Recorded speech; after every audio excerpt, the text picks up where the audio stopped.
I think he was contemplating it, but then his teammates went down, so it gives them something to play with here. You need to see him peek when that cloudburst goes down, or no, Ambi's in trouble. And a shock dart onto him actually is what finishes him off. That's depressing.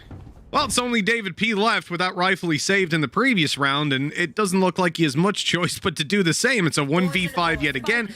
This time it's a little bit less depressing because, of course, his teammates did all have pistols. But that blade storm used up didn't find any success, and well, Tom, it's never nice. You know, you start to get pretty bored. I'll be honest. I'm the B player. I'm the Viper on Icebox, and I know this feeling, David. You know, being the last guy alive, your A players typically going to be Tom and Harry just getting run over. It's never great. Well, it could be worse. You could solo be an insta die, but let's move away from that. It's gonna be an awkward spot, and I genuinely do worry a little bit for Giants when it comes to this defensive side, because I still feel like when it comes to the A side defense of this map, a lot of it revolves around duels. That's why you see a lot of teams now just going with that sort of Jet Rainer combo. You're almost trying to get aggressive. You're trying to battle versus the players trying to take the site and stop them getting in as easily.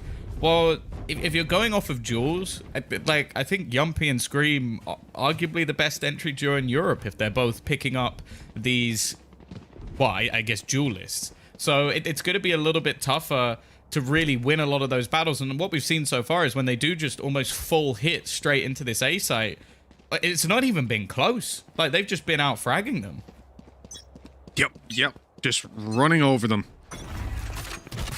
But maybe things will change here. Now, Vodafone Giants have been a damn scary team. They've dropped one map. They're on a 10-win streak as well. It's been pretty unbelievable what these guys have been able to do. First team to qualify in this qualifier, at least making it through the upper bracket. Now they have the opportunity to beat Liquid yet again, and Fatino is starting it out well. Yampy dropped on that aggressive peak towards A main, and they're in a bit of a tough spot because it's not very easy to res him there. Like, they have got the res online, but actually getting that off without being taken down is going to be pretty tough. That's map control they'll have to fight for. And there's 3 players here on A. And we've seen this from Vodafone Giants before, right? They love the 3-man stack up this side and go for those early aggressive duels. With Meadow securing Tube, I think Team Liquid have pretty much no choice but to try and get this res off to have some chance. Well, they will be able to force one back, but with the elevated angle of the operator, they might be able to pick this back, but they're actually not going to overface. Just looking to keep the man advantage they already have. Well, that doesn't last too long. Link will at least fall for Fatidio, but he's not quick enough to correct his aim. Yumpy floating in from above and leaving just 2 standing. David P sat there like, hey guys, should we save again? But it's a 2v3 this time. It's definitely manageable. With Meadow getting himself healed up to 100, they're going to go for this, but they need a pick quickly. And that operator is holding for Meadow coming out of the door. If he steps to the right, he is most definitely dead. And he's now being spotted. But that gives the opportunity for David P to catch Yampy off guard. A second goes his way. Now all he has to do is deal with Scream. He's being revealed up on the ropes, but the headshot is delivered. And David P gets it done. The defuse coming in. And what a fantastic retake. He saved that weapon 2 rounds in a row and finally gets to use it. Yeah, I think this has been the most impressive thing about David P. Is just his clutch ability just seems to be off the charts. Even when, again, if you're talking about like when people were coming into Valorant, based on individual skill, David P would not be someone I'd put anywhere near up the top of the list. But here, just reading every single angle, every position perfectly, and landing the shots, like, it's as good as it gets from him. First time he's really been able to have any impact in this map so far, and he dominates. Yeah, again, he kind of got robbed being that B player, right? You're removed from a lot of the action. Now, I do agree with this timeout being called. You think about how this round started for Vodafone Giants. They get the opening pick, taking Yampy out, and they end up then getting still overrun on the A side. And Tom, the worst part about that is they had 3 players there, as I'd highlighted earlier, and each one of them got picked off individually. So at this point, a timeout is definitely the right call. You got to sit back and think to yourself, what did we do wrong? How can we do better? Because if they don't fix that weakness, it's going to be something that Team Liquid just continue to exploit. Yeah, I think as well, like, you have to look at that round as ultimately still a failure other than David P. Like, he has to clutch out a ridiculous scenario to give them that. Okay, so they've got themselves the lifeline of still being in this, but there's also the fact that now that you've finally won a round, but you've done it with only one player surviving. So financially, you're in the bin. So now you have to go into a round with a few pieces missing. And if you were struggling already versus what is such a highly aggressive attack coming out from Liquid, well, it's not going to go any better now that you've got weaker weapons.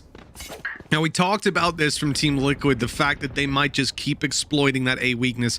And it looks like they're not convinced that that timeout will have done a lot for Vodafone Giants in fixing it. That bait was huge. Going up the rope and then having a player behind to follow, that's absolutely insane. Yampi even takes down Fatino afterwards. And Tom, maybe Liquid were right. That pause hasn't done them any good because Vodafone Giants lose both opening duels. They lose the A site, and now the plant is pretty much guaranteed to come in.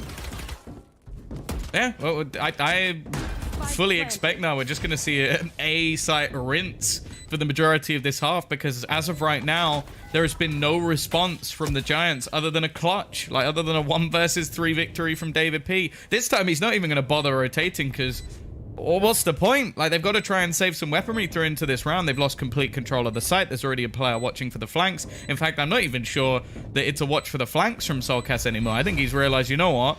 Maybe I can take a gun or two out of this because their economy is going to be looking very good at this stage. Yeah, I think they're feeling pretty good when it comes to cash. Now, Ami's going to have trouble getting out of here, obviously, with a player towards the spawn. Dealt with Link, and that's a weapon save. Now it's just David P, or as Twitch chat's taken to calling him, Savid P. I like it. That's good. That's good. But look, and even the P is for Phantom. Look at that. Perfect. It really is.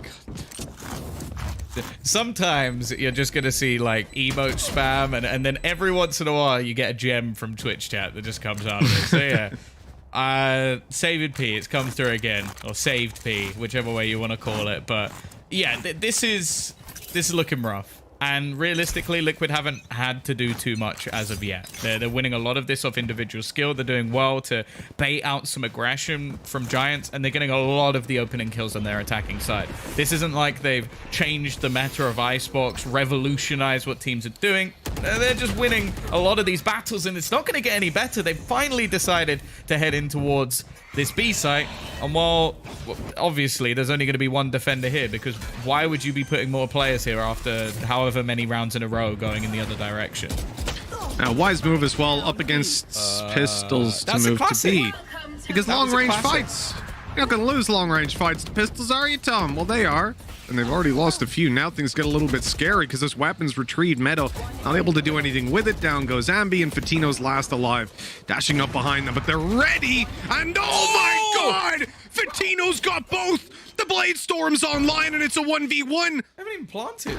This is definitely winnable inside of that Viper's pit. Well, he can just right-click you up close anyways. In fact, Fatino's probably happy to have that, considering how low his HP was in the first place. Solcas moving around the back. Oh! The shots aren't gonna land, but somehow he's still alive. 6 HP. Phantom picked up, but it's not enough. Solcas saves the day, but that came so close with it. 1 Sheriff and 2 players peeking him. I don't know how he got away with that. I'm getting deja vu. Like, you remember the last time we casted Giants playing Icebox? On their defensive side, they really struggled whenever they had weaponry. And then it comes down to like a Marshall and some pistols. And then the rounds were suddenly incredibly close. Like, I don't know what it is about this Giants defensive side, but the second they get guns, it just looks so much worse. So I don't know. He was so close to hitting that shot through the pit as well. Then again, doesn't look like we're going to get anything new. Back to the A site push. Now, there is a player lurking up close. Will they clear it with the drone? No, they won't, but Fatino's already going to shoot a couple of bullets off. Meadow has at least found one. Now it's left on to, well, you know who it is. Our boy Saved P, but he's not saving this time. Or maybe he is. Maybe he's saving the round, Tom. It could be the way it goes. Oh. Spectre in hand, good spray, screams down. He's caught on the fade back, and now at 12 HP, this is starting to look pretty bleak. Spike planted. The plan from this point, I wonder where he takes it. You have the option to obviously just save this, but with the Spectre in hand, you're really going to do that? Exits definitely seem like a much more beneficial play. And he is coming up behind them. The timing is good here. They are kind of checking it periodically. Sulcus is turning behind. And yeah, he looks at just the right moment. It could have been a bit of a disaster, honestly. If he got around that corner a few seconds later, I think there's a good chance he catches them both unaware. Yeah, he needed to hit a pretty sweet timing to have a chance, though. Again, it's like a couple of trades back and forth. You'd look at this round in isolation, considering what they invested. It's not a bad round for Giants, but when you're 7-2 down, that somewhat becomes irrelevant. Hello. There we go. That was calm level for a second. Yeah, you know, it happens to the best of us, you see. Like, if it happens to David P, it can happen to me. Although mine might be a little bit more silly, and let's not bring it up again. I love that video so much. Oh, Scream with the opening. Sulcus follows up, and oh no. That is not how you want your mid push to go. As well, they've lost Meadow like second around the corner. That's your res gone. Oh man. I can't blame Vodafone Giants because they try something different, right? The A site's been overrun. They cannot defend it. That's been proven. Oh, Ambi, watch your back, bro. It's been proven time and time again. They just cannot hold A, so they decide, well, let's just flank them early. Let's rush down middle, try catch them off guard. And they run into the whole team. That's very unfortunate. 3 of them were dead within 15 seconds. Yeah. Oh, no. Okay, well, Saving P's back on the ball once again. He's going to try and hold on to the gun. I can't believe how badly that went. Like, firstly, you've got the initial kill from Scream, but then the dismiss that just baits them straight in. Oh, God. It is just the buy right. Just don't buy, Giants. There you go. I've sold it for you. I know that you got Pipson as your coach, who might be slightly more experienced than me, but I'm giving you the strat. Just don't buy rifles, and at least then the rounds will be close. Oh, Save It P's in trouble. They're hunting him down, and not this time. It's going to be 8-2. Team Liquid wiping Vodafone Giants' economy completely. Yeah, this is just looking so bad, Tom. When it comes to buy, we saw it in the last game. We really did, and I cannot believe the consistency from Vodafone Giants in that when they have a buy, they get 1 kill. It feels like it's a maximum essentially. And when it comes to a round where they have a Sheriff, Classics, a Marshal, they're able to bring it to a 1v1, and it's consistently. I don't get it, and they don't either, because they're calling attack boss to try and figure this one out. They definitely need a solution soon, because Tom, they have all their ults online as well, the exception of Bladestorm. This can be a pretty strong round for them, even if they don't have a lot of money to invest. Yeah, I guess it gets to the point though. It's like, well, what do you do? Because you can't. Yeah. They don't seem to be able to defend the A site at all. Like that just hasn't been. Yeah, but even then, I think we saw a round where there was 4 players on in the beginning of the round, and they still didn't manage to hold on to it. So it's not even like it's been like, oh yeah, we haven't thought of to try and put a load of players there, because a lot of the time it is everyone there and then David P on the other side of the map. Maybe put David P there, see what he can do. Like, I suppose he does have his Viper's Pit. Maybe in one of the rounds he can look to try and get that elevated Viper's Pit to lock down the A site and force them in a different direction. That might be a suggestion at least to try and get the ultimates on, or even just like, I know how much you hate it, but trying to pop an early Hunter's Fury, because they're going in that direction so often, you might be able to just get an opener off it. I think, honestly, one of the solutions for Vodafone Giants in the future is like putting Ambi on a Sage and Meadow onto a Sentinel. It seems to be one of the only things that could realistically help them out. Their defense is the problem. On the attack, it's nowhere near the same kind of issue that we've seen, at least over the last 2 maps. Oh, there you go. How did that Early go? Hunter's Fury didn't work out. Ambi's gone. It's used up by Cryptix. Cryptix was the one popping that to just hunt them down. And you said the early Hunter's Fury, but unfortunately it was the other side that used it. Yeah. And that's just filthy. God. Absolutely filthy. I know what Sesh would call that. I won't quite go that far, but David P, the last guy alive. Found himself the holy trinity of kills. Much to everyone's surprise, David P's the last guy alive. David P in a 1v4 with the Spectre. Of course, genuinely, because I know some people are going to harp on him. There's going to be someone that has the takeaway from this game. Oh, Dave just baits, he just saves. He's the B player, defense. You know? He's the B player. Yeah, he's the B player, and Team Liquid have gone A every time except for 1 round. So I'll give him a lot of slack on that one. And he did clutch one of those rounds. And he did. One of the 2 rounds. Yeah, 50% of the rounds he won almost single-handedly as a B player. So fair play. You know, he's having a good time. He's not really. He's having a terrible time. He spent 90% of the game AFK. Yeah, diving right in. Or will he get... No, he's not going to get the gun in time. Yeah, just I will fine. go down with this ship. That's a good song. You know the one? I do. Last Normally when round you in sing, the I half. don't know the song. But That's in true. this case, I do actually know what you're talking about. So that's Rise good. up and You can stop now. surrender. Everybody got it. There will be no... We Sorry. don't want people to tune out. Like, I feel like with this That's level true. of domination, people are already considering it. So don't Push give them over the that edge. Extra reason. But yeah, there's been a reason that people have been calling for Yumpy to go back onto the jet. This was it. Like, the man is just unbelievable. It gives him a second chance with the risky plays he likes to make. And the thing is, at this stage, Dave's we've been gonna- told that he's calling. So I almost wonder if he's just calling to himself, Yumpy go kill. And everybody else is just sort of sitting there waiting. There we They're go. going Look, so fast. we got the Viper's Pit. Beautiful. Yeah, the problem is he's behind it. He can't stay inside that. He needs to jump over into it. Okay, he's gotten it on the backside, so that's all right. I don't think that quite panned out the way he wanted it to. But still, you've got that Viper spit down on A. Finally, it seems like they found a solution to this. They can actually hold on to the A side in the early stages of the round, and Team Liquid are pushed back by that. And they've still got players aggressively pushed up on B. They have one watching middle who's now smoked off. The orb that went down is going to completely blind him from seeing anything, and as it goes down, oh, Ambi, he was almost in trouble. He's so far away, he won't even hear it really as it disengages, and so all he sees is Oh, just that's instantly there's nice. nothing there. Great push by David P shooting Yampy. That's the A site control pretty much guaranteed at this point, and now Team Liquid need an answer. This is the first time in the final round of the half we're actually seeing them need a plan B.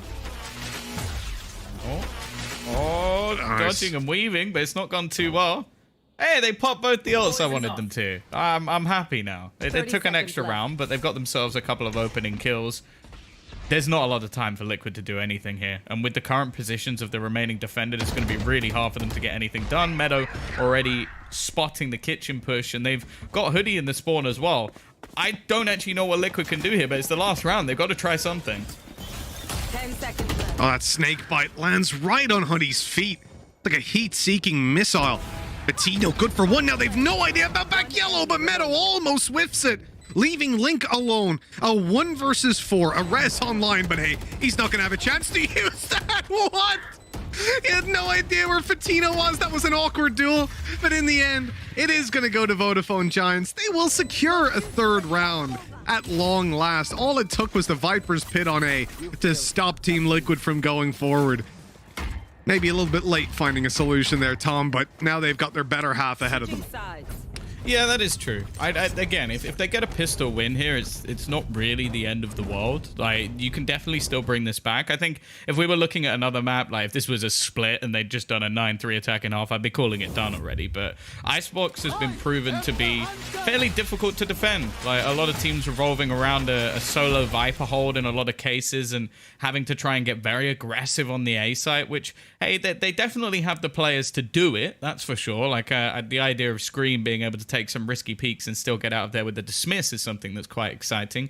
But we'll see how it goes. But Giants do still need the pistol. If they lose that one, they're so far down that, especially with the performance of the likes of Yumpy and Scream so far, you kind of have to think that this will be over. Well, we'll see. We'll see if Vodafone Giants can disagree with you. Effectively, David P. Also lurking lose outside the of B. pistol and then win anyway. Exactly. That's what I want to The see alpha from him. play. David's got one. Okay, the push is shut down, but is he ready for a mid play? Yes, he is. The pistol out for another. Now they've got great control.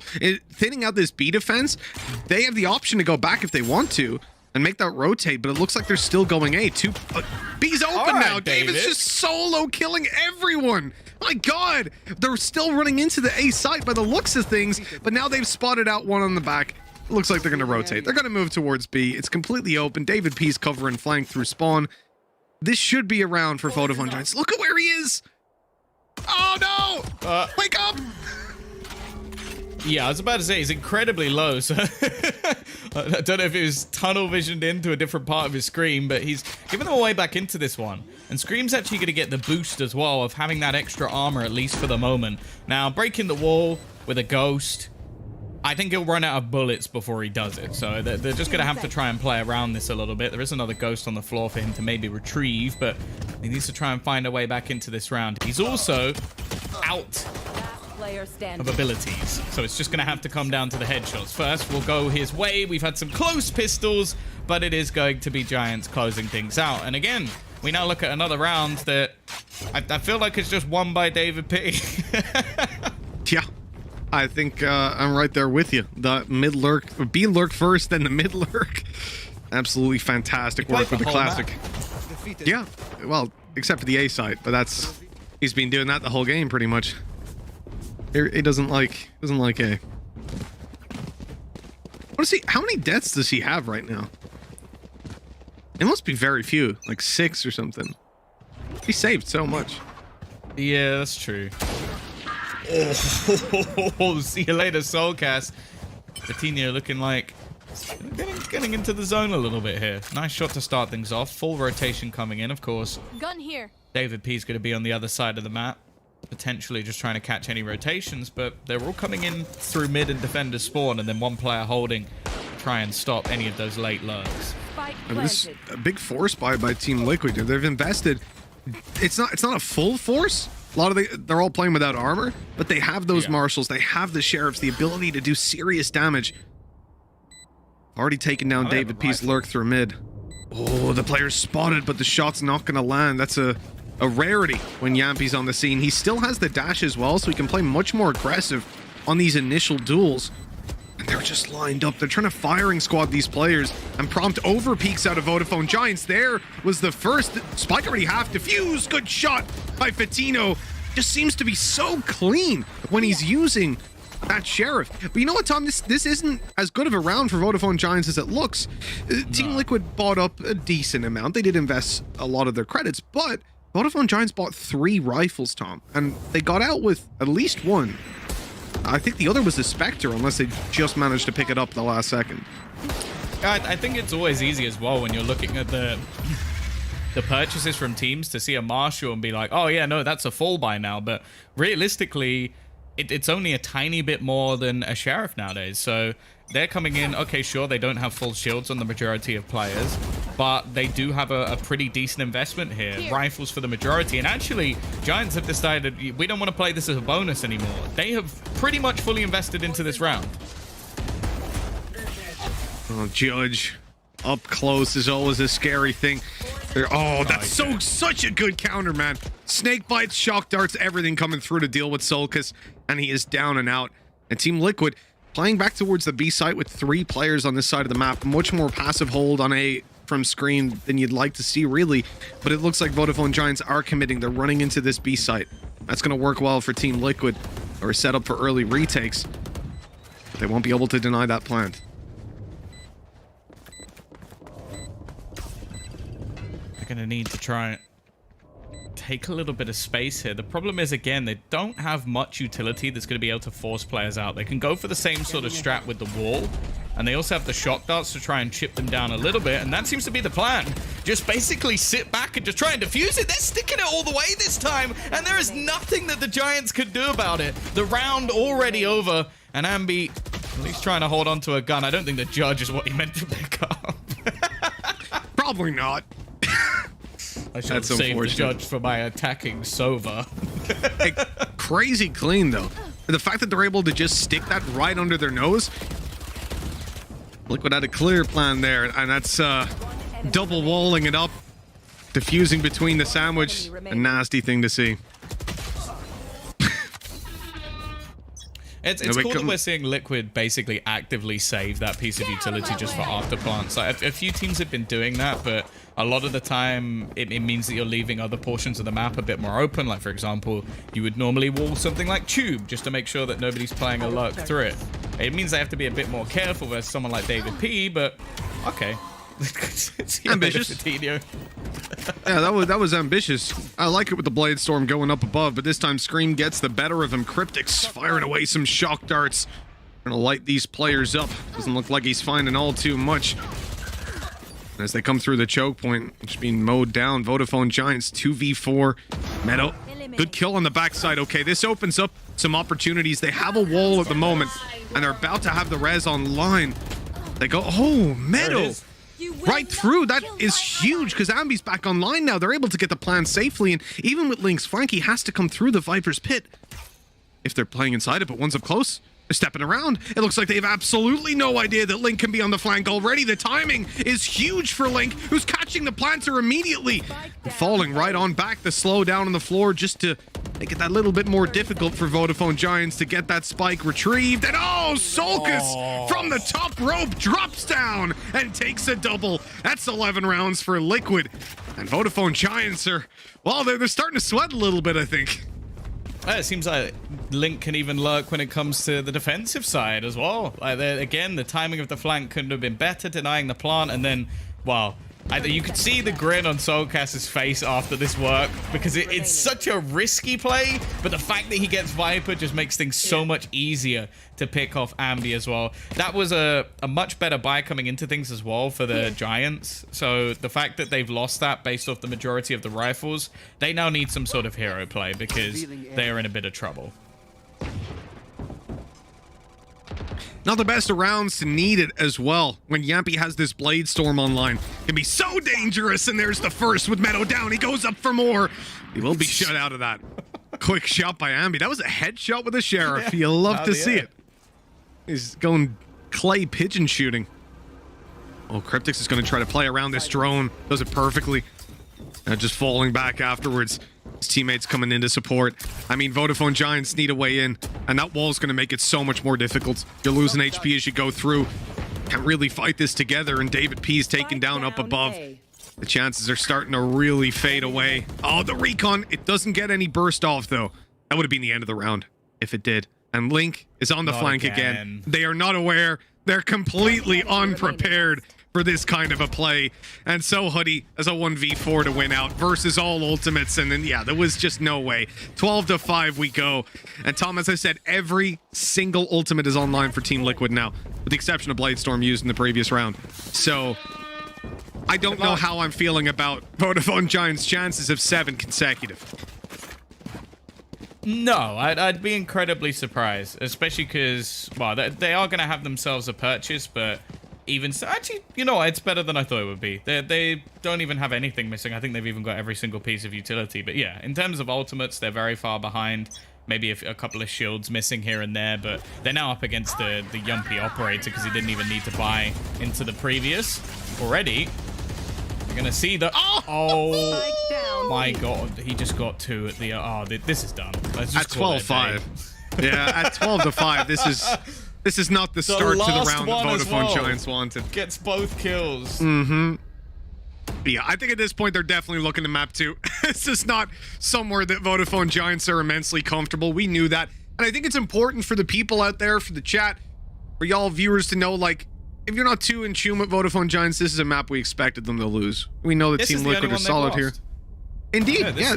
They've lost 1 map, and it's been this. I will say, I don't know. The thing I will say is that Liquid came into this as an unknown because they just don't really play Icebox at all. I think this is the first time they've actually played it in this stage of Challengers. So you don't really know what you're coming up against. Also starting on the attacking side, like that's a rough one. It's not been a bad map other than that for Giants, but yeah, I think their defensive side definitely needs a little bit of work. Now, it's a 2-on-4. It's been a quiet game so far for Hoodie, but maybe a chance. Never mind. The Yumpy operator has been unbelievable throughout this map, and he will be there to close it as well. A dominating stance, or start even, for Team Liquid, as they're going to take things 13-5 in map 1. Icebox goes their way in dominant fashion. That it does. You know, I've come in and I've said that they're maybe not incredibly strong when it comes to this map, but I didn't expect it to be quite this dominant, and it really does start to cause some issues moving further into the series, right? You have to appreciate now that with that 1 map advantage under their belt, Liquid have a lot less pressure on their backs to make this work, of course, as well as the fact that this isn't for tournament survival. They're already through to the next stage. This is basically just about money, about that cash prize, and you may bet that Liquid are feeling pretty relaxed right now. But Tom, moving on to the next map, you think Vodafone Giants, how easy is it going to be for them to just shake this off, though? Because it is the only map they've ever lost. Now they move on to places they've got a flawless record. Yeah, well, that's the thing. This is the one map that they look to have had some struggles on. FNATIC dominated them on it. Liquid have just done it in the same way. So they came back and beat FNATIC in that series. They looked really good in that 18-16 win on Ascent. Like David P was unbelievable. I'm not worried for them at all. I think when this map was chosen, I think they knew that it might be a little bit rough. Yeah, I think so too. You know what, Tom? This isn't going to be rough because we've got a beautiful little break coming up with a little treat for our audience at home. We've got our featured song Hot by Hightech, LaPedra, and Concilium. Enjoy this one.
Welcome back to the grand finals of the VCT Challengers main event, where Team Liquid have taken an unexpected victory on Icebox against Giants. I'm your host Yingsu, and I'm back on the desk with Ryan and Jess. Now, just a ballsy pick, not one that we expected, but it worked out superbly. You know what? I don't think it was by mistake. I think it was by design that they picked Icebox. Let's not forget that the last map the Giants lost horribly on was against FNATIC on, you guessed it, on Icebox. So you know what they decided to do? Liquid said, you know what? You've shown some weakness on this map. We want to double down. We want to exploit that as well. And guess what? Lightning strikes twice, baby. So that's where we're at. Yeah, and I think Liquid came out of the docks really quickly on this one. I think Yampi IGL in with the Jet Up was a massive success and a big win condition. I think the good things about Giants on the rounds that they were able to get was just the 5 rounds that they had came off them getting the 5 first bloods in that round. Everything else was Team Liquid, and you saw how explosive they were on those attacks. It's one of the reasons Giants just peeked into that aggression too much, and Team Liquid found themselves in an incredibly quick 5 versus 4. Yeah, well, Echo's a really big fan of the Reyna Jet combination. Now, we have seen it with Scream and Yampy here. Ryan, what did you make of it? The first thing I saw is, why aren't they doing this more often? And I think you can alter this composition to allow these two players to play these agents, maybe moving Solkas off the Viper back onto the Sky for certain maps, and then Link has a bit of a freedom to play the Breach, the Cypher, whatever. There's definitely potential there, and that's what we wanted to see, right, from Team Liquid. Going into EMA, them potentially picking up 3 compositions and seeing what works, and against various types of teams that have various different tempos in EMEA. This is a great way to just try stuff out and go, this works better than anticipated. Well, on the flip side, however, look over to Giants. They usually run this composition, with the Reyna, the Jet on Icebox, and, well, it did not shine the same way that the Yampy and Scream combination shine. Hoodie had probably one of the worst days at the office he could have had on the Reyna on Icebox. And not to say that that's necessarily what limited Giants here today, but you could possibly put in the fact that there was just a couple of players not feeling themselves in that map. Yeah, and I mean, David P, he was feeling himself, but we got to say that Liquid had a pretty good counter for him, and Solkas just tweeted after this map, which really cracked me up. You got to love a bit of British humor as well. I am the anti-David P lurk insurance policy. Thank you. And in many ways, Jess, I think he really was. It's so funny as well, because we brought it up on the pre-desk. We're like, yeah, Echoes was like David P, he's a great lurker. We were talking about Link being a great lurker. It was the story of the lurkers, right? And people who were able to hit some nasty flanks. Well, don't worry, they had someone there prepared for that particular job, and maybe that becomes a brand new role. We have duelists, we have centrals, and we have the lurk insurance. So that's what we're after now. I mean, they had a lot of insurance, didn't they? And they had a couple of guys go and collect the insurance as well in the form of Yampy and Scream, which, Ryan, they really showed up in some of the great executes we saw on their attack side. Yeah, I was impressed at the fact that they were able to find those kills early. This clip that we're about to show comes right after a Pipson tactical timeout for Giants, which typically give them a huge advantage because they're very quickly able to work on stuff. But it's the fact that they find these openings. It's a lovely little bait that comes out of Link going up onto the top, actually playing off of Yampy jumping up. This owl drone is so impactful though. It takes Fatino out the fight at least for a second. And Yampy, that isn't the first time that we've seen him take those kind of peaks and get those kills. And a lot of these hits did just come down to the A site. I think towards the end, it was really just keep hitting A up until a Viper's Pit was used in the last round where Liquid went B, and that's when he actually lost it. But for the most part, they got what they wanted. Really quickly, to go back to the David P point, we've seen this come full circle before with G2, where he had those lurks. And then I remember Heretics in First Strike working out where David P was playing from, finding him, isolating him, forcing him into those aggressive fights.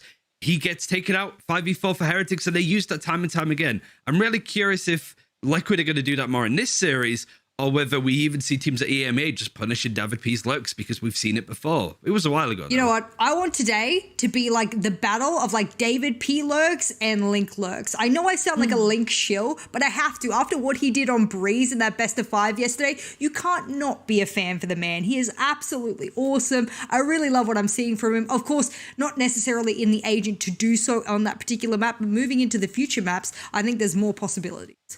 Well, that was just a warm-up, guys. It felt like it, at least. But we're going to take a little break here as well. But Giants map pick Ascent is next.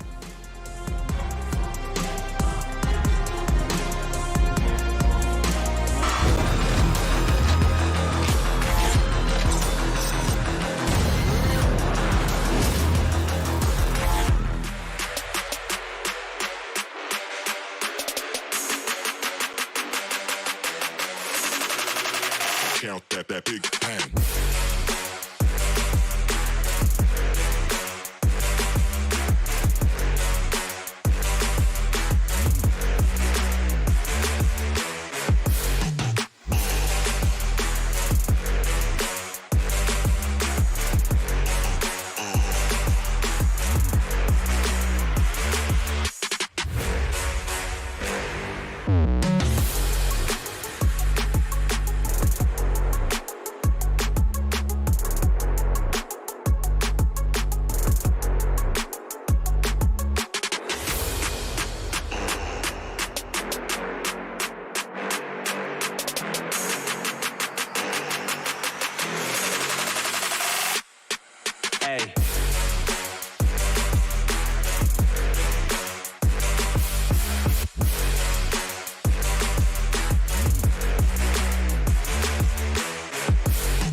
1 went Team Liquid's way, but Giants, they have a chance to get into this game on Ascent as well. I'm with Jess and Ryan back on the desk again. Like I said, that was a bit of a warm-up. You know, today's a best of 5. It's a marathon, not a sprint. So Ryan, Ascent is going to be pretty important for Giants here. Yeah, definitely. It's a map that they've had decent results on for the most part as well. Like, they've had wins over FNATIC, over Vitality. It's been a really solid look. They'd be big as well in their open qualifying. Nobody's highlighted this yet. I just realized the Giants were a team that came all the way through the open qualifiers. They didn't get a pass to close. They didn't get a pass from week 1 into week 2. They've had to do this from the very beginning, right? And they've done that from having a solid Ascent for the most part. And also the big point is not just that this is a good map for Giants, but they've even been able to pick a map that, I mean, FNATIC sort of trashed Liquid on. So it's a bad map for their opponents, check. Put that in the book, you're feeling pretty confident, but it's also a map that you're likely to flourish on, even when you think about the fact that, you know, Giants, they've had the ban, and they were able to get rid of a map that they necessarily didn't want to play. So this will be, I guess, in my mind, the first map where we really get to see what Giants have to show. But I know that Yinsu was just saying it's a marathon, not a sprint, but I think Liquid are kind of hoping it's going to be a sprint after that first map. Yeah, I mean, as it stands, we're going to have at least 3 maps. Whether we see the 4th one and 5th one is going to be very, very, very much down to this this Ascent map to start with. But again, Jess, you know, we saw Liquid, they switched things up a little bit yesterday. The other places they switched things up really worked well for them. Here, do you feel like maybe they need to switch things up a little bit more? No, because I don't think necessarily like Scream plays the Jet on Ascent anyway. Like that's what we saw yesterday and it didn't do too badly. So I would say even though the results weren't the most positive, I would still turn around and just like take the Breach. They've been doing really good things with the Breach. I know Link Lover again, but I think they've been doing great stuff with the Breach. The Cypher I think is a must have there. And of course the Jet, Omen and Sky. So I would like to see them stay with that composition. But if they're doing what they did on Icebox and changing things up on the Liquid side, then I mean, why not try on every map? It's a bit of practice, eh? I think the big concern for me is Yampi. I think he had the worst map yesterday in that full best of 5 series on Ascent. I don't really care for that pistol play where he smokes off Durka and allows him to just defuse. Not to bring it up again, sorry, Yampi. But it was the pop-up-in, I suppose you could call it. We saw it a lot on Icebox there, just in the first 5 seconds. He jumps up somewhere, updrafts, take a fight, gets a kill instantly with the up. When he did it on Ascent, it was clumsy because he got punished a lot of the times by players like Magnum, who was just stalwart in holding for these A and B main pushes when it was Liquid defending. It's those kind of areas where Yampi just needs to be a bit cleaner with the Omen, with the up, and if he's opting in for that again, and just play a little bit later in the round. Because that Omen utility on this map, attack or defense sided, so important. So if you lose your Omen in the first 10 seconds, it's a problem. And we've already seen Giants being able to win out maps when they have that 5v4 advantage. But also, Ryan, you know, Giants, they've beaten some big opponents on this map, albeit the overtimes. The last 2 times they played here, it was a long overtime. So do you feel like maybe Liquid, if they stepped up, they can make this a little bit cleaner for themselves? I think I want to see the Vodafone Giants-esque mid-rounds coming out of Team Liquid, on their attack at least, because this is where David P shone for the most part in that series against FNATIC, because he was going for B main, pressure to push it a bit there. Him and the rest of the team would move to A, do a nice split where they go through Garden onto Glass. They catch the op that's on top of Rafters. A lot of those moments, I suppose. I want to see that from Team Liquid. Nice splits, nice mid-rounds, nice calling from Yampi. This is a great chance to shine as an IGL. Well, we're going to head into Agent Select. And now here, Giants, they've played the same composition the last 10 times we've seen them, I believe. Liquid a little bit less consistent with the comps.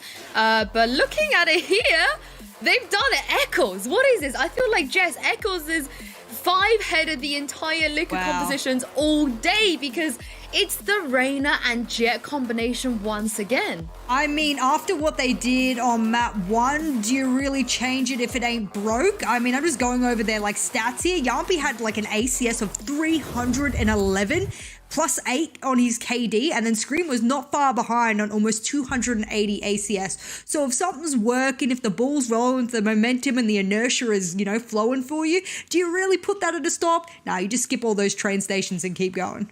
And on the other side as well, you know, Ryan, it's been a while since we've seen a Killjoy for Team Liquid on this map too.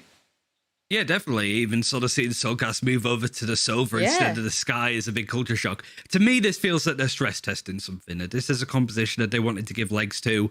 It makes sense. I think just having the aggression of Yampi and Scream both on Duelist is cool. Link on the Omen as well. Like, we saw some great lurks from him yesterday. On the Omen, it makes a lot of sense. So it genuinely might be Link versus David P on the Omen lurks on a set. Well, they're definitely trying something here, and I'm very excited. I said this before the last map, but your casters today, they eat at the chillest restaurants, they wear the freshest clothes, but they're also two of the most handsome dudes as well. Of course, it's Tom and Mitch. Well, what can I say to that, Tom? Jeez, we're getting all the compliments recently. We got to get Sue a box of chocolates or something. I don't know. But Tom, listen, let's talk straight away. This composition change that we've just seen come through in terms of the agents that are being played, it's pretty crazy. And I want to know, are Liquid coming in here? Are they trying 100%? Is this the new Liquid? Or are they just messing around, happy to get that prize pool and not give away too much?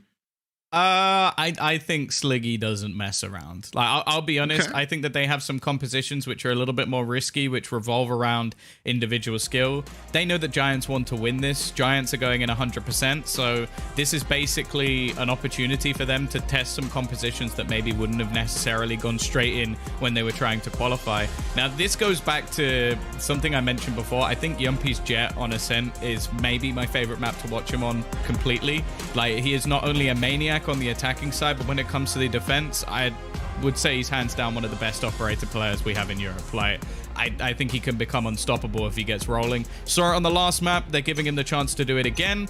And yeah, I would be a little bit worried if I'm Giants, because it's going to be tough to beat. Well, after a pretty terrible first map, Giants are now here on Ascent. We saw David P over on Twitter saying it's time to wake up because they were asleep on Icebox. And let's hope that that's the case, because we want a competitive grand final here. Vodafone Giants, their second ever map loss, just taken in the previous. But, Tom, that's the only map they have been losing is Icebox. Yeah. They're flawless on everything else. Yeah, I think that this is much more of a comfort pick for them. If this is more of a walk in the park for Liquid, then you're looking at the strengths of Liquid and not that this is just like a weak map or any excuses that we can give to Giants anymore. Like, this is one they're more than happy to play. Now, for now, they've taken a lot of space, but it seems like this is something that's being granted by Liquid. Now, they've switched up every single agent. Every single player is on something different to what we saw previously. It made things very difficult for the desk to try and predict, because this was pretty much as unpredictable as it gets. What's interesting, though, is because they've got nobody playing further back, they're actually going to split through the spawn and try and come up behind Scream. A mid-round call that I have to say I like a lot. Now, this is a very different strategy to what we see from pretty much any other teams, and it's working. They've already overrun the A site. Wine is not clear. Yampi hiding in the back lines, but it's being checked as we speak, and Meadow even wins that duel. A two-man advantage for Vodafone Giants, and Team Liquid having a tough time getting back in here to retake. They have a Paranoia still online for Link, who's just been spotted over on short, and so isn't able to help his teammates out in time. This is pretty tough, Tom. I think it's fair to say. Yeah, I'd be very surprised unless there's some slip-ups coming through. Nice shot from Link, though, but well, he takes a bullet back in return. Couple of low players, maybe a chance for him to edge towards the greatest ult, which is, of course, the From the Shadows. But realistically, yeah, not going to be getting too much out of this one, and I would be surprised if he doesn't just die to the spike. Yeah, he's going to dive into that, of course. You don't get quite as much money if you go survive. And now for Vodafone Giants, that one round on the board is a good start to the map. They need this after finding so very few in the previous map. You now feel that little bit more comfortable, as they should be facing off against an Eco from Team Liquid. Not having a bunch of credits to come into this one. But yeah, very strange pistol strategy. Not one that we ever see coming out of teams. To run through middle, wall off the B side of spawn, and then with the smoke up, rush heaven. I love it. I love seeing those sort of little innovations that you will often get from teams like this, where you have 5 players from originally all different teams coming together. And wow, that's one way to start it. See you later. Yeah, I would be very surprised only if that was if that was the call from the get-go in the pistol round. I would be shocked. I think that was just something that they did on the fly because they managed to get so much control. Because if you're predicting that you can get their spawn for free, I think you're a nutcase. Oh, there was some potential in that for Yampy. Scream's going out wide. Oh my god, he's got a kill as well. This is getting scary. It should be an eco for Liquid, it is, but they're still doing damage, taking heads. And they've got the advantage, Tom. A man advantage as they go in for what is not even a retake. The spike hasn't even been planted yet. And Vodafone Giants are considering taking this to the B site. It looks like they're no, they're not going to be spotted as they move across. And so a plant on B looks pretty likely. But to be honest, Tom, that almost favors these pistols going in for the retakes then. Because every angle they'll go for can potentially be a close range duel. Well, the other thing as well is if there's any weaponry on the floor, they can pick it up before they leave. So very true. They might be able to go in with an extra gun or two, maybe an SMG if there's anything to be found. It seems like both players actually died in towards shore. And there you go. Scream's got a slight upgrade on the weapon he started with. So, yeah, this now becomes a pretty uncomfortable position for Giants in a round that realistically should be winning. They've actually got a Vandal out of this. There was a rifle left behind? Right here. Yeah, the one small downside from the time waited is Scream doesn't have the overheal anymore. It has decayed off, but he's going to be taking contact very early on and even winning that duel. Ambi with a huge whiff. It leaves Hoodie to 1v3 this. Giants should have had an easy conversion here, but now it's left into the clutch scenario. Hoodie holding for the walkout on short, and he won't get them all. Somehow Team Liquid have come back into this and tied it up 1-1 without even a full force buy. This is a devastating round for Vodafone Giants. I said they wanted to get off to a good start on this map. Oh, well, they haven't done that. No, and it's going to be a bit tough for the replay team to choose what to actually go for in this round. Because you can just replay pretty much every single kill. I'm interested to see what they went with. Probably the initial. No, they don't have time for the first kill, Mitch. Like, it doesn't make the cut, even though it was nuts. But yeah, some impressive play. The spacing as well, solid from the guys at Liquid. I will say that in the 3v2, the peak from Scream, that's probably the most uncomfortable I've been in a while, because that was it was just so risky. It's just like I'm gonna dome him, and that's the thing. When you put him on Arena, that for me is where Scream is almost like peak Scream. He's like, I can kill someone and get out of here without having to worry about it. So I'm just going to take unbelievable risks. And well, we talk about confidence a lot, but when you literally know that if you hit one headshot, you can escape, what, you can't give that to Scream. That's just not fair. Like, that's an unreasonable thing to have in the game. Absolutely. Yeah, and the fact that he even popped the heal when he was up in heaven instead of the dismiss shows how comfortable and confident he was. They are absolutely rolling in this round. They only lose the one weapon, and I think that's an acceptable loss for Team Liquid. Anti-eco goes a lot better for the defensive side than it did for the attack. Yeah, it is funny. I tweeted just before, like, I know that we are a little bit ahead and people might think that I saw the agent select, but I was tweeting that I'd like to see Yumpy back on the Jet. And also, I said Scream on the Phoenix. I wasn't quite there. I didn't get the Reyna. But someone said, do I think the Reyna will work? Wait, it's basically... I don't know. I'm not certain if this is Scream's favorite agent. But if I was going to guess, I would go for Reyna. Like, that would be my pick of agents I reckon that he would have the most fun on. So, realistically, I feel like a lot of this composition right now is almost just like... I think that was... I don't really watch Dota, but there was like the film of where the OG guys like won at the end, and they managed to win it by just picking all their favorite characters and going through and just basically wrecking their opponents. I think that's what Liquid are somewhat doing here. They've gone, oh, Yumpy, what do you fancy playing today? Oh, you really like Jet? Who could have guessed? All right, you picked that one up. Scream, what about you? Oh, you cool. Oh, you like playing the Reyna. Sick. Let's do that one. Everyone else, if you could fill in the gaps, that would be fantastic. I think as well, a day like today is exactly where you can do that. Yes. You know, OG doing it at TI was a little different. Yeah. A lot more high stakes. I think they were down as well, like they were one map away from losing that whole time, but they had to reverse sweep from, it was 2-0 or 2-1? But anyways. Oh, how'd he win that? The thing is, Liquid here, they can allow some of the players who've had ideas, like, I really want to try this. Yeah, try it now. This is the time to do it. If it works, great. You get to test it in an official. That dash into sight, giving a lot of space to Vodafone Giants. They have a player down below, two coming in, and Scream is catching the flank, but losing players as they go. Still the man advantage for Vodafone, plant in, and site secured. This is still very much winnable. It's a round that I think Vodafone Giants are going to be desperate to take. They're actually going to lock themselves away underneath. Now, this is the Empress pop. That means that he can dismiss heal as many times as he likes. The heal automatic as well, and they line up for Cryptics. He tries to bait them in. It's into the 1v1 for Fatinho. They've already got it to half, but he'll land the instant headshot. A solid clutch, one desperately needed for Giants, and a round a little bit too close for comfort. Really, it comes down to Giants not being able to consistently win rounds in a clean fashion. We don't see it from them. Even when they get advantages, they get side control, it always comes down to these clutch situations, and that's where they really need to improve in not giving away opportunities like that, lining up and not being able to take the player down behind. It's little hiccups, and ultimately it's things that will improve over time. That's why I didn't have a lot of faith in this Giants roster immediately, because they need that time to synergize. They played 10 series with this roster. That is not enough to have the protocols down. With that said, they look spectacular for the amount of time that they have had. Yeah. Now, look, every single team in Valorant at the moment, with the exception of, one or two, is a newly put together roster, at least relatively. We don't have teams that have been around 6 months with the same roster, or we don't have very many of them. So you have to take it with a little pinch of salt, but at the same time, the fact that Giants are having this success this quickly, it makes me very scared for what they can do in a month or 2 months, especially because I'm hearing a lot of good things about the atmosphere and the team being very positive, which is exactly what you want.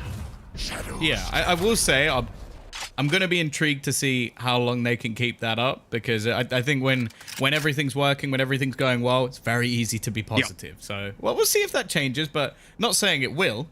Nonetheless, they forced initially Yumpy off the angle, but now he gets a second opportunity from the back of the site, taking a hell of a lot of damage. He's going to deny the ultimate TP. It lets them know where he is, and for a second, I thought he was going to hit a double there. Instead, though, isolated, forced off the back of the site, and the rotations coming through from heaven have been dealt with almost easily from the sides of Giant.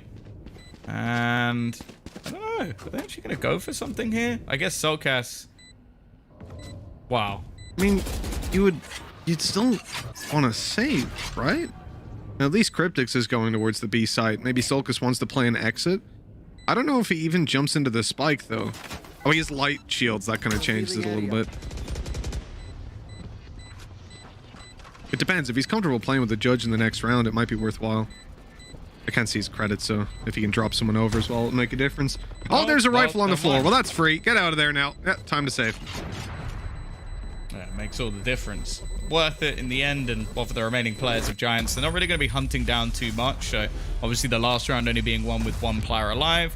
This is where they start actually building up a few credits in the bank as well. So after what was a couple of aggressive early rounds where it seemed like Giants were struggling a little bit, they've started going in for those A takes, and that's the thing. They've been able to garner quite a lot of space just by using a few abilities early on. Like we see the Blade Storm picked up fairly early in the last round, using the Paranoia to try and clear some of the back angles. I will say previously, when it comes to the defensive side, their Paranoia usage might be the best Paranoia usage I've ever seen. Like the amount of retakes they managed to pull off versus FNATIC, just using that one ability to leave everybody screwed on the A site, was pretty impressive. Now, Liquid don't want to let this one get out of control. I think they're also in a fairly interesting spot financially with whether or not they go for anything here. Now, something Scream used to do when it came to his Reyna play was go for a hero guardian. And the reason for that is obviously with his ability to heal, he doesn't actually need to buy any shields behind it. So he can just basically go for those taps. If he hits the shot, he gives himself an opportunity to get up to max health. And if not, well, he's going to die anyway. And with the gun actually being cheaper than it was previously, I wouldn't be surprised if he went for something. I saw it pop up for a second. I was like, go on, do it. But I think he's definitely deciding to maybe save a few extra credits here and there. And that timeout called in, Tom, it's interesting to see so early on. We've had a bunch of timeouts being called. You can see they're definitely working on changing up their setup. Team Liquid having 4 players towards the B site this time, and Yampy is spotted immediately with the Blade Storm activated. And I think because of that, they feel the need to shift that defense a little bit more towards the A side. If Link falls here, A is completely open. Of course, no way the Vodafone Giants would know that. Here. But him holding down on short passively is pretty pivotal to this strategy. We're going to get a drone out on short. Very expensive piece of utility for a round like this where so many players have nothing to work with. The Sheriff on Link. Of course, that's why he's in the close corner. As we come into the final minute, Vodafone Giants seem to have made the right call here in moving towards the A site. But they currently only have 2 players, but a third quickly on the way. Cass. Already being taken out. Scream again. Yeah, I think he's realized, well, this peek's not going to work anymore. The neural theft giving away every single one of the positions. More importantly, David P still got this spot in mid. Now, this is something that we saw from him a lot. In fact, it's a spot that most teams have started to clear, but Yumpy definitely not prepared for that spot. And, wow, that was a lot of damage coming off the back of the Sheriff, but it's not going to be a kill. Losing Solka so early was a shame as well, because he was one of the only 2 players that had a rifle to play with in this round. And now as we move deeper into it, you can see nobody on Vodafone Giants taken down. A lurk play from David P with his 4 HP in towards middle, which could actually get kind of scary. I mean, the final player has got a rifle, more so when Link was alive as well. Oh, Cryptic's. Oh, he's peeked into the whole team. Cryptic's going to go down. Now, he will be able to invest into the next round anyway, I assume. I don't think it's going to be the end of the world. But it's one of those spots where, obviously, you want to try and keep anything you can up, give the opportunity to buy a gun over. But yeah, after a bit of a slowish start, especially losing that second round force, Giants have bounced back pretty well. Their A-site executions, again, looking incredibly strong. Very good at taking those sort of slow rounds to find opportunities and almost wait to see if they can get David P in a good position to have those late flanks. And for now, at least, we're watching on Liquid to see how they're going to respond. Plenty of ultis to play with. Hunter's Fury and Lockdown in effect right now. Oh, that push down on mid does not work well for Yampy. He is out of the game. Link caught in the open, but still gets away with 2. The Paranoia not able to be deployed, and the res will put the numbers back in Vodafone Giants' favor. But in comes the Hunter's Fury to try and counter it, but it's thrown in for nothing. The timing not quite landing, and so Vodafone Giants not only get a res up Tom and a man advantage, but they also get rid of a very valuable ultimate from Solkas. Yeah, they've also picked up the operator for themselves. Ambi going to be picking up and playing with that for the moment. And again, they've just fallen back into the same default. So all the aggression, all the punish that came through with the double kill out from Link has become somewhat irrelevant with that res in play. Now, David P maybe expecting some sort of risky play now to try and come out from Liquid. Being a man down, they've got an aggressive position on B, so they can start to gamble a little bit towards that A site, but they're going to be incredibly reliant on Cryptics here. Now, he does have his lockdown, but putting it in a place where they won't destroy it, it's going to be really tough. Well, Cryptics is down immediately. There will be no lockdown used up in this round. Vodafone Giants overrunning the A site and getting their plant in with limited time. I think Liquid are probably looking to just save this one over towards the B site. You already see them shifting away.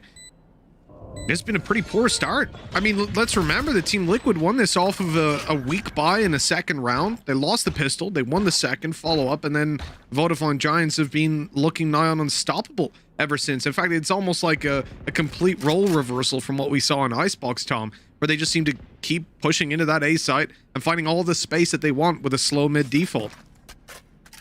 Yeah, I think thus far they've realized, especially on the defensive side, having that double duelist means that Liquid need to be taking space. They need to be pushing a little bit more aggressively, because when it comes down to a site take, you're not going to have any utility to stop them. You're mainly looking at Cryptics, which in the majority of rounds is going to be playing the B site, because it just makes a lot more sense for the positioning of the utility, and being the smaller of the two in terms of the entry position, it's just the more common. So other than that, you're mainly looking at information being found by Sova, and then you've got the Omen that can basically do stuff with the Paranoia to at least stop them, but other than that, there's not a whole lot of stopping power in general. So that means in most rounds, there's going to be someone on the Liquid side looking to get aggressive, and you could see how ready they were to try and deny Yumpy that space. This time, they're actually going to double up into the B. This time, they're actually going to double up into the B site together and try and again fight for a bit of control. Yumpy's early aggression on A, whether it's short or long, like we saw with the Sheriff in the second round, This is something that Vodafone Giants are countering well by making sure they always have that buddy system. It's pretty, like, even look at this mid peak here. You have Omen and Sage right beside each other. So whether it's Hoodie or David P that gets potentially picked off by the Jet, you have that opportunity to catch the Jet before she actually dashes away, which is absolutely huge. But for this round, Liquid have put Yampy towards the B site with Scream, where they find no control in the early stages. They were hoping that Vodafone Giants would push into them. But again, Tom, it's that slow mid default into an A hit. Vodafone Giants are finding success with this every single time, so there's no reason to change it.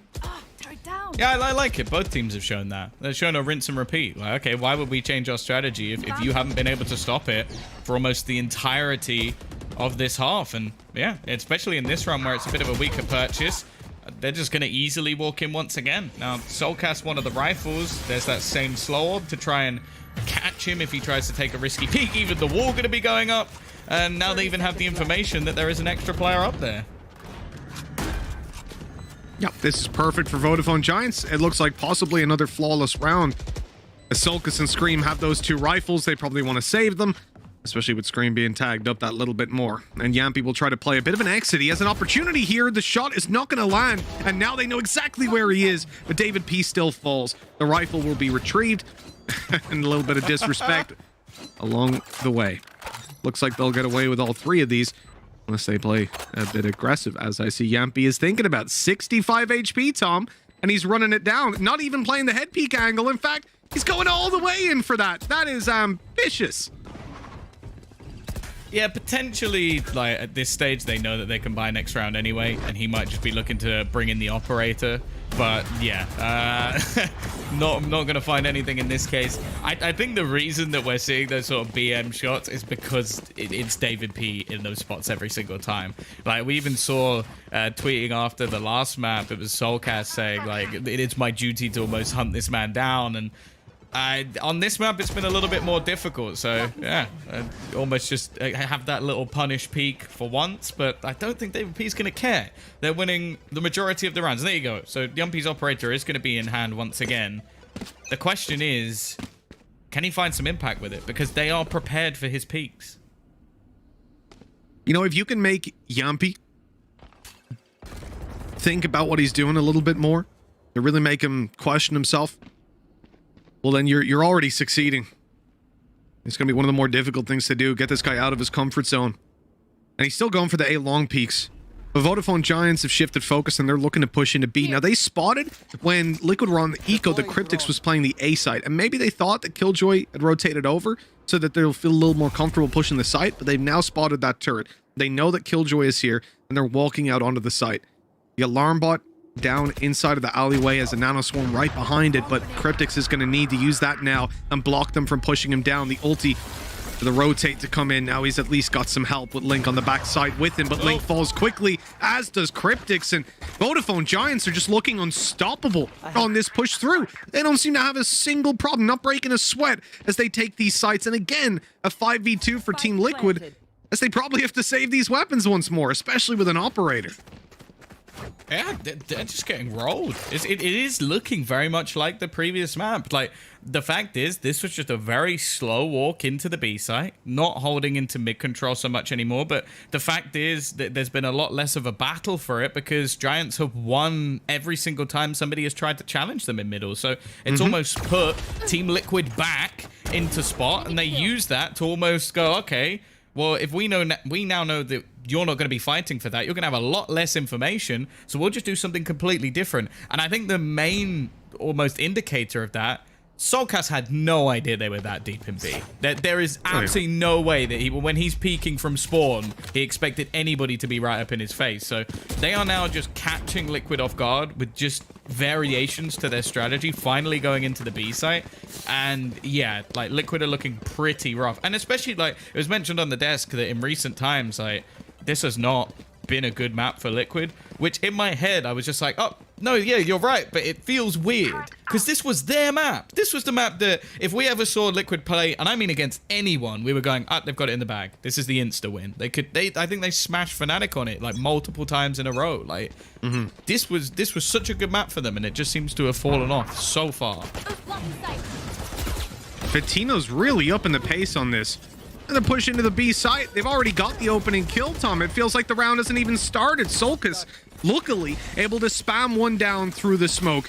The shock darts not quite finding their targets as Vodafone Giants breach the site. The plant will be found.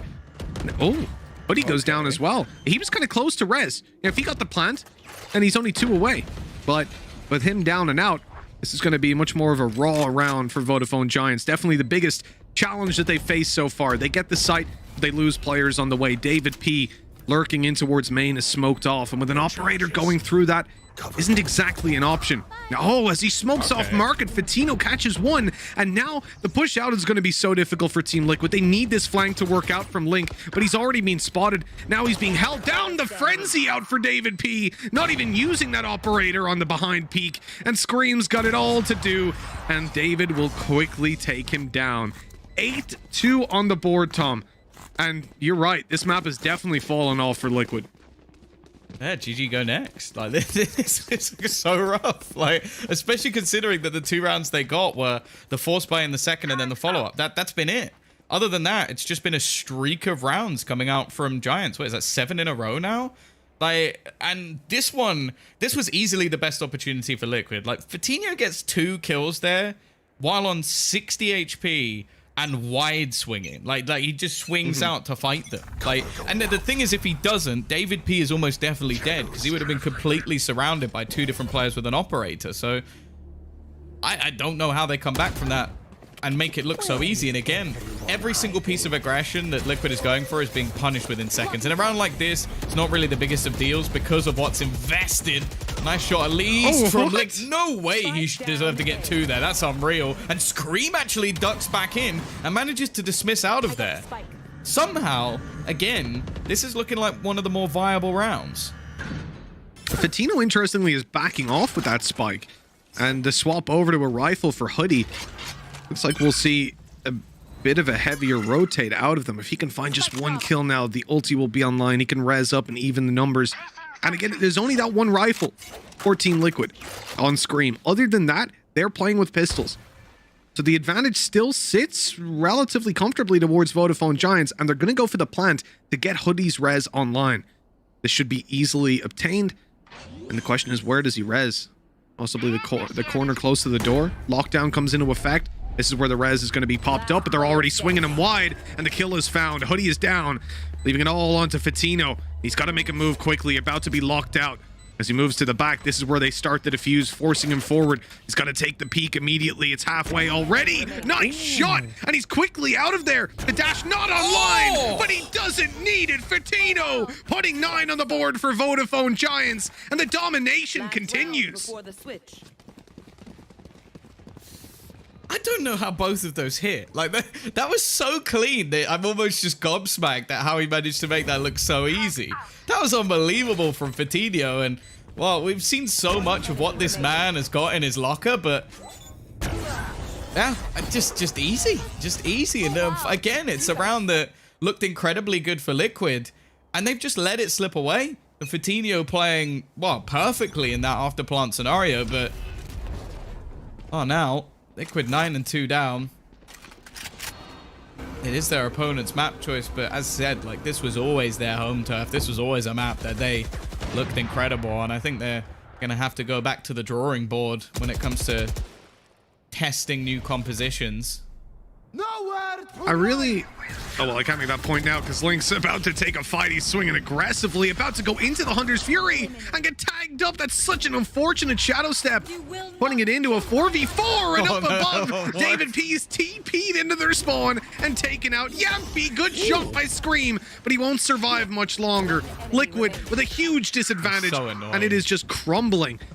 1 versus 3 to finish it off. Cryptix has got a bunch to do, and this has been a chaotic round from Vodafone Giants, but you could see it was planned chaos. They wanted to really confuse Liquid and make it difficult for them to do anything. This is it. Yeah, you're done, Cryptix. I find it interesting that unless my memory fails me, Tom, I don't think we saw Yampy play mid once with that operator. Like, he loves playing the wings, so like B main or A long, but he played short once and got domed. He did. He got wrecked.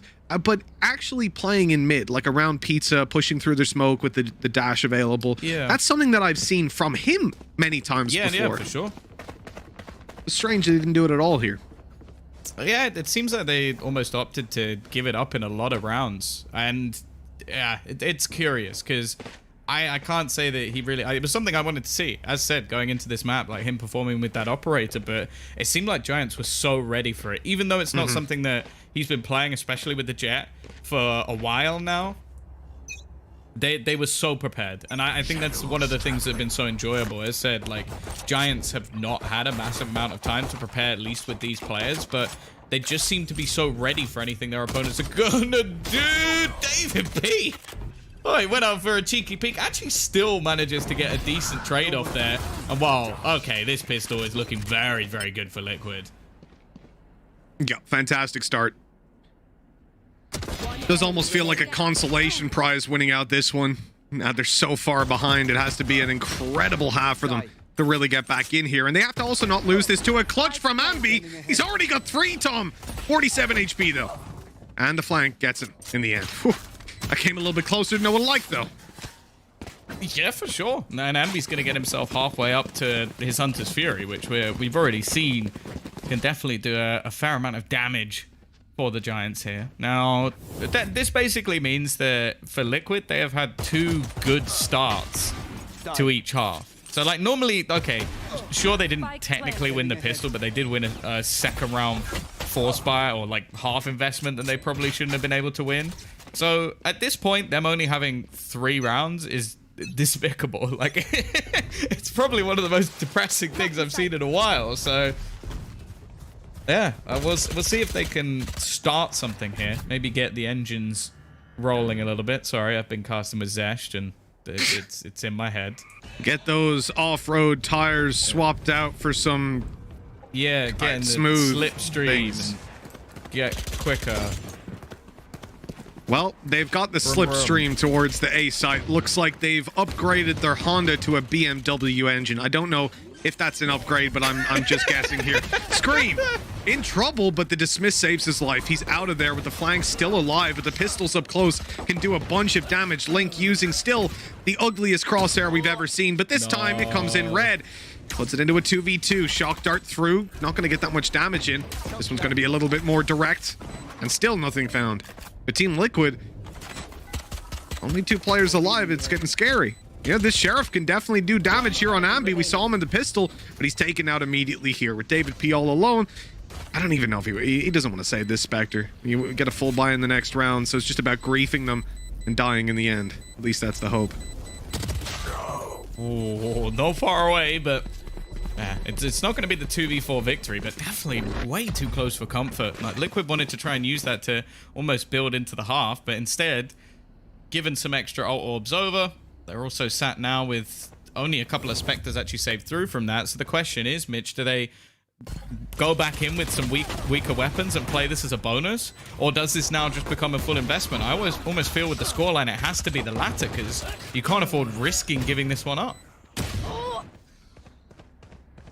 Yeah, I think I'm with you, man. Like, it's a really tough situation, but putting all your credits on the line is probably the way to go. And they've done it. Team Liquid investing fully. Scream falls right away. That's not the start that they wanted. Ambi's been having a great map so far. Last couple of rounds, he has been on fire, activated, and ready to go. As we hit 1 minute 20 on the clock, Team Liquid are playing a similar round to what Vodafone Giants were doing. A little bit different because they don't play from spawn into mid. They play instead from B-Con. But they're playing that mid default. They're looking for the control there. Only they seem to be a little bit more favored towards that B site, trying to take over control of Pizza.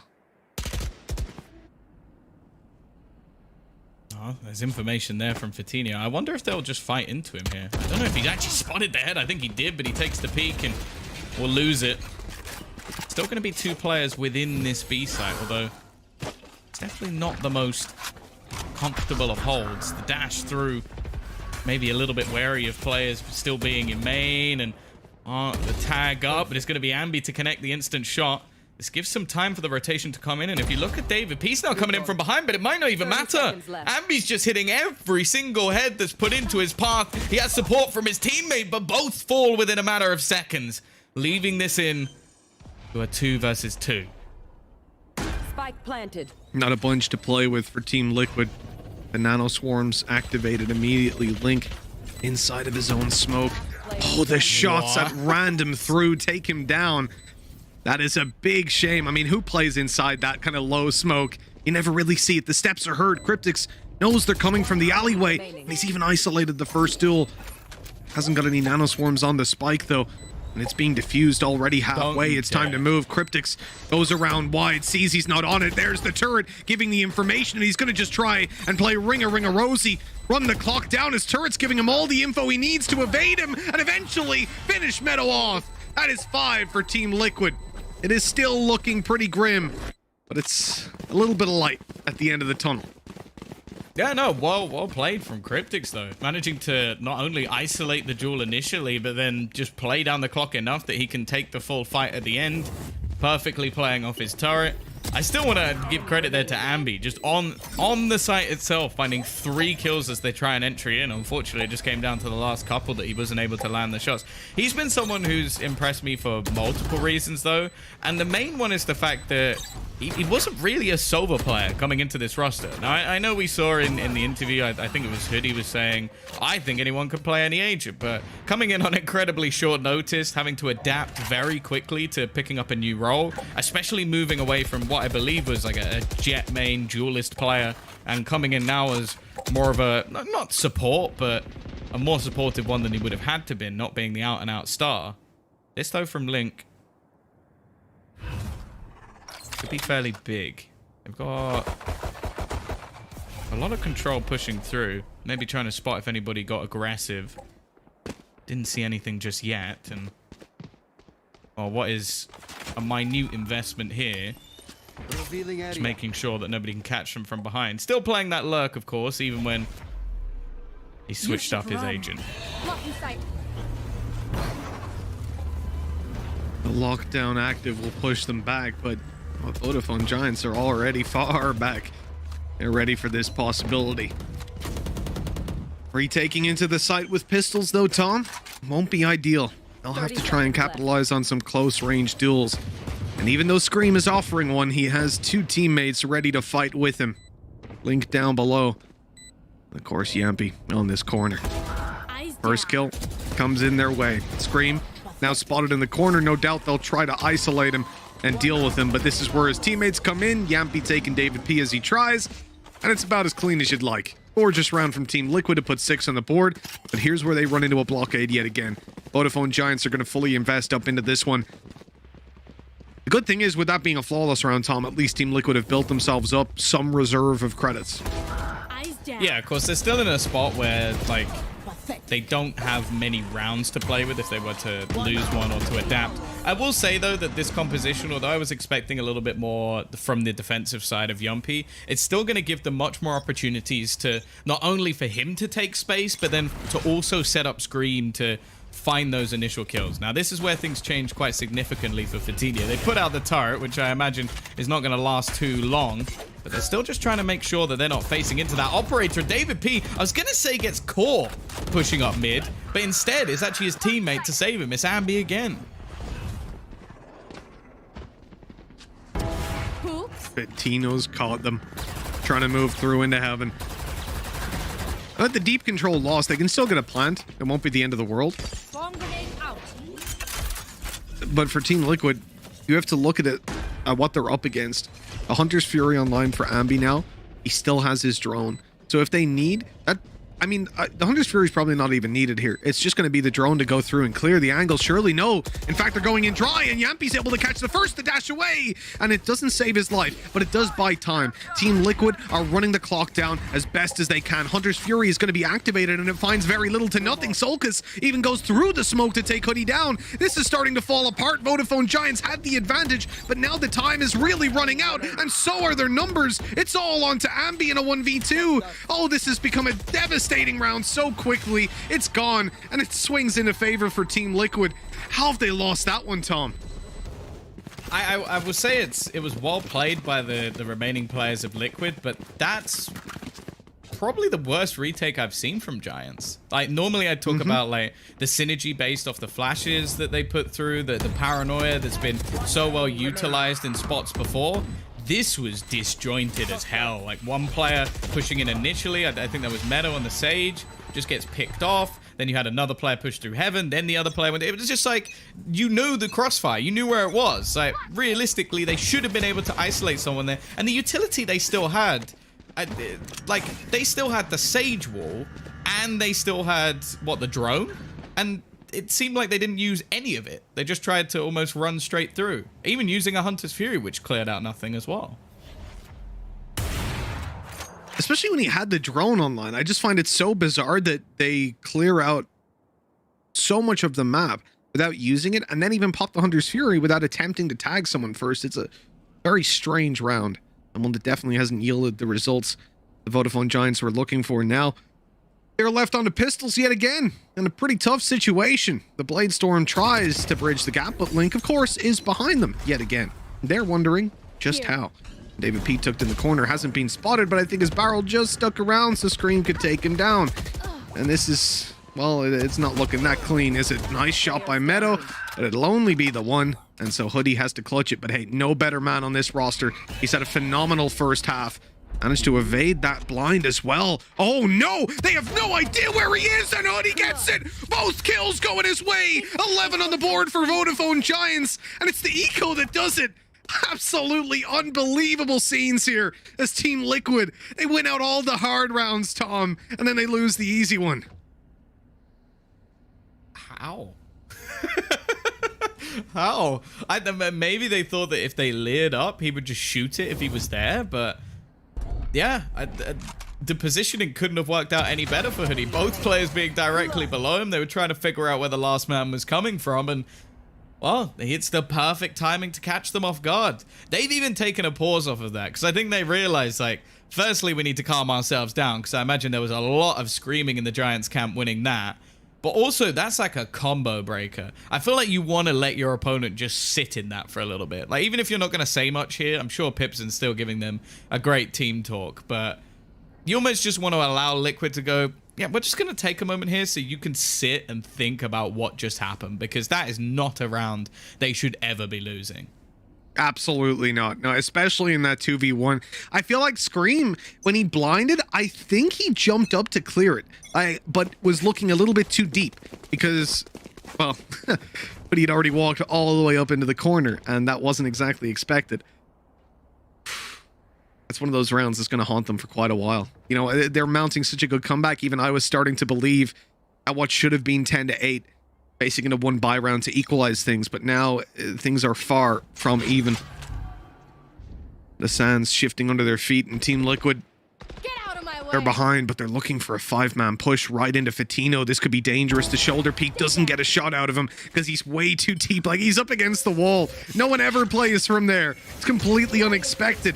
And as the wall goes up now, Vodafone Giants are trying to lock them out, but Yampy has other ideas, going right into the site, but he doesn't even get a kill. Only damage onto David P. Giants are rolling over them. Even a Sheriff from Hoodie coming out, leaving Link alone in a 1v5. A near flawless round from Vodafone Giants. In fact, flawless so far. They're looking at potentially map point here. And there it is, 12-7. They're going to get it. I do really, like, you look at the peak that Fatino's taken there. Firstly, you can, well, maybe you could do it on a Reyna, but realistically, you can only really make that peak on a Jet, like, to be able to dash out there in the first place. But of course, anybody shoulder peeking that is not going to check that corner. That would just be an unreal thing to just think of, that he's going to be all the way over on the other side. They probably will from now on, to be fair to them, but you have to swing wide enough that if he was then on the further angle, you'd be in even more trouble. So that works out brilliantly. Hoodie, maybe the man should just play eco rounds all the time, because I feel like he just gets kills with pistols and snipers no matter what goes on. So I'm starting to question if that should be the case. But yeah, back-to-back rounds now. As you said, it was looking like there was some sort of comeback being built, the mountain being climbed. And again, okay, this time they're going to use the drone to clear it. And, well, he has to just dash out there. So much better from Liquid, making sure that he's not going to get away with anything. Second time the wall's been in quite an irritating spot for at least one member, but they're putting everything into this. And they're actually going to get an opener off the back of the Hunter's Fury and leave Fatinho all on his own at the back of the site. Oh, that's not great. He's He even is being the caught up in the ulti. Night. Scream takes him down. Oh, headshot as well. Even headshots with knives, of course. This is the round, isn't it? Meadow left alone, 1v5. Gets a taste of what it's like to be David P. Oh, he won't be saving. I have to say, I love the... I've never... Because obviously you don't get many knife kills in Valorant. I know you get knifed in, like, when you play games. I think I saw a clip of that. But, yeah. But anyway, like, I love the way that he got that knife kill with the fan was almost like... You know when the, like, challenging someone to a duel, like, with a white glove. Yeah, it's like... Psh, get out of my face. I challenge you to a duel. Oh. I'm not sure it has to be a white glove as well. I think any glove works. I don't know. In my head, it's a white glove. But who's challenging you to a duel? An umpire at a snooker match? No, there's a butler. A butler? Like, I need to pay him more, Tom. They're challenging to duels. The hell? Well, Yampy's playing quite aggressive on that. Well, it's not going to pay off. Spike planted. Numbers equalized. Vodafone Giants have a res to make that even better. David P back online. And of course, he's got the wonderful ultimate online, Tom. Yes. It could actually be quite impactful.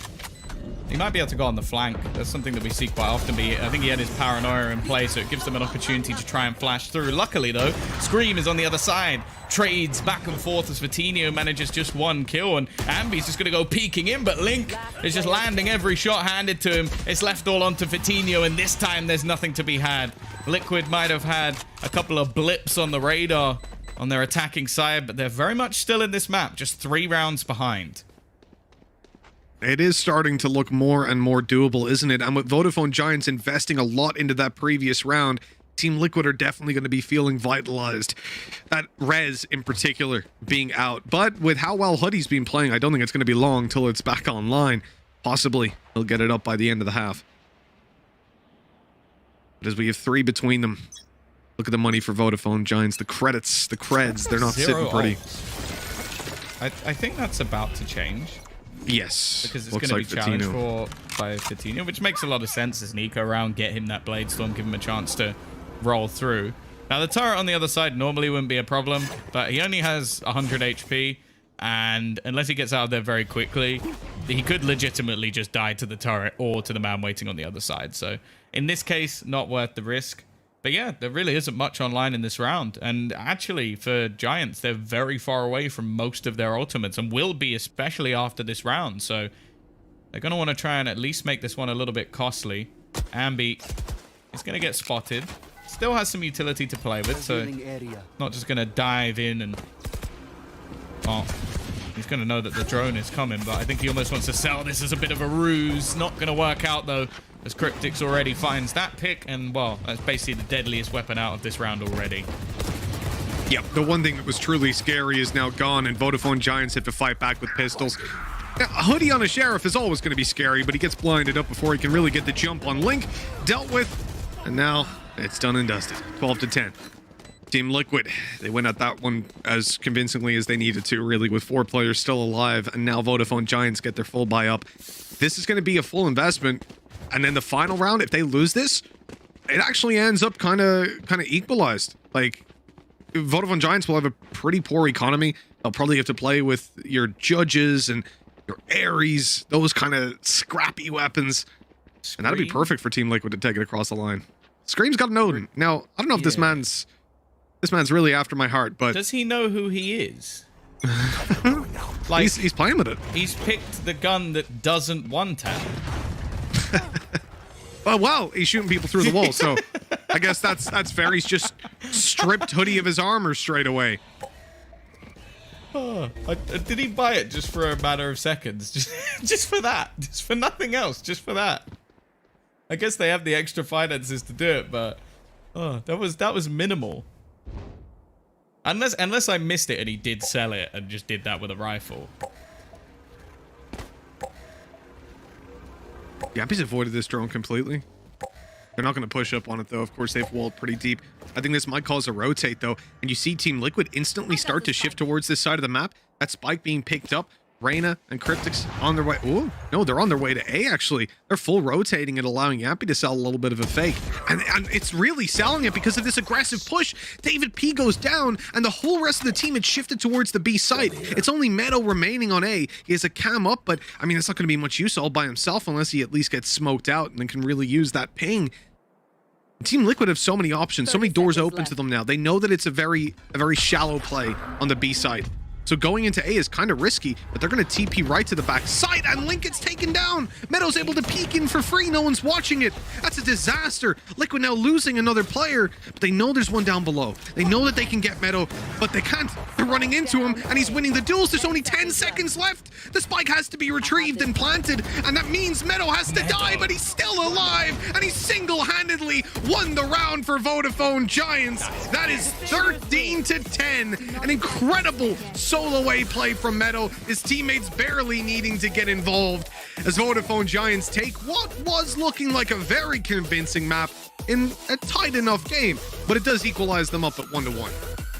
Yeah, I think they'll be maybe a little bit disappointed that they didn't close it out a bit sooner, but ultimately the win's the win. That's all they're going to care about. And Meadow as well, such a big play to drag things home at the end. Like, you almost set up. He's like the solo man on the site. He should be screwed. He should be isolated. Manages to get 3 kills out of it, and it ended up being a pretty decent map for them. Now, we've seen a couple now, like that one for David P was definitely a little bit more quiet. It seems like the research has definitely been done so far for Liquid in shutting him down, cutting off any of his rotation. So going forward in the series, I'll be interested to see if they're able to get away with it as much, because they had some pretty big performers. Ambi in particular was someone who really impressed me during that map, but I'm sure the desk are going to talk about that as well.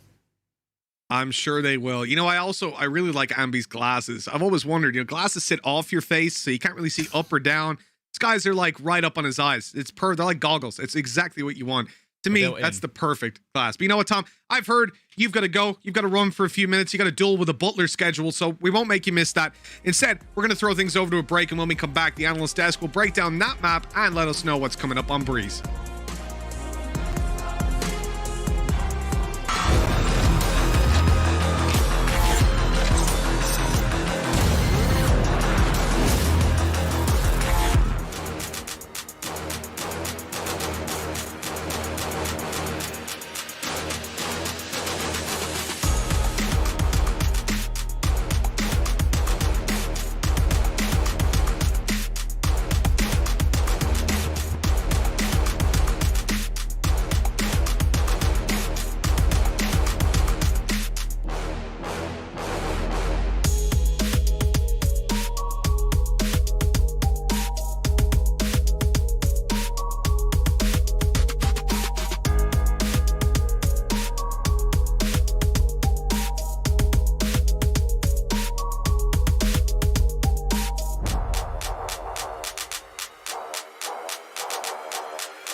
Wanna get it crunk in the club, crunk in the club, with a crunk in the club, crunk in the club, crunk in the club, crunk in the club, with a get it crunk crunk with a couple hundred thugs. Crunk in the club, crunk in the club with a crunk in the club, crunk in the club, crunk in the club, crunk in the club with a beat crunk with a couple hundred thugs. Everybody round, everybody round, everybody round, everybody round here. Everybody round, everybody round here. Know we getting hype. Everybody round, everybody round, everybody round, everybody round, everybody round here. Know we getting hype.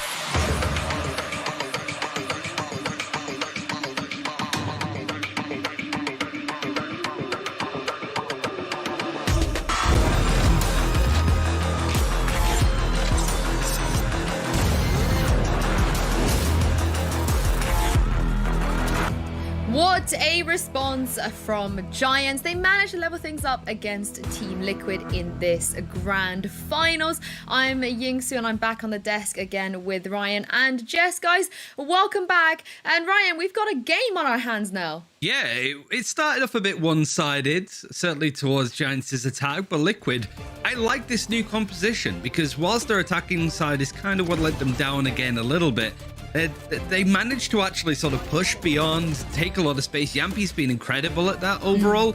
But Giants, they just built up such a huge deficit on their attack that it was hard, always going to be difficult for Team Liquid to come back. They almost did. I'm going to praise the man Ryan here because he started off today by saying, what if it's not the maps that are giving people the edge? What if it's the side start?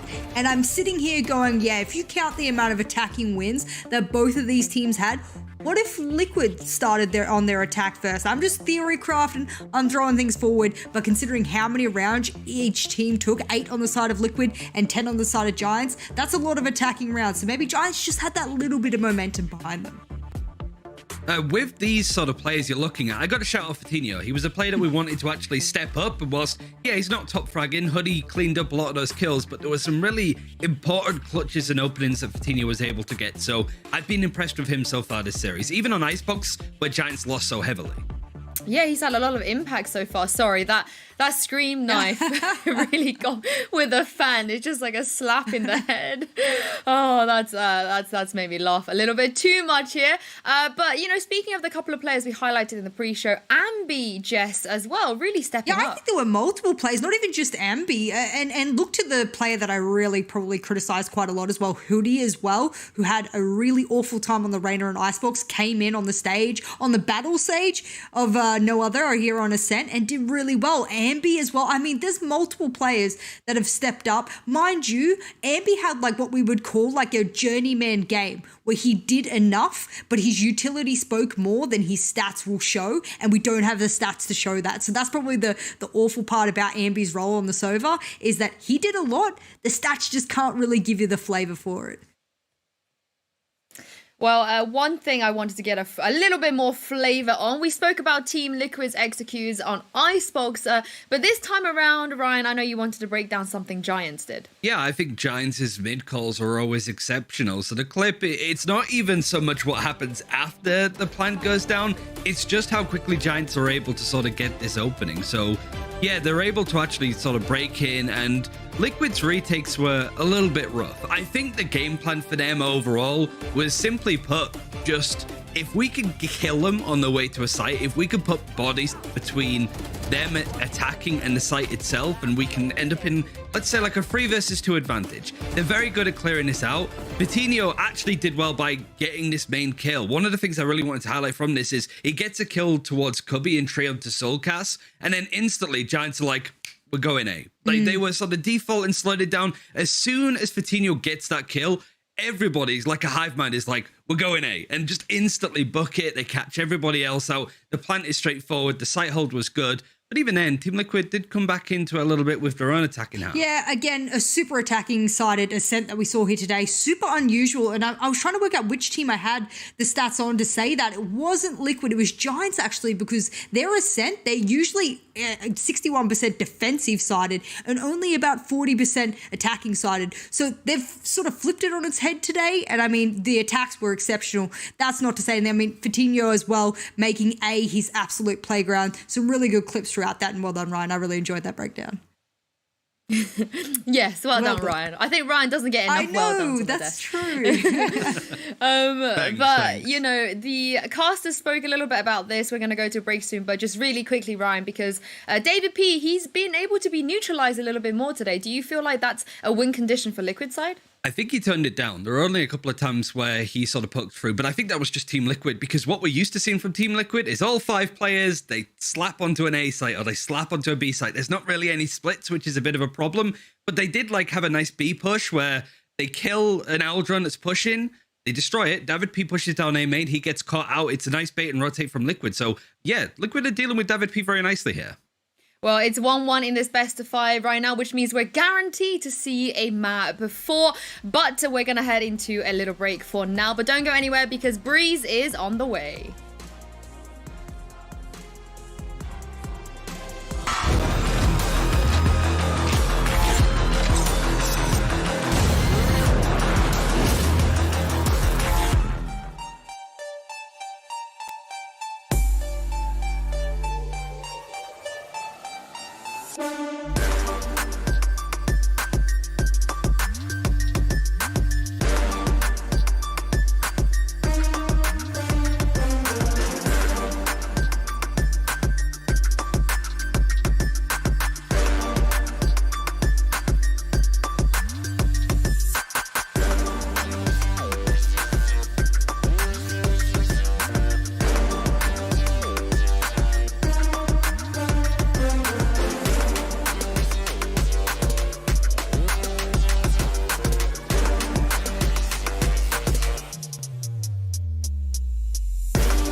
Welcome back to the grand finals of the VCT Challengers main event. Teams are winning their own map picks today. I cannot believe I'm saying this, Ryan and Jess. And Jess, you know, being the 5-head prediction analyst on the desk, does this mean that Breeze is going to go Team Liquid's way? It has to, because if I said it yesterday, it has to mean that the stats are right today as well. I mean, hopefully, this is one of the most confident maps when I talk about Team Liquid and having one of their best maps on their recent form. This is it. We said going into that best of 5 as well yesterday against FNATIC that if they ended up going the distance to Breeze, that I felt it would be an automatic win for Liquid. It wasn't easy by any means, and I don't think this map here against Giants will be easy by any means, but I do think they're following the trend, they're following the script of this is my map, we win it, that's your map, you win it, so on and so forth.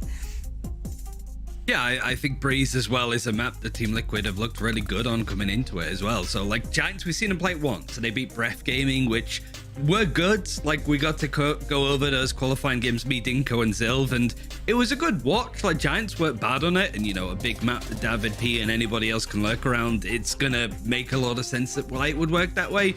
But I think Team Liquid beating FNATIC yesterday in a way that they did really does make me feel that this at least should be a given for Team Liquid. But now that I've said that, I think Giants might have something to say. Oh, Ryan, what have you done? I'm not Mitch, to be fair. I usually will stuff into existence. He's just the opposite. That is very, very true. But like you said, we don't really see Giants on this map, which is, you know, it might either because, you know, they've been beating teams 2-0 every single time round. We haven't got around to it. Or are you concerned though, Ryan, that this is going to be a little bit like their Haven where they just simply don't play it?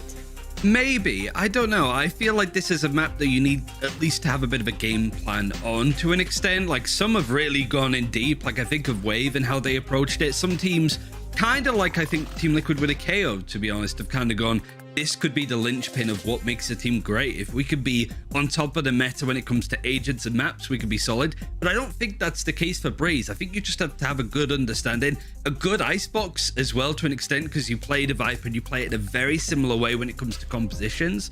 But it's too early to say. We've seen Giants play it once. They might be brilliant on it. We just have no idea. Yeah, and that one time was against Breath, and I think, what did it go to in total? Like 13-7, so it wasn't the worst performance by Giants, but it also wasn't against the best of team. And I know we're going to go into Agent Select soon, but I mean, they run a pretty vanilla kind of composition on. They got the Cypher, the Jet, the Sky, the Sova, and the Viper as well, so I don't expect them to do anything crazy unless they want to use this as a bit of a practice. But again, David P has said really clearly he wants to win this no matter what, so I don't think they're going to be sort of throwing anything to the wind. And as you said, Ryan, you know, if there's any map that David P is going to make those lurks work and make Liquid work hard for it, it's going to be this one. We're going to head into Agent Select now and see what the teams are choosing. So far, we've got that Scream, Reyna, Yampy, Jet all day. Maybe we'll see that again on this map. Who knows? Agent Select is here now with us. So far, Giants, it does seem like they're locking in a composition we've seen them play before. And Team Liquid, the history is, where is Eccles? We need Eccles to be here for every single Agent Select, because Jess, he's really gone above and beyond with the prediction. You know what? I love it, because you just need one person on the desk to do a big 5-head, 200 IQ sort of read of the day, and then all of a sudden, the whole desk just seems like 5-head at that point. I'm loving it. Again, I did say that there was a lot of momentum behind the whole Yampy and Scream duo at the moment, especially after map 1. That Reyna Jet duo, that's been working really well. Don't change it, been working absolute wonders, and I'm glad they're bringing it.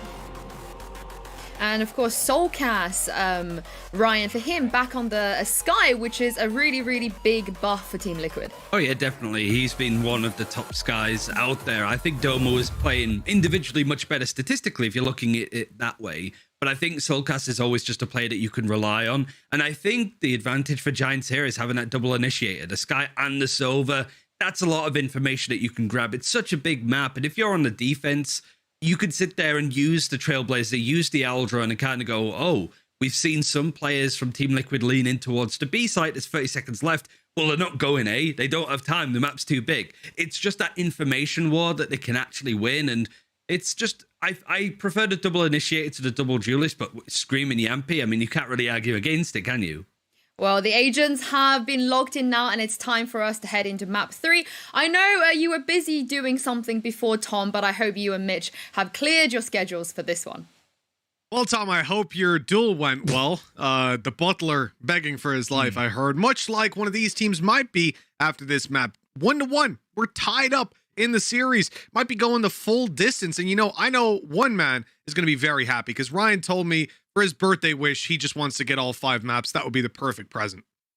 Honestly, I can't wait to share my birthday with Ryan tomorrow. Like, I will say he's a little bit greedy with taking every single day of the year, but yeah, you know, it was something about leap years or something like that. That's what he said to me, at least. But I don't think it works like that. But I will accept it anyway. Otherwise, it's a a bit unfair. We don't want to upset him. But yeah, getting back into this one, I'm a bit surprised actually that we still see the composition being changed again by Liquid, because on the previous couple of maps, Icebox never really played it. Like, they hadn't played it since back all the way before we got even into this stage. So it's not really that surprising that they changed up their composition. When it came to Ascent, things really haven't been going very well. So again, a composition change makes a lot of sense. When it comes to Breeze, they've actually had an incredible record on it, only losing, I think, one of the first times they played it to FNATIC. Other than that, they've looked very good, but clearly they're testing out, I guess, what everybody wanted, which was, please, Sliggy, go back to Duelist Scream. It's my favorite. I don't like seeing him on other agents. So, well, this map he was a duelist anyway, but now we get Reyna. I'll be honest, man. Am I the only one that wants Breach back on Scream? I love those days.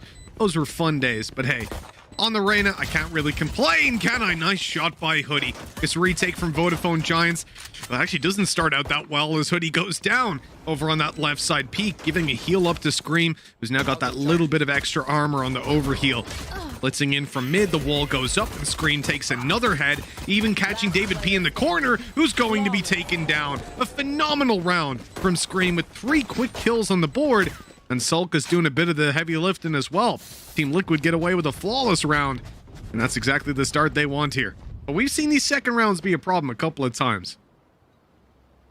Yeah, now I feel like you're trying to will it into existence, but yeah, we've definitely seen a few shakier ones. I am like, to say that we haven't seen a whole lot of Reyna on this map would be a bit of a lie, because there are a few teams that have been throwing it in. Like if you look towards the likes of Vitality, we saw it from Brams, which was really enjoyable, especially on the defensive side.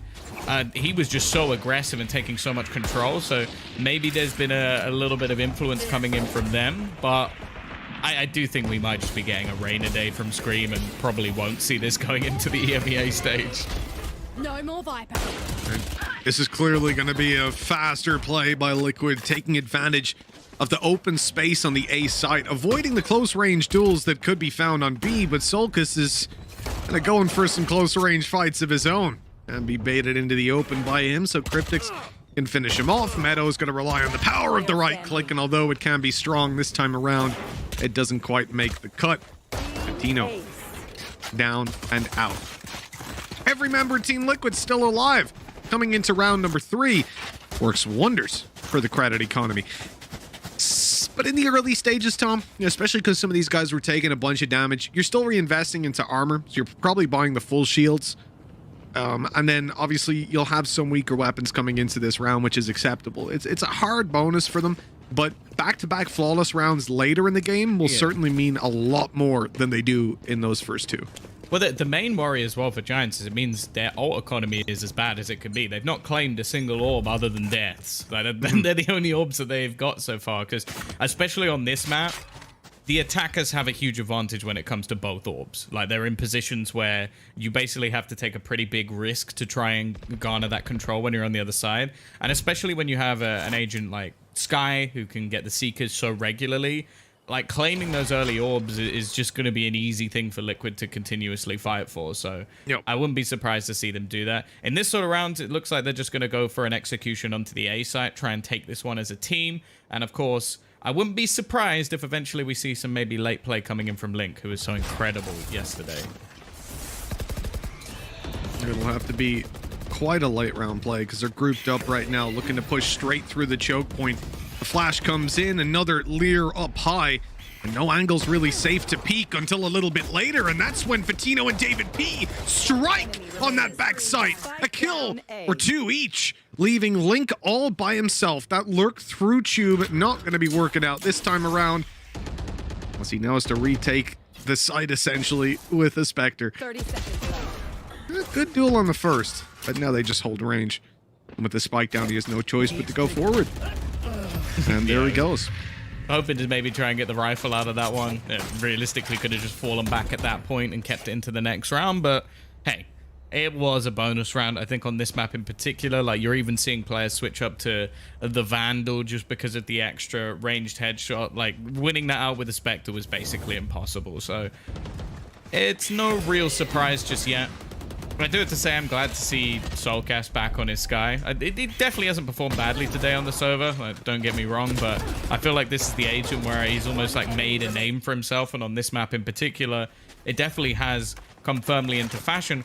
The only other counterpoint, though, is the fact that a lot of the time when you see executions on this map, the drone is so impactful.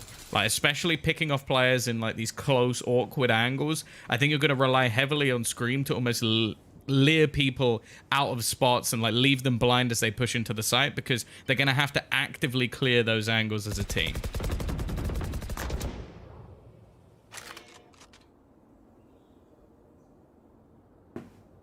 They've made a lot of ground. A lot of ground here. Completely open holes. Now, unfortunately, you can't get past that tripwire without breaking it. So they have a bit of a decision.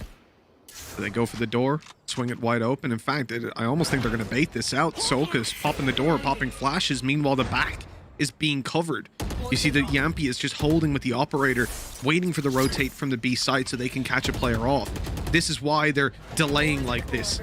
Constantly opening the door, trying to cause a distraction. And the B players are eventually on their way. This is where Yampy gets the opportunity to strike and take a free kill. And it's Ambi that falls. They've now cut the side in two, the map in two essentially, and I thought they would go back to B, but instead they keep running at the A site. David P is still in position though, and he's causing a lot of time to run off that clock, but Solkas takes him down. Okay, that was what we were waiting for. With that kill, I think he can see him. Meadow, if Meadow had a wide swing there, he might have been able to stop that plant, but instead he drops into an operator, loses his life, and loses the round. 3-1 on the board for Liquid. In a fairly well-handled round. I mean, I like a lot of what they did there. Pushing up through halls really being the key control that they got. And, well, a shame for the rotate that came in from Ambi. Yeah, for sure. I think especially considering how that round started, it was actually looking pretty good for Giants. Like, the amount of time I think that David P was able to survive, that's something he seems to be so good at when it comes to these defensive holds. But, yeah, for Liquid being able to break back in this scenario, pretty big. Now does Link, he's only gonna have a pistol in this round, so financially they're still in quite an awkward position. Could have probably got him something extra, maybe a Bulldog Guardian, something like that, but they might not need it. Already a solid start for Yumpy on this operator. I do have to say, like, seeing him back on the Jet op is just so much more exciting, especially on this attack side. It just gives him so much more opportunity to take risky peeks, fight into this A site, and try and make things that little bit tougher for some of his opponents. Now, he's going to spot Vitinho. He has popped the Blade Storm here. Well within his right to try and find something back in response, but for now, Liquid have slowed right down, and again, it looks like it's just going to be a telegraphed A hit. Definitely a favorite, and we've seen from Liquid before, they don't mind hitting the same side again and again. Over on Icebox, the rinse and repeat was there almost every single time. But shut down out of Fatino, the player with the Blade Storm activated, gets nothing done. In fact, the entirety of Vodafone Giants follow suit with just one kill in this round. Team Liquid have convincingly got a fourth on the board and shut down the buy of Vodafone Giants. You can just see that Scream's just having fun. I genuinely believe that this is his favorite agent, just because of you see the look on his face when he's playing this agent. I would love someone to do like a little side-by-side of the cams of when he's playing Reyna and when he's playing KO, and just look at the difference. Like, obviously it helps that they're winning, but it just, I don't know. It just seems like it's a comfort choice for him, and the risks and the movement that he's able to pull off with this agent just looks so different to anything else we've seen. And the fact is, as I said, like, personally, I'd like to see a Sova within this composition. I think at this moment on the map, it's a very powerful agent, but at the same time, if you asking me what would I rather see Scream play, it's always going to be Reyna, just because of, as said, the way that he plays. I mean, when you think about giving Scream, a player who thrives off of aggressive plays, who thrives off of just taking duels and leaving nothing on the table, and you think about giving him the ability to play as he wants and have an escape, have an exit to every fight he takes. That's why when he took up Jet in a non-opping sense, we were over the moon. We really enjoyed watching him play that, entering for the team. Sure, his stats took a little bit of a hit, but as is to be expected on that attack side when you have to play that role. But now on the Reyna, he's in an even more comfortable spot because he's not relied upon to be that guy that breaks through utility, that breaks through sites, that gets past the Viper util in the same way that you do on a Jet, which often ends in your death in a trade. Instead, he can be that front man or even the second guy in that's trading out Yampy and finding a lot of space in his own right. That is when they need to do that. Because a lot of the time, from what we're seeing so far, Tom, it is just straight up domination in these early stages of the round. Like that last round, they ran over them like water. And right now, Vodafone Giants only have pistols. Which is why I'm kind of surprised that they're spread out so much. This is the kind of round where I think the approach of the previous would make more sense. Because now, look at that. They've just gotten, for 950 credits, they've gotten a one-shot kill and spotted no one else outside B. So they can go and get that rifle for free. By the looks of it, the rest of the players are going to go straight back into that A site. It looked like they were attempting to play some sort of default, which I'm not really against, just in the case of trying to deny aggression, but maybe the peak was a little bit much. For now, though, just making sure that making very sure that there is nobody behind that box. I think he's spammed about 5 different bullets. If someone managed to dodge all of those, well, we'd have had to pull off a miracle. Now, they are going to have information of at least where the majority of the players are, but there is one where the defenders, well, they're not going to have a clue he's here.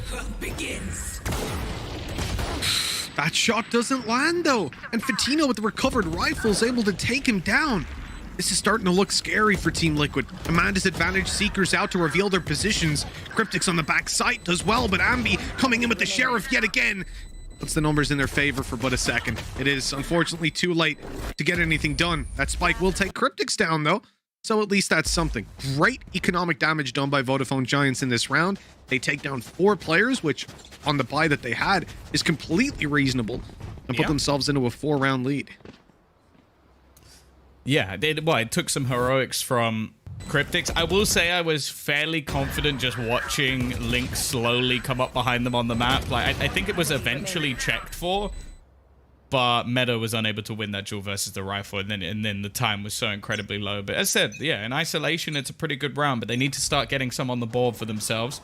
Now, we've seen thus far, Liquid's attack has definitely been the better of the two. Like, it's not really been called into question, especially consider, I think they lost, was it 8-4 or something like that yesterday versus FNATIC on this map, and then managed to turn the tide once again on the attack and bring it all the way back. So we're expecting a big half here for Liquid, but that doesn't necessarily mean this map is over. Exactly. I mean, look at the previous map and the comeback that occurred there. Very reasonably, had Liquid have started on the other side, it might have been the comeback from Giants, you know, from far behind that won them the map. So definitely isn't over till it's over. But Tino is just shutting them down. The attempted mid-split through double doors to the A site is put to a halt pretty quickly. Now, Link is coming on the flank that's being watched. Ambi is more than ready for this to come through. Oh, jump spotting it. Doesn't see him. A lot of noise being made. Players flashed outside or in middle. I think that was Vodafone Giants, right? The pop that flash was Hoodie that blinded them. So that's information to play with again. And Meadow should be more than ready for this push to come through. His teammates are hearing the steps. A couple of these guys are tagged up. Link manages to take down Ambi, though. They're all caught behind this wall. Hoodie is playing a very aggressive game. He could have been spammed down instantly. In fact, Meadow is the one to receive a couple of bullets. As Hoodie falls, Meadow on 20 HP backside is now under threat. Manages the first, but he's gone. There can be a plant now secured. Oh my god, Cryptix has got another. It's Fatino having to clutch this out. How has it spiraled out of control like this? A Viper's Pit almost completely counters that operator from getting back into the site, and Link is going on an incredibly long flank, making his way through the spawn. Oh, Tom, this is really devastating for Vodafone Giants, and they might even lose that operator in the end. It's a brilliant round from Link in general. Like, the second they lose those opening picks, it just seems like it was just his world from then onwards, like fighting around, taking so much control. But you have to almost look at, I think the only duel they won from that point onwards was, at least from the perspective we saw, Meadow hitting a completely blind shot on the player who was running at him. So other than that, they just played isolated duels. Like, it looked rough again for Giants, that they were not able to synergize in any of those spots. And well, I hate to say it because it's normally an ultimate we don't talk about too much, but that neural theft actually gives them the perfect timing to kill off the man trying to rotate in behind. This man, how's he so good with the Marshal? I don't understand. Like we said on Icebox a couple days ago, just let this guy play Marshal all the time. Screen, getting away with a kill there. Flash blinds him up, but he's ready to fight with his teammates on backside. The wall's soon to fall, but they just go right on through it. Into Fatino's face, taking him down. This is looking a little bit shaky for Vodafone Giants. They've got... Link is going on a flank play? All right, I thought he was rushing all the way through. That would have been ludicrous. He's going to hide in the corner, though, and have a little bit of a whiff, but he recovers it. Regains control, with Ambi being the last alive. I don't think his chances are too great. This man with a sheriff, scary to look at. He knows where both players are. Unfortunately, Cryptix is going to end that before it really gets started. Again, these Antica rounds for Liquid have not been clean, but I feel like I want to give more credit over to Giants rather than take it away from Liquid. They just seem to be so good with weaker weaponry, but again, we're looking at such a dominant half. Now, I still stand by the fact that if it ends up with like maybe 4 rounds on the board for Giants, they still have an opportunity to win this map. I said the defense has not been anywhere near as good. I think it was especially the B site yesterday where we saw, I think it was Cryptix and Link getting overwhelmed quite a bit with these faster pushes coming through. So it's not like this is done completely. Maybe for the moment it is. Well, at 7-1, yeah, it's we know that coming into the next half there can definitely be a little bit of a turnaround, but the reality is, for now, this is a dominant show. That round where Fatino finds 2 kills and it flips on its head, they somehow manage to 3-man lurk through a mid, get into the B side. That's really a kick in the teeth. Now, just to let the people at home know, we have a little bit of a tech issue, so they're going to be working on that in the background while we sit here and have a little bit of a chat. But luckily, there's plenty to talk about. I mean, I was going to say, do they know that we're not Pansy and Hyper? Because I don't want to be on, like, I don't ask to be on camera midway through matches. Like, they normally, like, obviously Pansy specifically wants to be on camera, like, in the middle of games. Like, she goes, okay, I need a 5-minute segment. We'll pretend there's some sort of technical issue, and then you'll bring us up on camera. But that's not us. Like, I would like the game to start. So production, if you could start the game, that'd be fantastic. All right. Oh, look at that, Tom. Thank you. That's perfect. We're keeping you on schedule for your next Butler duel in about an hour, right? So we should be good to go by then. See, Pansy, that's how it's done. You just ask production nicely to start the game. It's not hard. That's the problem, you know. Pansy and Hypoc, they never ask politely. You know, they're always aggressive. They're too scary. That's the problem. Yeah. I think she's going to challenge me to a duel after this. Yeah, she's going to get your Butler's and I blood. will lose. Well, we're 7-1 up as we rejoin the game. Team Liquid have been dominant, even in rounds that start well for Vodafone Giants, much like this one. David P shuts down Yampy's aggressive play through middle. Link is trying to get his way in here and help the team out, but David is just firing on all cylinders, taking heads left, right, and center, as Team Liquid now find themselves on a significant back foot. But this isn't the first time that they faced a 3v5, and as we just spoke about, the last one ended with Vodafone Giants getting absolutely dominated. So hopefully this time there's a little bit of a change. The Giants almost look like they're playing just to deny any sort of luck play through the back. They've got 3 players currently towards their spawn right now, just to try and stop any like risky rotation that would be attempted by Liquid. And they've got this spot on. It would take some incredible shots to try and hit that, even on like a layered approach as well, slightly higher than the other. Like if Soulcast had hit that shot, it would have been utterly ridiculous. Now they have been spotted out, and they are going to get themselves a plant. There's not really much that the remaining players are going to be able to do about that. But with David P coming in from behind, the rest of the players looking to surround them, this is going to be a really hard hold. Yeah, it's a tough one for sure. Cryptic's falling. It's looking done. Scream's got to ace clutch this. The first one's there, but that is it. And a second round for Vodafone Giants at long last. Perhaps they're happy about the tech pause. They got to have a little bit of a think on how they wanted to approach that. Yeah, I do think part of it as well, though, is that Liquid, after the pause, almost thought a similar thing and just went for a very aggressive B play. That's not something we've seen from them at all so far. So I wouldn't expect like the same thing to happen once again. And also, it looked like Giants had an incredibly good read. Like they had the majority of their players on that side of the map very, very quickly into the round. I'll say the slow play through Tube, and especially to the A side, has been working out incredibly well for them. I do like the fact that Vodafone Giants have adapted. They're now putting their Cypher with a tripwire right on the Viper wall. That's actually pretty huge, with Viper then rotating to play B. So they can pretty much wall up and then get vision on these players as they come through, pretty much granting a free kill, at least in theory. And the wall that's put down by Team Liquid perfectly plays into this. If Yampy dashes out, he is dead 100% of the time. And there it is. He's tagged up, and he doesn't get killed initially, but Fatino is there to take him down. The problem is that grants the trade, and now Meadow needs a huge play lurking inside the cage, but they've even detected him, taking him down and putting Team Liquid into the advantageous spot with the spike planted. And the worst part is Solkis is only now starting to come out. The flash was perfect for Screen to take down Ambi, and then they just closed the door behind them. This is gorgeous play by Team Liquid to leave David P all by himself. Link's flanks have been David on P. point, He's and back. David P returns once more. The B-side player that never seems to get the action. And that's the thing, Tom. We just saw in the last round, when they come to his site, he's popping off. He's finding 2 kills, 3 kills, shutting them down. But then most of the time, they just seem to go the other side, and he sat there in a 1v4 or in a 1v5 like, all right, guys, I guess I'll drop you next round.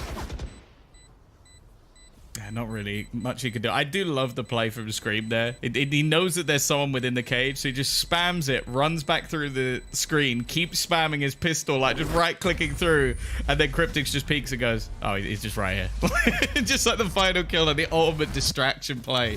But yeah, their entries into this A side have been phenomenal. Like the openers that they've been able to get so many rounds in a row. It seems like pretty much everyone on their team is popping off. Yumpy hasn't really had to do too much, but he still had an opener or 2 with the operator. And on the other side, there's only been a few glimmers of hope. Like I think Fatino getting his op back in hand could be a difference maker. Like he had a moment or 2 earlier on, but that was the 3v5 they lost. He gets 2 openers, they lose it with the rotation going in the other direction. And I wouldn't be surprised at all if, again, we're just going to see a straight-up A hit. Well, there's going to be a bit of an adaptation from Vodafone Giants playing more aggressive. Unfortunately, it does not see a reward. But Ambi now alone on the site.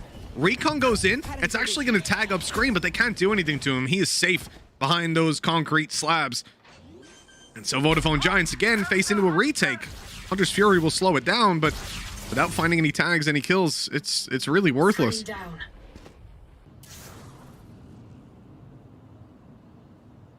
He's such a rat. I don't know how it has to be said. He's that player that you never want to play against, because somehow he always seems to slip the timing.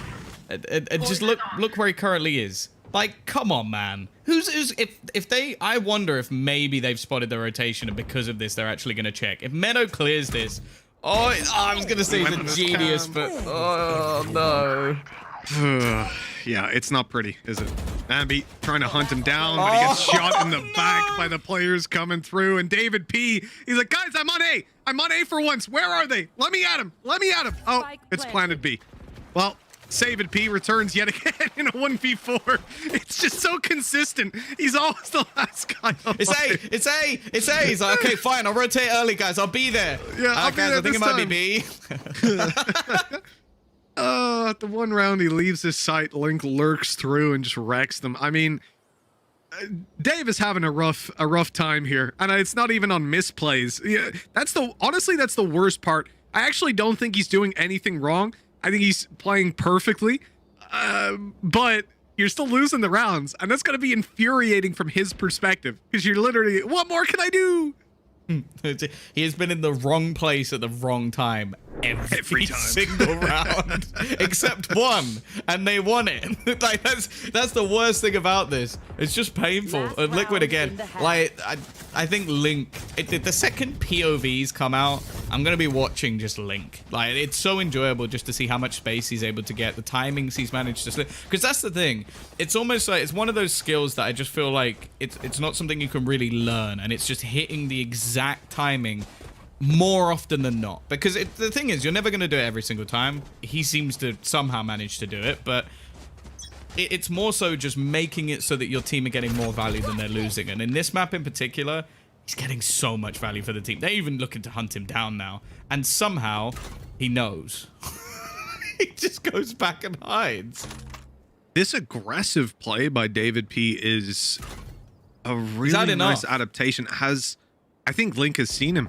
I think that Cam might have spotted the barrel as he came around the corner initially. Welcome to my Because he is being very, very conscious. As the site gets hit, oh no! David P swings at just the wrong moment. So Link gets dropped. But Fatino goes down. Numbers evened up. Liquid potentially pushing to double digits at the halftime. It would be a ridiculous half if they managed that. And 3 players are now spotted inside of halls. David P in with another from the operator. He's getting involved in the action at last, Tom, finding those opportunities, but Solkus is about to make that sky play. The aggressive flash, and oh no, so much damage done, but he doesn't manage to get the third. This round stays close, and in fact, a Viper's Pit on the other side is going to be pushed through. Meadow, the last remaining player, gets dropped on by Yampy with a shorty. What? What a way to finish it. Oh my. I love Yumpy's celebrations.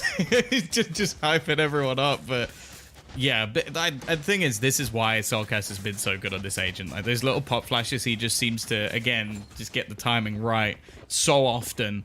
10-2 Now, we've said it already that the attacking side has definitely been where Liquid thrive within this map, but there's not a lot of wiggle room here for Giants. They basically, pistol, if anybody didn't know, is a necessity here to just get them off the starting block, but even that shouldn't be enough. Like, there's going to be enough buy rounds for Liquid to at least steal 1 or 2 away, and then they've already made it to overtime. That's a problem, right? Like, you can sit there and tell me that you've got a better attack or they've got a better defense, whatever it is, but pistols are often random. They're often coin flips. You don't want to be relying on the entire map being a coin flip and having to make a reverse sweep in the series. Team Liquid, man disadvantage, though. Things are starting out well for Vodafone Giants, and that's even better with Scream shut down and the little flank play by David P. But numbers are equalized yet again. Solkus still online with a flash to play with. It definitely helped them in pushing into the site. Team Liquid have plenty of time on the clock. I mean, they can run this one down.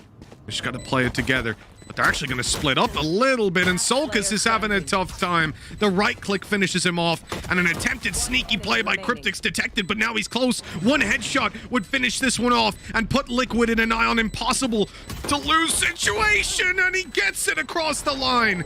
The defuse? No! There's no time! Oh, that's a shame. Yeah, there looked like there should be no way that he's able to isolate those duels. Like, they basically had him in a perfect crossfire when he walked through, but the timing for Fatino to go around the corner couldn't have been worse, but luckily for them, they burnt enough, or he burnt enough off the clock that they will get their third round just by a scrape. Now, I'll be curious to see whether or not there's going to be any risky investments here. Like, we know, of course, that this map and the Marshall just seem to go hand in hand, and especially when you consider that at some point we're probably going to have to get a bonus round coming out from Giants. They're going to go a bit heavier on the rifles. This man and they're the Marshall team. That's what it is. They're the Marshall team. They can just do it with the sniper every single time. Oh, that's unfortunate for Solkus being spotted up. Deep Flash gets himself. Well, that's unfortunate. I mean, with the Viper wall where it was, I know how it happens. I appreciate that. Meadow, he just didn't want to see his death coming. Yeah. He's just like, if I'm going to die, I don't want to be looking at it. That's why I wanted Meadow to back up. Playing against Yampy's Sheriff, never a good idea, and especially when you can give him a rifle for free. Now, playing exits here might not be a bad idea. Link is starting to move in through halls, but there's a flank play from David P, to nobody's surprise. This guy has been trying to match Link for those flanks. He should get some serious reward here. Yampy looking the other way. Link on his way through mid, but I don't think they're going to catch him. He's an opportunity to maybe... Oh, that was an interesting dash. Dave is actually closing in on him. He went straight for halls, dropped down below. Yeah, he's just dying to the spike. I mean, it's a really good idea. It's something that I was surprised earlier when, I can't remember who it was, but we had an Omen peek in like a 1v2 at the end rather than die to Spike. And when you're an Omen, when you're a Cypher, like these kind of players, it really isn't worth going for a kill. If you drop... Ults. Exactly. In terms of the ult economy, it's not worth it. If you can drop a weapon, sure, but you also don't know. You could be facing into a guy that has a ghost. And at that stage, it's absolutely not worth it to be, you know, you get an ult orb and maybe you give one to a Jet or to a Viper. And that's not a good trade. I have the spike. Oh, this is that bonus round. But as said, like they've gone heavy on the rifles here, realizing that they can't afford to almost play it for the financial side of Valorant. They need to be winning these rounds. So they're going to keep this in play. How is Yumpy going to be able to bypass that trip? Soulcast, he's going to ping the cam. At least try and remove some of the information. And there it goes. Now, Yumpy... Oh, he's pushing into the whole team. He needs to at least get one here, otherwise it's not worth it. And well, even still, that's going to be an upgrade, potentially, for Fatinho. But he's actually got to get out of there, because he's somewhat stuck. Never mind. Hoodie's just going to come through and hit 2 insta-headshots, making this A site pretty damn vulnerable, especially with Link still on the other side of the map. Yeah, huge work. Team Liquid have got an uphill battle to fight, that's for sure. Vodafone Giants still yet to push the side, but you can see they're grouping up for an A hit. They're just waiting to see if anybody pushes into them first. About as good of a start as you could hope for. Let's go down and get that plant. 30 seconds left. Who's going to be planting it here? Not Meadow, surely. What? Okay, they're going to play Spike deep, planted. but I mean, Sky would have had ulti online. I guess maybe gambling that he'll get a kill or an orb in next round. Even give it to... Well, they just didn't think about it. David, Fatinho, give it to anyone. Literally anyone but Meadow would have been perfect. Yeah, I think it was just something overlooked, making sure that they're getting the round over the line, and well, the remaining 2 players from Liquid just going to be saving the weaponry they have, give them something to fight with in the next round. But yeah, it's solid. Just brawling in this round at least. The aggression being attempted by Liquid not working out, and as said, like they're in a spot where they can afford to let a few of these rounds slip. Like take some of those plays, like use the more aggro peaks to try and take those fights. But realistically, for Giants, they know that this is a grind. And as we've already sort of alluded to, Liquid's defensive side on this map has not been great. Like as said, when it came to, in fact, both of the victories that they've had recently, they only got 4 rounds on their defensive side, which of course here, they do only need themselves 3. The loss versus FNATIC only got 4 rounds, and it's against some of the potentially... Oh, no, yeah, and even again, like Vitality, only 5 to close things out. It's been their attack that has been prominent. Now, they had an incredible attack, but you do have to feel like if Giants can string a few rounds together, it's game on. Absolutely, yeah. The comeback is possible at this point.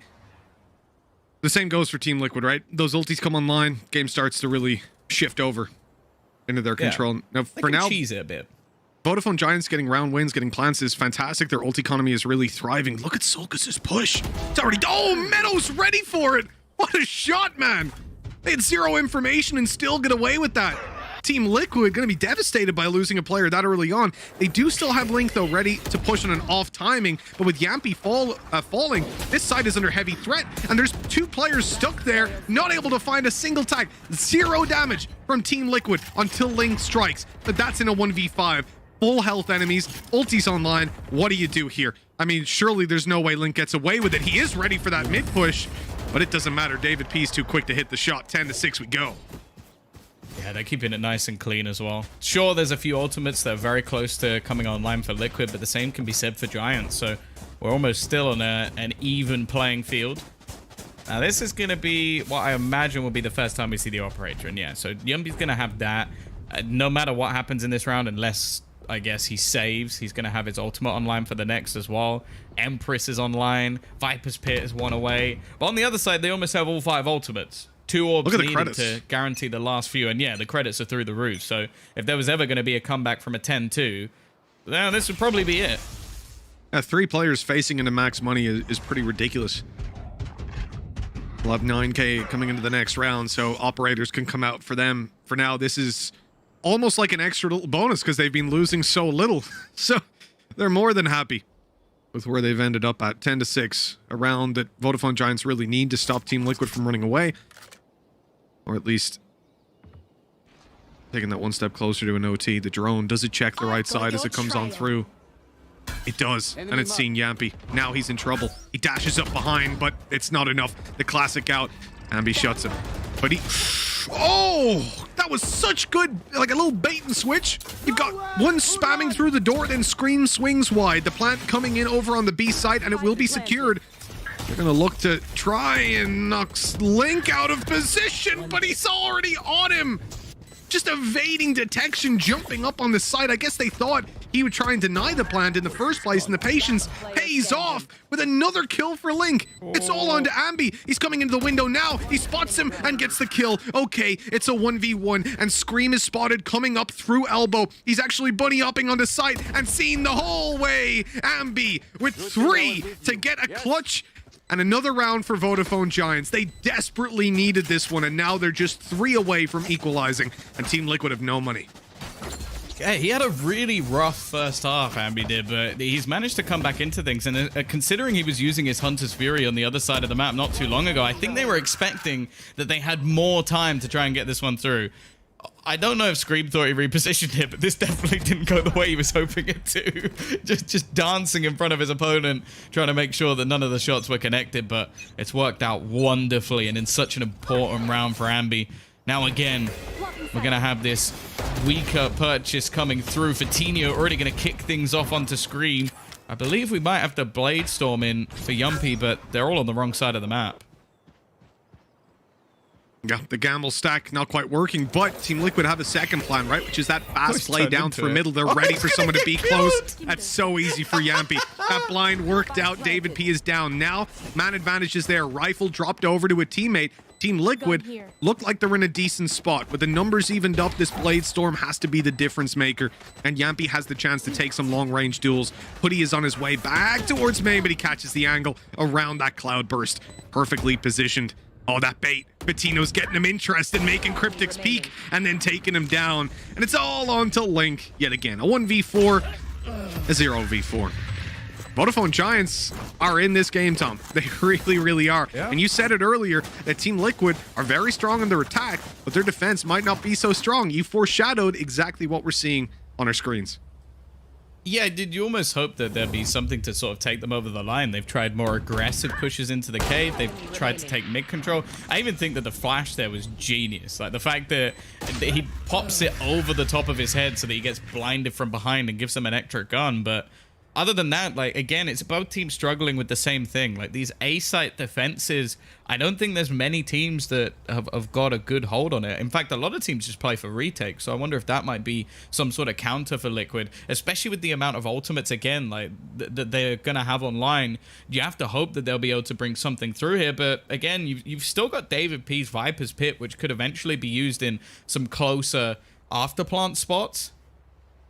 It's no surprise that Liquid are taking a tactical pause here. The fact that they've now lost, I think it's 6 rounds in a row, it's past the point of dangerous territory. Like, this is now getting into a position where they could realistically lose a map where they were 10-2 in the lead. It is strange as well, because when you look at the adaptations that they've made, they've been consistently looking for new avenues, whether it's looking to push down through B, get that control, go on the early flank. They'll try to fight from middle. They've stacked up on A. They've put their tripwires close. Like, they've tried so many different things, and it looks like nothing is working for them so far. I mean, they're not even finding an inch into a lot of these rounds. So I'm looking at Vodafone Giants here, and they're all the way down through halls. There's nothing there to slow them. Scream has to take duels, but he gets blocked off by this orb, and he's going to go forward through the poison orb and get dropped instantly by David P. That is a disaster. Spawn is now open, and they need to rotate one in to watch it. That's Solkus, who's waiting for the poison orb to go down. But Vodafone Giants, they're just posturing. They're faking out this control and starting to move back, but they're ready for Solkus to peek through. He's going to pop a flash and reveal nobody, but that's Fatino's opportunity, I thought, to take a fight. Instead, actually taking even more passive. Back. Oh, that timing is going to be terrible. Spike down A. Well, that's all the information they needed. 45 seconds left. Spike going to be dropped, and well, Yumpy in with an opportunity here. He's going to get spotted out by the cam, but I don't think he minds too much. He's going to try and get that little bit more aggressive. The problem now, though, is that they've got to be careful of that flank. Link, he might be about to fall victim to his own trap, as what they did was basically re-aggress through, and now looking to try and face this one together. David P might be in the prime spot. They're actually watching the elevated angle, but here comes the perfect flank from both players, peeking at the same time. And, well, Link's just been beaten at his own game. That was wonderful from Giants. A fantastic round. For a team that was down 10-2, they didn't even seem perturbed by that situation. They were completely happy to play back into it, and that's the sign of a great team. Another thing I have to credit Vodafone Giants with so early on in the history of this lineup, the fact that they are able to keep themselves in it mentally. A team that, Tom, we've asked the question, oh, they say that they don't tilt, that they're a very chill team, a great atmosphere, but it's easy when you're winning every single map, when you only lose your icebox. But what about when the going gets tough, right? When it's 10-2 down on Breeze and things are looking pretty bad for you in the grand finals. Well, evidently, they still hold up. They're playing a pretty fantastic game. Yeah, I think the early life of this team has definitely helped with that, because they have proven that they can pretty much fight back from any scenario. So I guess at this stage, why would you not believe that you can do it? You've already done it before, but this is getting ludicrous. I have to say that the fact that after they see the flash come through from Soulcast and it gets no one, that's the moment they choose to re-aggress. Like, they're completely playing with the minds of Liquid here. And as said, like, they even timed this so that they had one player peeking from the bridge and then the second peeking under it, so that, of course, Link isn't going to have time to correct his crosshair placement. That couldn't have been better played, like, if you'd literally scripted it. That was fantastic.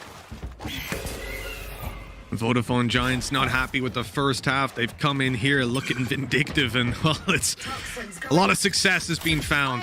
The wall up here, the Seekers behind to clear out. They know they're good to push the site, although they all get destroyed very quickly indeed. Still, the information says that the site is clear, so they get that plant down. Now as well, David P's got his ulti online, and I can't help but feel like we're about to have a Viper's Pit on that site to secure the round. Although, it hasn't come through just yet. And Vodafone Giants buying their time, and actually they're going to play more of a dedicated post plant on this one, obviously avoiding giving the Pistols the chance to fight inside of Viper's Pit. A wise choice, and one that might pay off if they stop losing players. As those Seekers go out, they start to reveal people, and shots are landing left, right, and center. David P is the last man alive. He's blinded up, and he can't even get out. The defuse coming in puts Liquid on 11, and somehow the retake on the A site with Pistols is where they finally find their first round on the defensive side, Tom. Of all the rounds to lose, like, of all of the rounds to lose, you get a free after plant. All your players are alive when you get the spike down, and then, wow, yeah, Soulcast hitting some wonderful shots, but even still, like, that should never have gone back in that direction. I think they're going to be absolutely kicking themselves. It's almost like they've gone for the ultimate fake comeback. Get yourself within one round, winning 7 in a row, and then losing to Pistols in pretty silly fashion. Liquid, though, that might be the lease of life they were looking for, of giving them an avenue back into the map.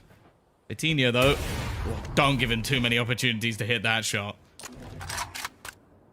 It looked almost like Vodafone Giants were a bit intimidated when they pushed into that A site. They got control, and what we had seen before when they were versus Pistols is they started swinging deep into the site. They drop the wall, they start to look for aim duels on range, flash through, whatever it is. But this time, they play much more passive. They play for dedicated post plants, and that extra space that was given to them allowed Liquid to just get up in their face. Now, this time, we're going to see a very deep Viper's Pit come online, but nobody's pushing into it. In fact, not even David P is close by. The Viper utility keeping him out for now. And he'll have to take a step into that, or it's going to dissipate pretty soon. There we go. He's inside now. On pretty low HP as he walked through. Still only on 80. As the effects wear off Cryptics. Absorbs a couple of bullets there.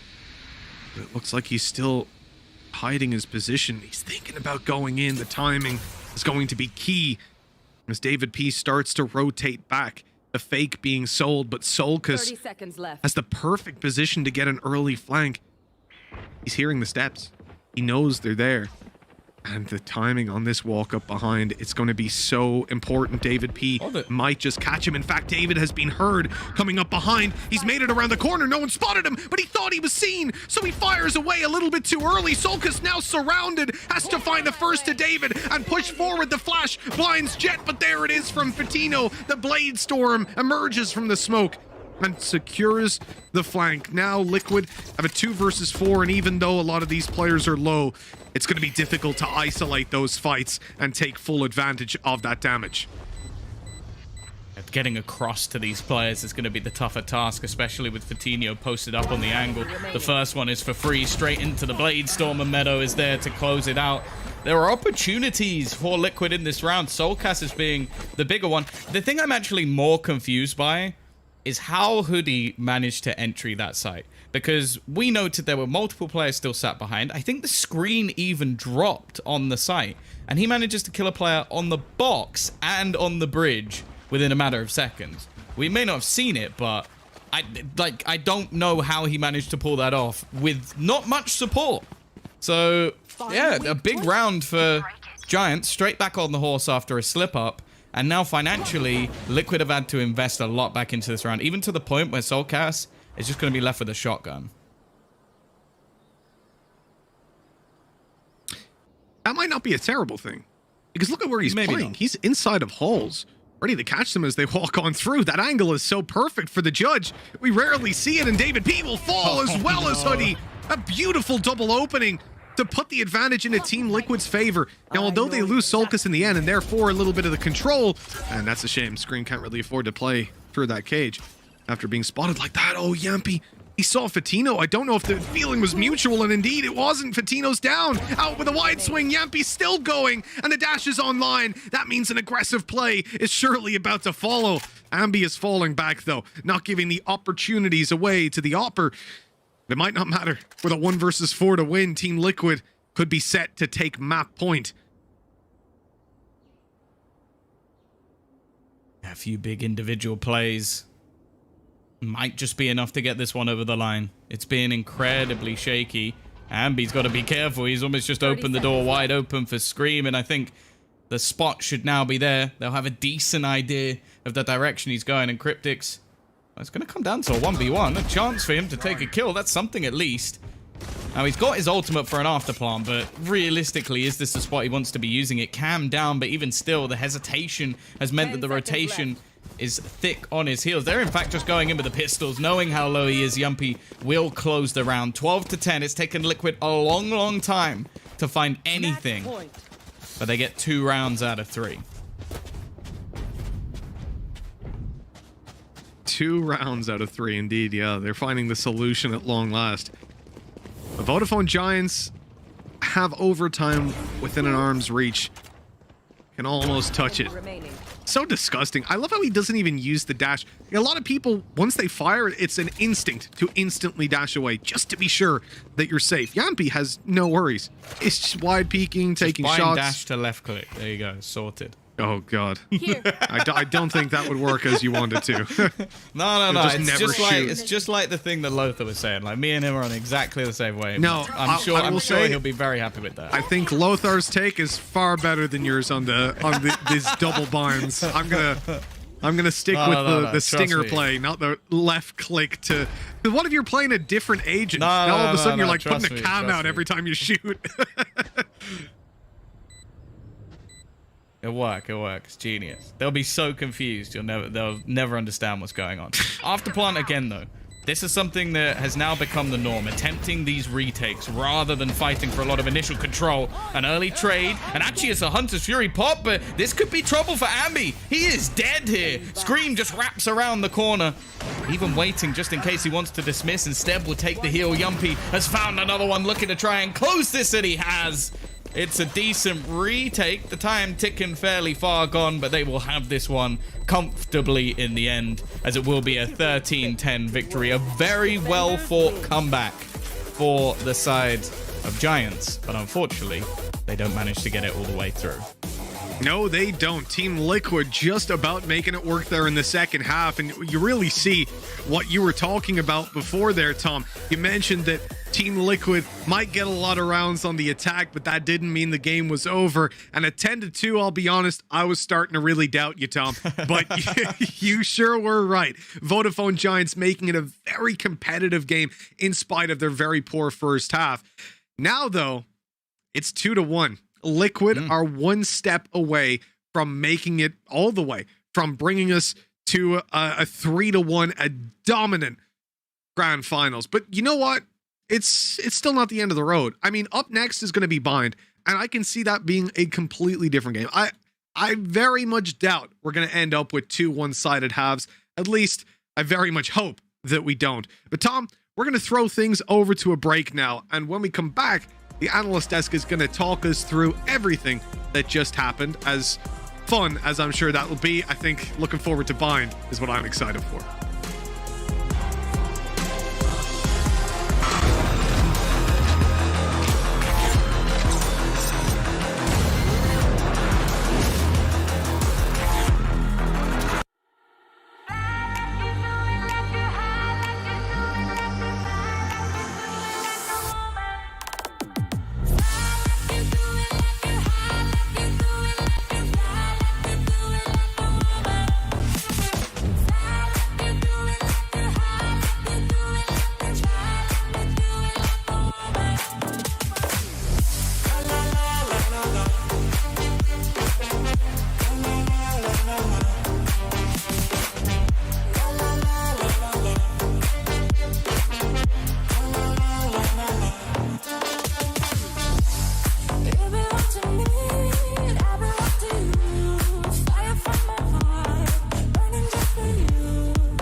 Welcome back to the grand finals of the VCT Challengers main event, where Team Liquid have earned themselves a match point right after Breeze. I'm your host, Yingsu, and I'm back on the desk again, joined by Ryan and Jess.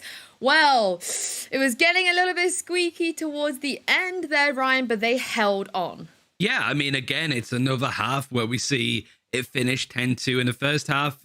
Team Liquid really came out again on top, with their attacking rounds. Very similar to Icebox in that they kept hitting that A site initially, but there was a whole lot more creativeness from them.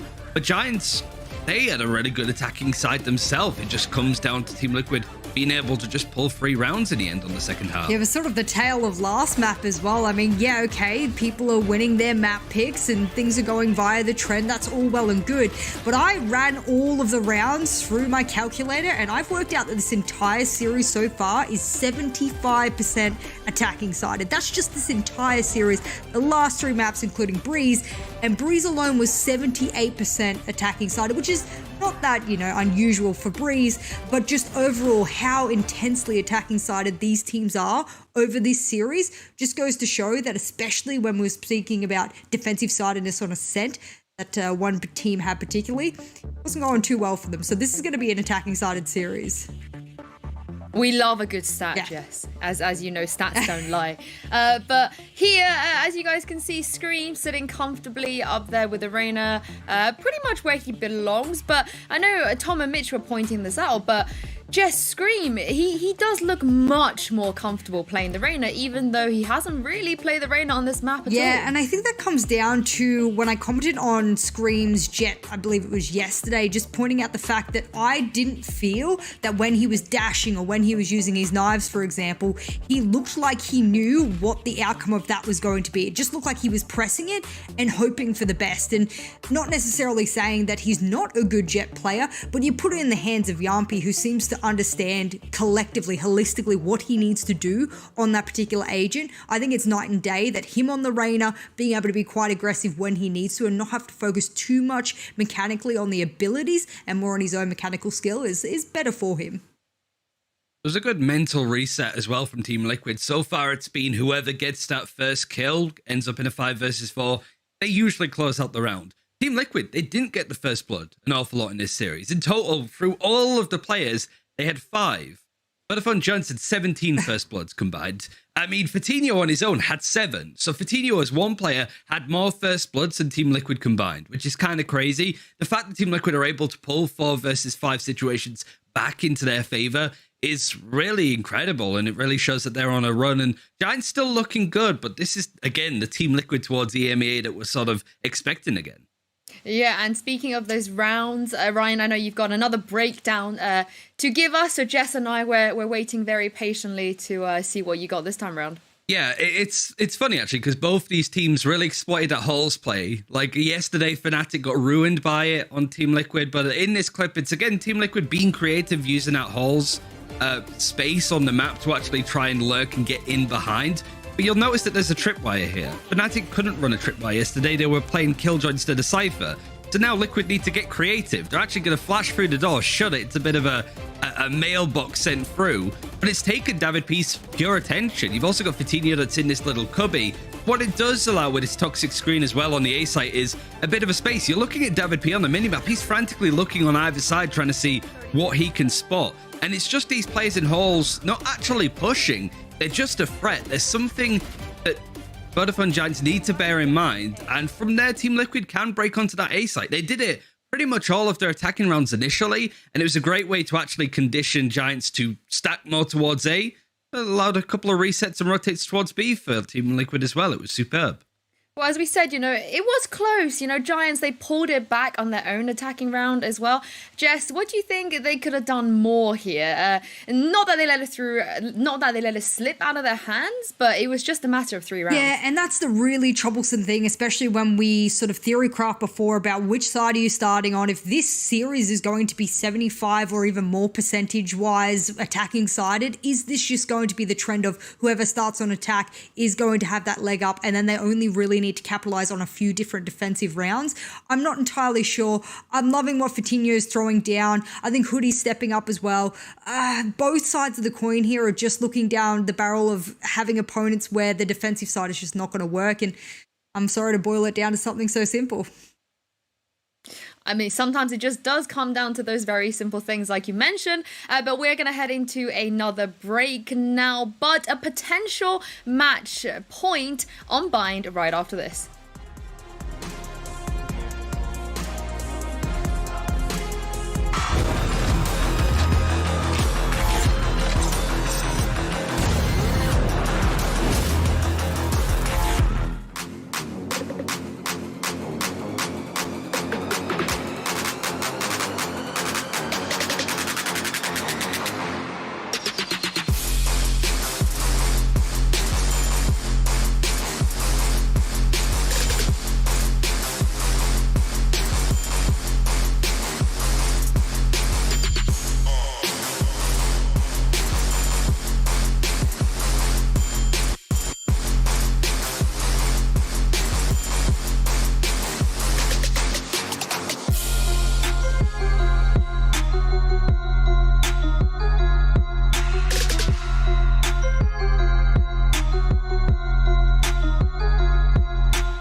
Got the money in the bank.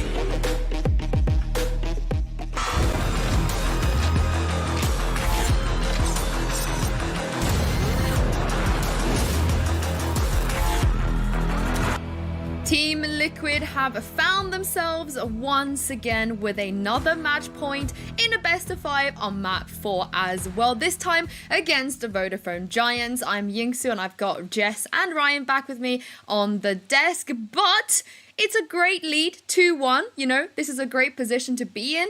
But Ryan, it's Bind that we're going to next. And it's interesting because it's Vodafone Giants in stage 3, at least 11-1 on this map. And they did beat Team Liquid most recently. 13-4 was the score. So, yeah, this is a different sort of change-up, I suppose, because Team Liquid have always been somewhat decent on this map, but not anymore. What's even cooler to highlight for Giants is they play without the Viper. They play without this whole idea that you need to have that toxic controller on your team for it to be successful. They play without it. And with those kind of numbers, it's really looking like Vodafone Giants might be one of the top teams actually on this map in EMEA. Well, they might be, and I'm going to throw a bone to the side of Team Liquid and all of their fans out there, as whilst Vodafone Giants handed them a 13-4 last time they went head-to-head, and I know that's a bit of a belting, but when they went up against FNATIC, they managed to bring it to a win. It was a 13-10, and while that shows a little bit of progress, it shows a little bit of improvement, and already in this best of 5, we've seen a massive amount of improvement here from Team Liquid, so I'm sort of leaning left and right on this one, whilst I know it is Vodafone Giants' best map by far, and not really the best map of Liquid. I feel they're just making tiny baby steps of improvement, and they could really double down on it here. I'm glad you brought up the last head-to-head, Jess, because so far for Team Liquid, they've had a great day because they've managed to avoid the map, so they got absolutely smashed on the last time they faced Giants. So if Giants, you know, they have to win this, do you think this is a great place for them to kind of bring everything level again? They have to, because not only do they have, like, what have they got, 8 maps or 8 times they've won this in a row before, like, Rix sort of took it before that. I mean, you don't want to stop that kind of run on a map like this. You don't want to say that you are not the best Bind team almost in all of, you know, EMEA at the moment with how their run's been going. I'm just sort of sitting here for Team Liquid and saying, if you want to make a statement, right now is the chance on Vodafone Giants' best map to prove that those 2 days you've done a mass amount of learning. Saving grace as well, I think, for Team Liquid is you look at the results. Yeah, they lost to Giants before, they lost to Vitality. They were playing KO then.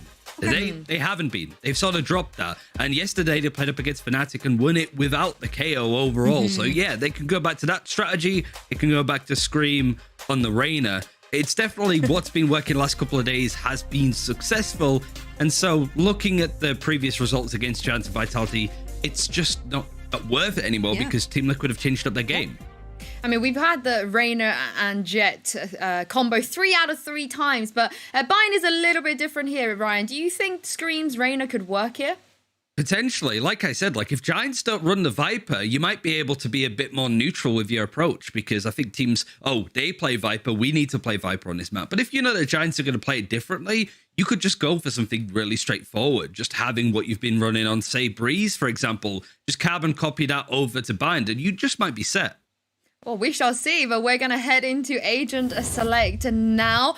I mean, KO is very unlikely. The Reyna, I cannot believe I'm saying this, maybe is something that they might lean towards. But so far, on the side of Giants, you know, they're not switching anything up. But Scream, Sage. Wow. This takes me back time, Ryan. I feel emotional seeing him on this agent again. I was going to say, we're watching Prodigy right now. It's like 2020, really early stuff. And yeah, this is what I mean. Like, they're looking to move away from the Viper. So I'm glad about this. I'm glad that we're moving away from Viper being a must pick. Sorry to interrupt you. Sorry. Jess, did I just see Soulcast locking the Raze here? Hold on a second. 2020. Hold on a second. Hello? I mean, look, if Scream's going to play the Battle Sage and then Soulcast is like, what do I play? What is the thing that I get to jump onto now? I mean, go for your life, I guess. My sort of soul searching question that I have right now is that I'm looking at every single one of my Excel sheets right now and none of this predicted it. So stats lie sometimes and they're lying right now.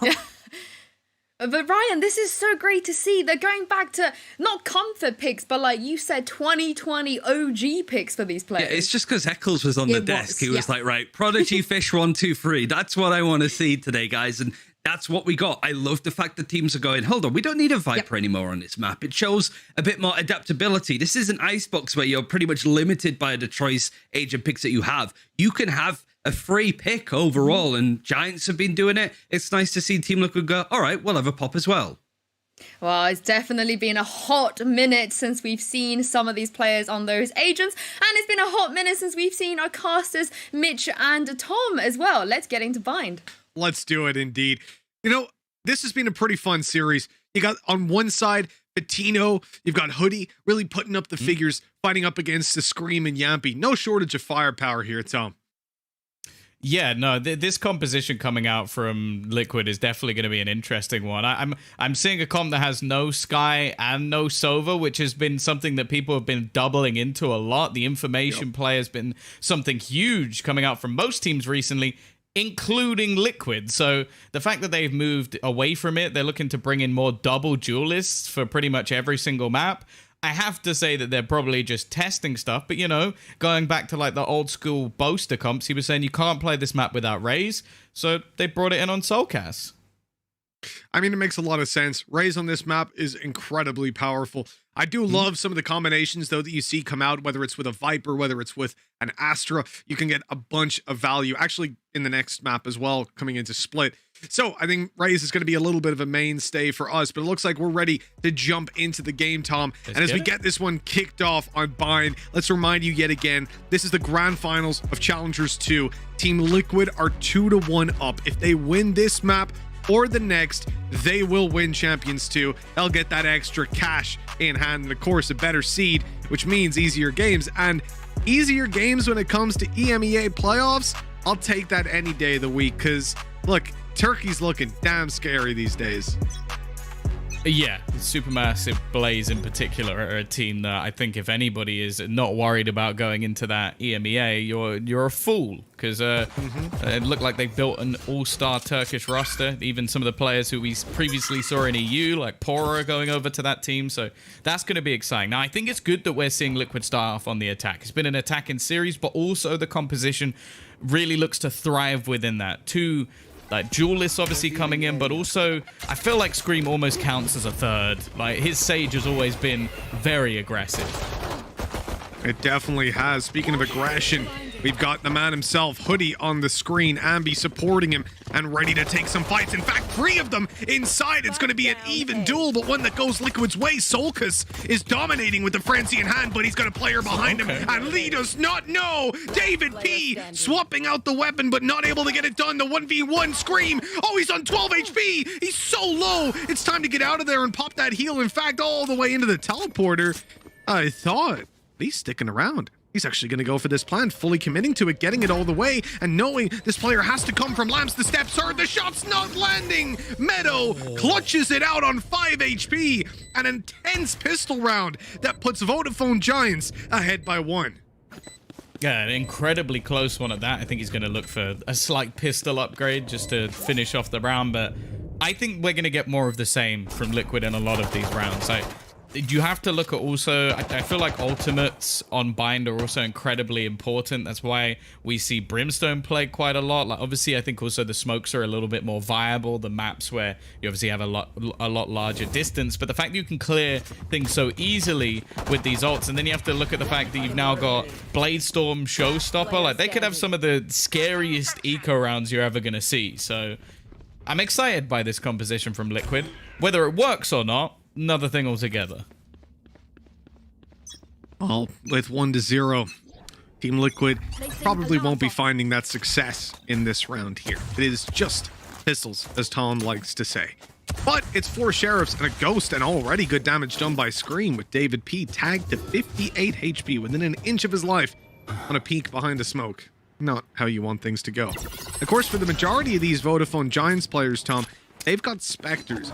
Now, you know, when you're facing against players that don't have armor, generally the Spectre is going to be perfect. But on a ranged duel, there's definitely the possibility, with numbers in their favor, if Liquid do manage to group up and take fights, for those Sheriffs to win those duels, or at least to find a pretty even fight.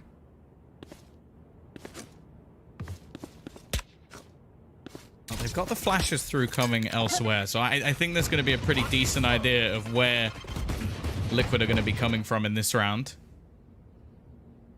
Also got a nano swarm down close as well, so they're just being delayed more and more by utility. In fact, another one down just in case they try and claim some lamps control. And we're going to see Yumpy dash into the site. Soulcast already picking off another. Now, it might not seem like much, but he's now 1 orb away from getting his showstopper. And we're going into round number 3, and they didn't win either of these rounds. Going into round 3, I wonder where Liquid are going to be taking things. We saw the preference on both Icebox and on Breeze. The A site was consistently hit. These guys were running it down again and again. And I do wonder if the favorite right here might be the same. Getting out on the B is tough. You're running through a choke point. You're playing up against a Raze there as well. And Vodafone Giants, even 3-man stacked in the early stages. But it doesn't look like Liquid are going to have an early favorite. Instead, they're spreading out for default control and fighting for these ult orbs on the wings. I like this approach a lot. Yeah, I think it's a smart decision to try and get like these ultimates online, especially when you're facing off against, at least for now, what is a weaker purchase. Like, there's not going to be the ability to fight for a lot of this control. Interestingly, it did seem that Giants wanted to try and challenge for the B orb, and for now, at least, they might actually have it. It doesn't seem like there's going to be too much pressure. And interestingly, one of the main points of contention is actually looking like it's towards Hookah, which, I'll be honest, in this sort of round, seems like the worst place to push. Yeah, in an eco, it's not necessarily going to be a favorite of a lot of teams, but they're using their Raze utility to clear it out. The boom bot threw the nade to follow, and now they've got control. They've pushed Vodafone Giants out of a very comfortable zone to hold. That means they have to take a lot of ranged duels, but they're holding close on long, having pushed all the way down. Solkas probably won't expect this, and indeed, he gets caught off guard. 2 kills quickly spin things in a Vodafone Giants' favor, although they can't hold on to it for very long. Getting out here, Scream needs to be careful. There's another player coming in through the spawn. He's got him through the wall. He's on 1 HP, but still manages to get 3. Now, Orbital Strike online for David P, and it looks like he's going to activate it. Going to expend it right now, stopping the plant. But the time was wasn't too far gone. There was 15 seconds left. So you could just back off, go back and plant afterwards. I don't know that was good commitment, Tom, using the Orbital Strike there in a 1 versus 3. Maybe if there was like 7 seconds left or something, but other than that, it felt like it was going to be impossible.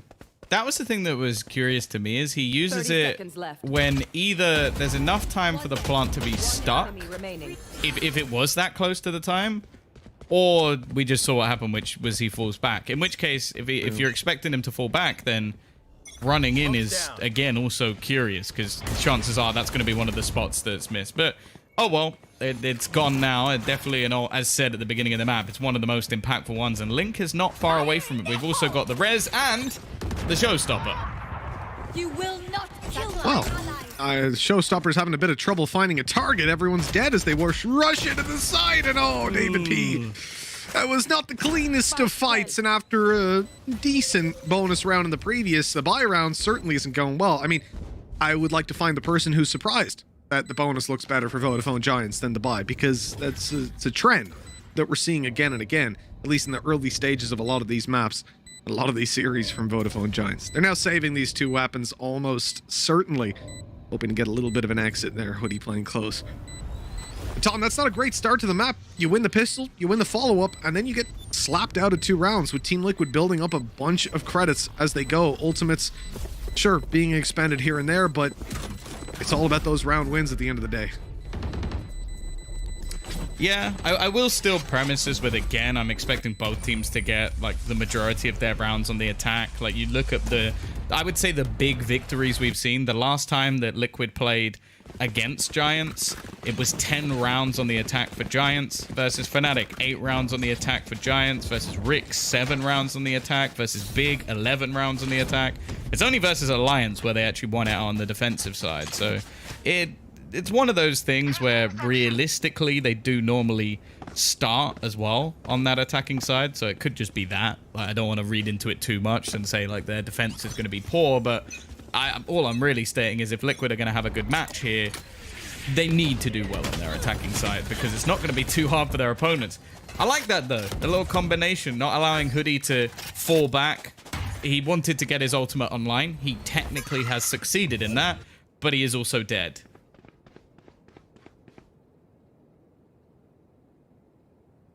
I do find that the ultis aren't much use when you're dead. That is true. Just a general piece of wisdom there. Did he headshot him? He did. Yampy's 5 HP. The 145 headshot.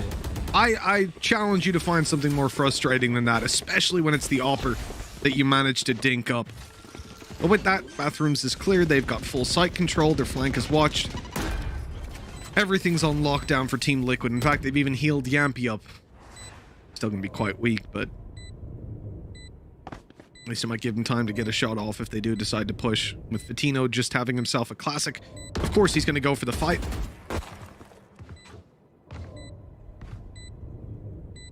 Yeah, he's got nothing to lose in this scenario. I have actually seen like a fair few people sort of put out there that's like, oh yeah, no, one of the changes that needs to come in is like the sheriff being one shot to the head. And it was like, I think my Counter-Strike mind was like, yeah. And then I was actually thinking about it and I was like, no, because it's such a cheap gun, and also it's almost like what's the point of the Marshal anymore other than the scope? It's like you would literally just make that gun completely void in most cases. So I think it's good where it is. It forces you to play a little bit more positionally, and we still see a ridiculous amount of rounds won by such a cheap piece of kit.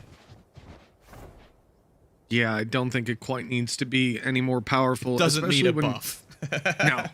No. Especially, it's like at the cost that it's at, you would literally just have to remove the Marshal and then make it more expensive. Make it like 1K. That would be the only way I think it would actually and then give it a scope and call it the Marshal.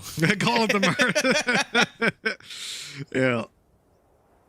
Oh, well, 3-2, Tom. We move on with the rounds with Vodafone Giants. They don't want to move on. They want to take a moment. They want to take a breather. As they invest into this round, it's not so much just about the credits, it is the ultimates as well. Yeah, the fact that we have a lockdown, the fact that we have a showstopper, and nothing there for Team Liquid yet. But they are very close. And I think the main challenge for Vodafone Giants here, Tom, is if they do want to use that lockdown, it's stopping Link from getting an ult orb at the start of the round or from getting a kill. Because that lockdown will immediately just be useless if Orbital Strike is online. In fact, it would be even worse than useless. It would be a negative thing to activate because then you're obviously standing on it. And if he's ready, he can ult you and at least damage you as you go out and counter your ultimate. Yeah, it would almost become a game of chicken of like, are you going to use the lockdown before I use the orbital strike, or am I going to use the orbital strike to clear positions and then you'll use the lockdown? Like, it becomes mind games more than anything else. Now, I was expecting a challenge here for the ultimate orbs. Again, we're going to see the slow to try and deny anybody escaping if they were to go for it in the early round. And when it comes to the A site, it's not really been a battle for that position. This is what Bind becomes a lot of the time, trying to make sure that you deny your opponents the ability to get them online. But in this case, I don't think they're going to be able to, because Link, well, he's going to get that all. Yep, he's got it online. Here comes the showstopper, or the party, as Fatino wants to call it. But sadly, it's one of those parties, like my birthday when I was 10. No one's showed up to it. So Fatino, he isn't 11, having a great time. when you were 12, and when you... Yeah. No, I just stopped having parties at a certain point. Just ate a cupcake, and that was my day. Get the cake to yourself. It's the big brain play. Why do you think I was so fat, Tom? That's the problem. Blinded. Well, They 3-2. used the showstopper to almost slow them down, but the fact is there was enough time on the clock that Liquid have just waited. It has, however, pulled in the rotation, but then, the Molotov in combination with it, but somehow he manages to get out of there. It's decent trades, but ultimately it still comes up well for the Giants. You're kicking yourself when that happens, going up in the wall and it gets broken, a pixel being the biggest enemy, and now you don't have the orbital strike to deal with this, so someone's got to push it. 10 There's 10 seconds left. It's time to plant. They've got to commit to it, and it looks like Yampy's going to get detained for this. He hasn't got the dash to get out of there, and yeah, he is in trouble. He is stuck. Don't know what that double up drop was about. Yappy, you blocked him. He just stood right in front of Scream. Oh, no. Well, that was a tragedy. I don't want to linger on that one for too long. Vodafone Giants 3-3 after a pretty shaky round from Team Liquid. Just like body blocks. I'm like, no, I will take the bullets. It's like, you're not that strong. It's like in a movie, you know, when they dive in front to protect the bullet, to take the bullet, but instead he's just hugged him. It's just like embraced him fully, and Scream's like, I'm trying to shoot this guy. I'm trying to shoot this guy, bro. Come on, get off me. Oh, that was sad. That was an unfortunate series of events that led to Vodafone Giants tying it up. And hey, they definitely come out on top in that one. An orbital strike online for David P as well. And they have got a... Oh, they're 3-man second the A side for early bathroom control, but Team Liquid seem to be quickly moving it in towards B, already taking down Fatino. And Yampy, although he's tagged up, he's still good to... Oh, I was going to say good to entry, but in fact it's Solkas that dives through. And even with Yampy falling, this is a big plus. Team Liquid. That was a big plus for Team Liquid. Yeah, it didn't last very long. Solkas has fallen. He's definitely looking good when it comes to his raised players. It's been said, it's been a long time since we've seen it. Now, David P's position is definitely low. The Molotov actually hasn't cleared him properly. And more just a second of patience would have actually given him that information. But we are going to see a push coming through. Meadow using the turret, but he takes a headshot straight from Scream. And Ambi's so low, there's not really any chance for him to win this clutch out. Just escaping would be an utter miracle here. It seems like without those ultimates in play, the triple ult spam of the last round, giving them the round, they're struggling a little bit here as Solkas has basically won this one for them, and Ambi should just about be able to escape. A round for Liquid. One that, I don't want to say they should have had the previous one, but they definitely shouldn't have lost it the way they did. We'll definitely be happy to be bouncing back like that. It's a strange sight to see Yampy with 40 ACS, 7 rounds in a bind. You don't usually have that luxury, because he's had an AWP a couple of times. He's had his ultimate, and well, he's only got the 1 kill that he found in the previous round. Yeah, I feel like, especially with how Giants have been playing on their defense, it's not really given him many opportunities. Like, this is a map where your operator on attack only really works if your opponents are actually battling for control, and they haven't. Like, most of the time, it's just been free orbs coming in for the Liquid side because they've been able to just force players back with utility. This time, it's a complete change of pace, though. They're going for a straight-up execution into this site, but they've been denied by the Molotovs and the counter-smoke as well. So all of that utility might just go to waste. Oh, 3 HP! 3 HP as he gets out of there. Meadow pretty much on equal territory, but the nade finishes Solkas off. Fatino boosted up and ready to go. Trying to deal the damage up close. Yampy's holding for him, though. Ready for this walkout. As they get the plant, he's going to start to back off, clear their back, make sure there's no flanking maneuvers coming in, but it's the blast pack from Fatino as he swings wide to catch the angle onto Scream that doesn't quite pan out the way that he hoped. Scream with a quick shot, and he's not going to finish it off. It's Yampy to come in and put 5 on the board. Liquid looking a lot better now, but that one still came pretty close, though I think Vodafone Giants are going to be struggling when it comes to buying up in this round. It's still the weirdest thing to me, that the amount of duelists that just seem so unbelievably comfortable playing Sage. Like, there's so many you can list. Like, Zipan is always the one that will spring to mind, of just like, you get some of his best performances on an agent, which at least when you initially come into the game, it's like, oh, this is a Sentinel. This is one that is used for slowing people down and walling them off and healing teammates. And it's like, nah, nah, it's not. Not how I play. Heal yourself, get more headshots. That's the way. Honestly, you know, if I'm playing with Scream, I'm not expecting him to heal me up. That's, I think that's something you gotta give the man the room to play for himself. I've been hit for 10 HP, so I do not have heal, unfortunately. I've had to heal myself back up. Again, that sounds like playing with you, Tom. Oh, I'm a great Sage. I just try and find ratty walls that I can stand on top of, so that when I whiff the first 3 bullets, it doesn't matter so much. Uh-oh. Oh, that's not nice. The double peek with the Sheriffs and a good kill for the Vodafone Giants side. But Yampy quickly deters any sort of a push down through Bath. And this should be a nice and clean round from this point forward. They are running into the last two players, and especially with one showing presence on the back site, I'm not sure if they're going to be ready for Hoodie. But as I say that, Solka swings into him and kills him, so it doesn't matter. Ready or not, there they come. 6-3. Team Liquid steaming ahead, but it is far from over. Let's look that at was a low buy. now. But this is exactly what I'm talking about, though. It's like Yampy's job is to stop them getting aggressive. And so he's basically just gone right up the board because all he had to do in most of this round is teammates are making the plays, Soulcast is making the space, and he's just holding on and making sure that they can't push in on any of the other angles. So it's one of those things where I think a lot of the time on attack, you look at teams and you say, especially on maps like this, you're expecting Jet to be more of like a dash rifler play, like dashing into smokes, trying to make space for the team. But they don't really need that because Soulcast is already doing that job. So he can just patiently wait. That is a little bit different, though. I'm not sure how he gets away with that one. Yeah, I think David P just went to put a smoke down the second that he got peeked. Solka's pushing up to be a little bit careful here.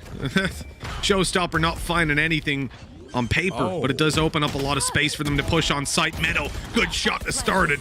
As Yampy goes down, the trade is quick, but Vodafone Giants, they're still in it. The Seekers are going to reveal these positions 3 towards Lambs. That's a whole lot of info as they start to close in the distance. That Molly not quite landing. They might now think that's a fake. They have no idea. They think the spike is Molly. That's a big mistake, but it only gets halfway. Solkas keeping them alive. The nade goes in, and it lands back on Solkas, but it's just enough to push Hoodie back. Still, the time is enough, and they will get that diffused through. A tight round from Vodafone Giants, but one that they just about managed to edge out. Did Ambi run through that Molotov to fake the sound of his teammate taking Molotov damage? Because if that's what he did, that is genius. Because it missed completely. So if you don't hear, like if you hear no sound off a Molotov and you've heard someone tap it, you insta-peek. Like, that's the obvious play to make. So I don't know if it was intentional or if he's just looking to block for his teammate, but he almost helped them get it to half just by making that little bit of extra noise. And, well, Soulcast, a little bit unlucky. That nade, I think, what, it was like 20 HP damage he needed to do to finish off that round. A really nice attempt. And I have to say, we've seen a few agent picks coming back in, like some old school agents from players like Scream, Soulcast. I'm really enjoying it. I'm hoping that we see it a little bit more, although I am somewhat questioning if any of these comps will survive going forward. Yeah, that's the big question, right? You don't know. They're trying things out here, seeing what works. Of course, with qualification already secured and only prize money on the line, this is where you take those little risks ahead of the MEA and figure out what you want to do. Yampy in a little bit of map control towards Long. He's going to keep them back. There's no way they go out for a peek at this stage, having heard the op. But of course, look at how Vodafone Giants are set up for this. One player is watching for the jump out of Hookah. Meanwhile, you've got two. One baiting close on Long, and the other playing with that judge, ready to take them down after Ambi either dies or falls back. I haven't spotted anyone on Long. That won't pull them off these positions. Mainly because they've got aggressive control of Bath with the alarm bot and the turret secondary watching for middle. This is such a good setup from Vodafone Giants. They are going to get so much value out of this. Ambi gets the first. He'll probably die to this, but now there's no way they expect Patino to be here, so it's an easy trade out, and now they jump out of Hookah to try and deal with the judge, but they run into Hoodie. Solkas, though, seems to be saving the day. There's 10 seconds left. He needs to go now and get on the side. He's not picked up the spike. Oh, he's lost it. He's lost it off that alone. That's a shame. Oh. It might be a blessing in disguise as they did have him somewhat surrounded, but that's got to be frustrating. Having an incredible map, as said, like him and Scream leading the charge. But it's 6-5, and as said, like for Giants, this is fine. Like going into their attacking side, they're going to be feeling pretty confident about this one. They've done it to Liquid before. Of course, it is a very different composition to what we saw, but again, like I'm looking at this comp for Liquid and thinking you're going to have to get pretty damn aggressive on a lot of positions with the double duelist in play. So it's going to be a tough defense for sure, and I think they're definitely going to want to try and get this last round over the line. Now with Orbital Strike and Res, things could look good for Team Liquid, but it's the showstopper in the hands of Fatino. They haven't had much impact so far when popped, but I can feel it this time, being a big difference maker, and there it is, popped straight away, and no, nothing to be found on that. But they have slowed the attack from Team Liquid. They've bought themselves a little bit of time, and with 2 players on the site giving away their position, and Bath being completely covered by that alarm bot, which again is so pivotal to how they're playing right now, with having 2 eyes on mid, plus then Meadow tucked up close. If Team Liquid ran through that and didn't take Bath control, they would run into a 3-man ace site where every single player is holding the choke point. At that point, you've probably lost the round immediately. But instead, there's going to be the switch up. They move towards Bath with a late lurk coming in from Solkus on middle. And this could be huge. If they manage to destroy this alarm bot and get an angle quick enough onto David P, or get on the site quick enough now that the rotate has come in from Fatino to the B site, the round could spiral into their favor so quickly, and Dave's going to be pushed out of position straight away. Now they can get out easily. Yeah, they're going to try and clear a lot of these angles by sectioning off a position with the wall. Oh, this could be perfect. There's not a lot of time left for them to actually do anything about this. We're also seeing the Hunter's Fury sent through to try and deny the plant, but they are going to switch up their positions. Clearing Meadow there was so integral for having a chance to win this round, but they do it well, and Yumpy's there to close the half out. Liquid going with a lead 7-5, Mitch, but as I was sort of mentioning, a lot of the strengths we've seen out from Giants have come on their attack, not only just today, but throughout every single match of Bind that they've played. Yeah, I can see there being a big turnaround for Vodafone Giants if they win this pistol. That's going to push them right back into an even scenario. To be honest, 7-5, it's not the end of the world. Like, you're happy enough with where you're at, regardless of what team you are. But I think especially for Vodafone Giants, it seems that when they're on the attack, they have so much more room to play with that they're not...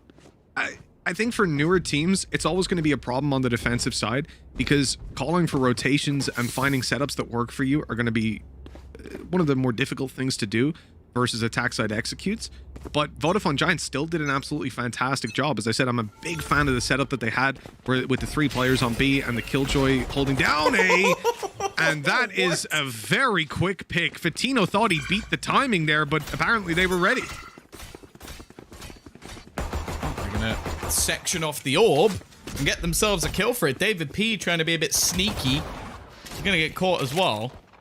Now, this has stopped being a pincer as they've walled it off, so they're going to have to wait for the wall to break and then try and help out Yumpy a little bit. This might just be handing the round away, though. Scream will at least come back in with 1. It's an awkward fight! Oh, Scream even tweeting about how his pistol rounds have been slight whiffs. He's now trapped as well. It is just Liquid players getting caught in awkward positions again and again, and well, he's got to try and find a fight out of this. Yeah, there is no way. Equalized into the 2v2. Cryptix is holding close outside of Bath, and that's where they're coming. This is going to be all on Cryptix to shut this push down. With Ambi being low HP, it's definitely doable. Gonna drone out to start, though. And if that drone gets followed, look at the flank by Link. They know exactly what's going on. The steps heard by Cryptix communicated over. And now Link has that flank. Right in the nick of time, he's going to come around this corner and take Sova down. All they have to do is deal with Meadow. The timing's actually not that great, so they're ready to take the duel. The bait's in, but again, they have literally no idea where Link is. This is the freest round of his life. How does this guy always end up behind the opponents? It's unbelievable how consistently he can pull out these flanks. It's probably from all those squats he's doing, you know? Just keeping himself limber, always able to go on those long walks behind them without getting tired. That's of course what he was doing there. There'd be nothing else implied. He almost, as you said, like it looked like he was going to catch Ambi for free, but yeah, almost the trigger finger actually ends up helping him to just get the final kill at the end. Still a little bit closer than maybe it should have been after getting those sort of freebies at the beginning. I'm very surprised by the TP that came through from Yumpy. Like, that just seemed ludicrous, but hey, it works out in the end. 8-5. I still think this is actually a fairly important pistol win for Liquid, as I'm expecting a decent amount from the Giants attack, but it's going to have to wait a little bit. They'll be battling for the orbs as well, and there is an investment into a Marshall here. I like this from Cryptix. He's just going to sit on the back, now looking to be almost spammed out of things. Link holding on as he has support coming through from Screen. Well, fairly easy cleanup in the end. Flawless. Yeah, not too much to think about there for Team Liquid versus that very weak buy from Vodafone Giants. They just completely decimated, saving over every single weapon that they can. It's only armor or shields that they have to reinvest into. It's Scream right now, 19-9. I always see people having these blind conversations, regardless of where you go, like whether it's your Reddit or just your forums in general, of like, oh, Scream, he's not as good as he was in CS, he's washed up, blah, blah, blah. And then you like look at a game like this, like, all right, buddy. Tell me, Grand Finals 19-9 on Bind. I don't know if that's quite as washed. Not my definition anyways. Everybody's gonna have their haters, even your Screams, which I don't really understand why. I guess jealousy. I think that's the only legitimate reason. On his hair alone. Oh yeah, I've got that jealousy. The aim in itself is bad enough, but yeah, no, I'm jealous of Scream's hair. Who isn't? I'm jealous of anyone's hair, but that's not the point. 9-5. Just 4 rounds away from becoming back-to-back Challengers 2 champions. Bear in mind that they did this the last time facing off against FNATIC. That is tough, though. The execution thrown in, the Molotov put into place to force him out of the site, and they'll have this one for free. They're also going to take control of Elba, making this retake ever more difficult. Now, they haven't cleared out Lamps, because of course there's always one man there, and 2 kills in quickly for Solkaz. I'm not even sure how. Now Link comes in with a flank as well. This turns down to just 2 players remaining. Ooh. And Hoodie almost manages to get one as he pushes out to the side. Both players have their back turned, but Solkaz spins on a dime, man. He got the kill on long and then turned and finished it all for the 4th. Wow. Showstopper online, ready to roll. Gets it halfway, lets his teammate get the rest. And this is going to be 10-5. A huge round for Liquid to win out here. Like, when you're on that kind of disadvantage in weaponry, you come in, you get free upgrades, you get the round win, Showstopper online. I mean, all the win conditions are being ticked right now for Team Liquid. And again, I want to shout out Solkaz for having such a huge turnaround. I've said it a bunch of times, but I'll say it again, Tom. In December, this guy was looking like a pretty weak chain, a weak link of the Team Liquid side, no pun intended. But over the last couple of months, when he's picked up Sky, he's literally become one of the best Skys in the world. He's unbelievable on that agent, and now even his Raze is showing up here, almost matching the caliber that Scream's bringing to the table. Oh, young Pete. Now looking to just style on some of the remaining players. It's not a great investment, and the nade to force him back and the peek out. It's perfect. Solkaz looking at home on this agent. Now they're going to try and do their best to counter Link, and he's still going to get both of them. All that utility put into place. They wanted him to do that, and they still weren't able to kill him. The judge, ridiculous as ever. Come on out. And be the last man standing.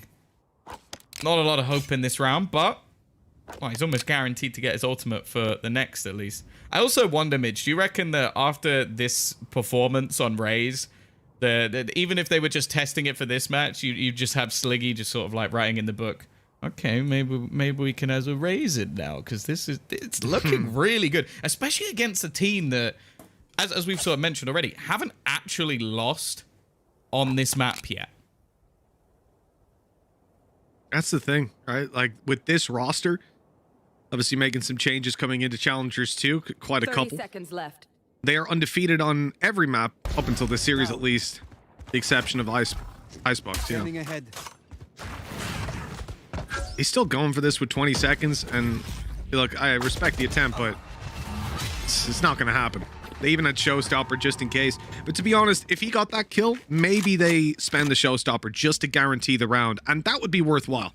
You lose the weapon, but you manage to take an ultimate that can single-handedly win the round for Team Liquid, coming into, you know, round 11, round 12 on the board for them, then yeah, it's worthwhile.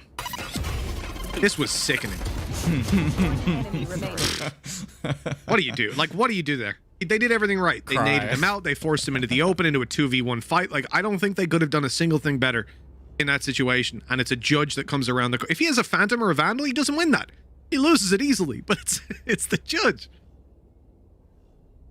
Liquid have been running a lot of tests today, and it seems like they're passing most of them. 11-5. This is it, though. If we're going to have that impressive attack half we were expecting from Giants, it has to begin now. Now, they've proven that they can fight back from 10-2 down. So 11-5 is not quite as bad, although it is just that little bit closer to the grand final being over. The extra cash going into the pockets of Team Liquid, and maybe even some better seeding going forward as well. We know that that can always play a part with how many strong teams. Well, I would love to see someone perfectly predict who's going to be in those top 4 spots for Masters, because I think I could put at least 8 of the teams in there.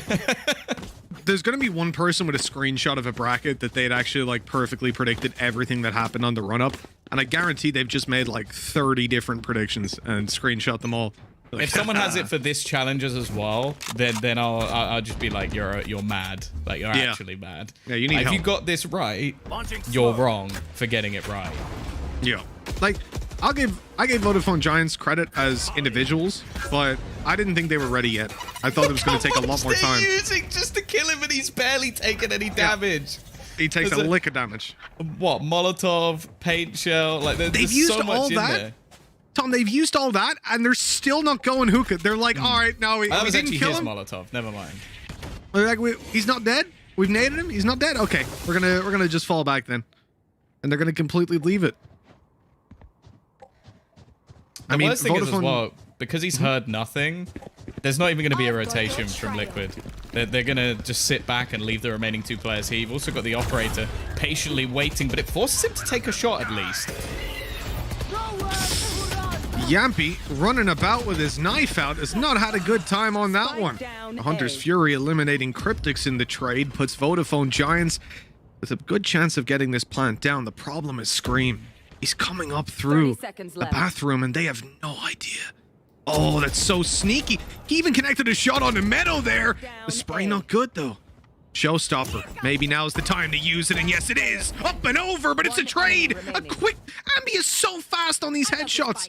13 seconds. Meadow can't rotate. He has to go for the plant here. And Link was gambling on a rotation. He's playing with a judge in hand as he rotates over. Meadow has to stick this. No time to get off of it. And I don't know. Where's the closest weapon?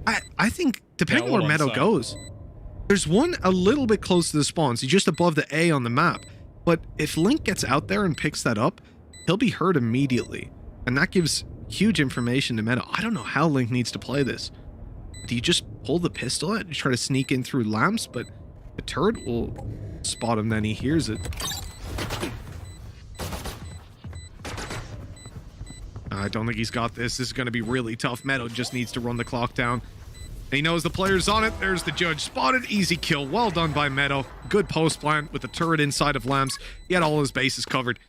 And that puts another round on the board. Good fight. And really, they don't win that without Ambi. Like, the shot that he hit there onto Solcus was so quick, so clean. And if he doesn't manage to get that trade, it's a 2v1 that Meadow probably never wins.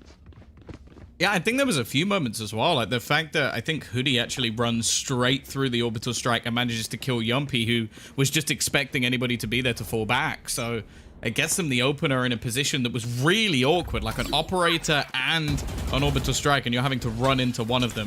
Now Yumpy, they're just denying him space. They want to take this orb. It's going to get the orbital strike now in for David P, which we know for executions can be an absolutely massive piece of utility. And there's still going to be a few pieces missing here when it comes to the Liquid purchase, although you have to say the shotgun is really not one of them. Oh, that orbital strike doesn't quite get the value that you would hope. Yampy, nice connection and more possibly with Ambi down to 14 HP. Scream wants to swing wide and take the fights, and that he does, winning them as he goes. 2 players remaining on the other side make that one. Meadow has to clutch it out yet again. A 1v4 and the first goes his way. No heals possible for him. Spike way back in the spawn. He needs to take these duels, and that's a good double swing. 12-6. Well handled by Liquid, and now just 1 away on match and series point to take the grand final here in Challengers 2.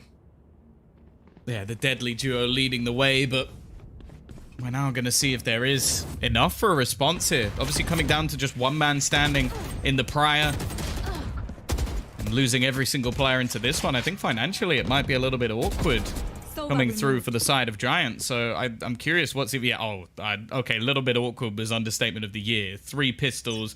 They're going to go for the counter shotgun. The ultimate all-in play. Can you out-shotgun the shotgun king?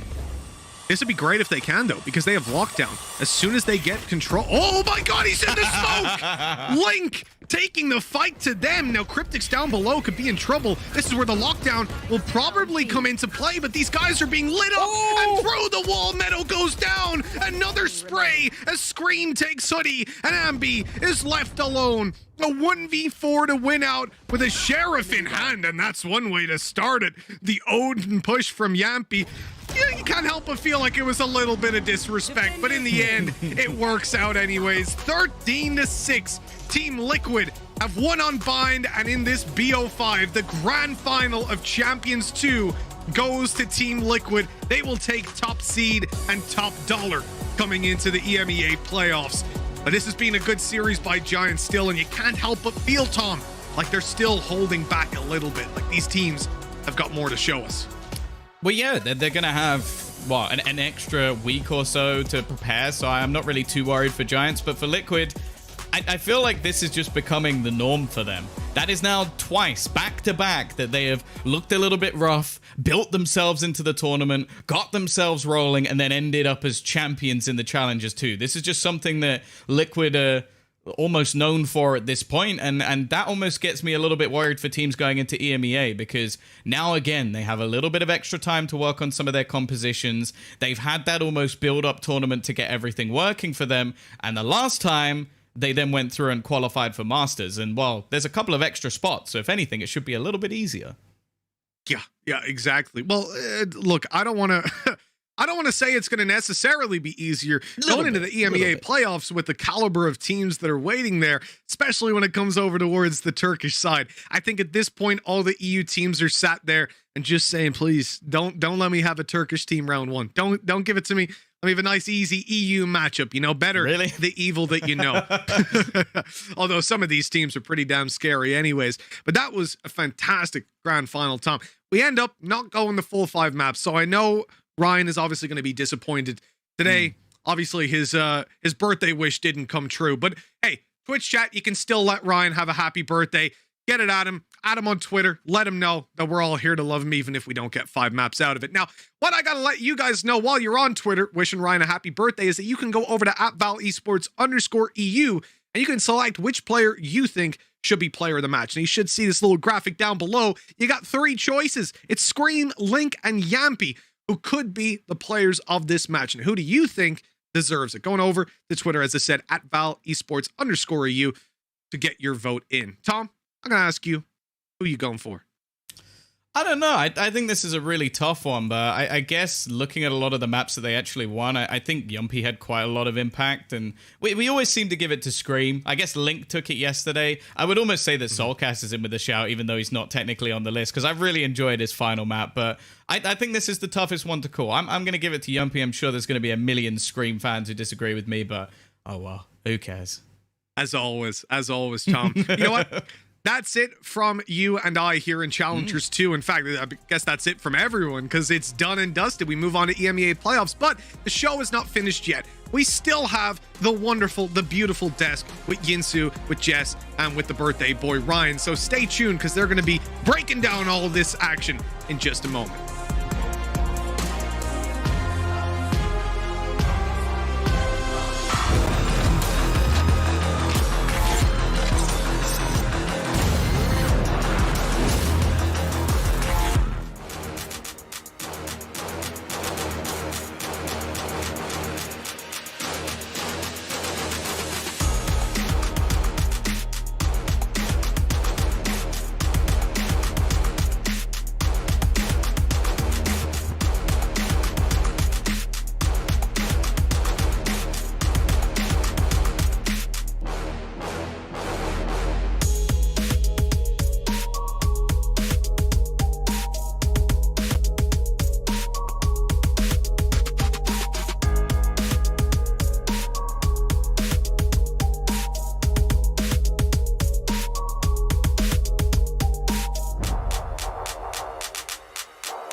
They had nearly a flawless week here at VCT Challengers main event, but Giants, they have finally been slain by Team Liquid. Both of them have secured their spots at the EMEA playoffs, but Liquid, they are your winners here today. I'm Yingsu, and I'm now bringing you guys a quick post-match interview with Team Liquid's Yumpy. Hello, Yumpy. Welcome to the stream. Congratulations on your win today. You guys got your revenge on Giants. How good does that feel? It feels amazing, you know. It was kind of flop of the game from us, and they like really punished us that game. So it's always good to get revenge from them. And they played last time. I think they didn't play their best today, to be honest. But I think we were more ready than last time we faced. So of course I'm super happy that we won it. You guys seem to be really consistent when it comes to best of fives. You've won your last 3 best of fives you've played in. How grueling has the last couple of days been for you? Because that's a lot of maps. Yeah, absolutely. Yesterday, you know, we won FNATIC.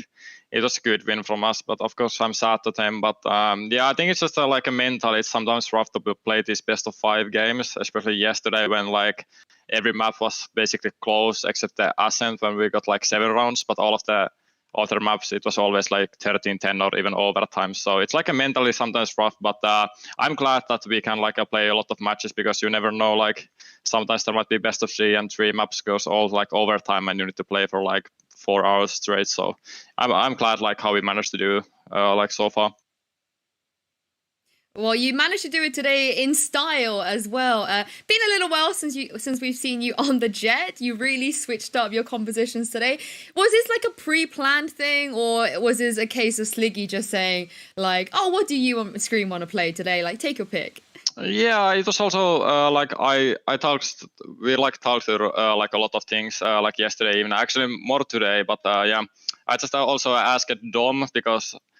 I heard that he was playing Race like before I joined, so I asked him if he wants to play Race, and we just like figured out some new things we want to try. So yeah, it was nice that he popped off in the last game. What he was like 25 kills or something. Yeah, it's super nice that we can just yeah, and the Jet was also fun. Haven't played in a while though. I haven't like 2 months I think since I last played with Jet. So it was pretty like hard sometimes, but I think it went like overall it went pretty good, I would say. It was a pretty nice throwback for us to all watch. Have you missed the Jet now you've got a taste of it again, and given that you did pretty well on it today? Maybe. I think I got like a lot of smarter because last time I played Jet, I was like only 2 months. Wait, I started playing in March, like in the team. So yeah, a couple of months only with Jet. So now when I have played like basically 2 months with Omen and Sova, I feel like I'm more smarter and I have more experience how to basically just play the game. So now if I play Jet more in the future, I think I can like I can be more confident than I was last time because I feel like my game sense and just like I'm much more smarter player than I was like let's say 2 months ago. What about the scream on the Reyna as well? Because, you know, we were kind of thinking about maybe the KO today, maybe the Jet, but not many people expected the Reyna to come out. Maybe Reyna. He was also popping off with the shades. So also like we'll see what we do. But I feel like just we're going to figure out in the next couple of weeks, I think, before the EMEA and just grind there and win the EMEA like back to back. So that would be nice. That would be very nice to see you guys. Now, I know you were the IGL yesterday. Were you IGLing today? Is this a permanent role going forward? If so, how are you finding it? I'm finding it fine. Today it was more like a mix between Dom also and me. But yeah, I think we just in the future we might do more on me and more Dom. It's really also like some maps. Let's say I like to call more and Dom likes to call more. So. Also, Adil has a good like input in the game, but yeah, we're just gonna like stick what we have done before, and I think that's gonna be good in the future. And lastly, before I let you go, we're gonna not see you guys for roughly 10 days, but when you guys come back, you're gonna be playing against a whole new group of opponents. Which team are you most looking forward to facing?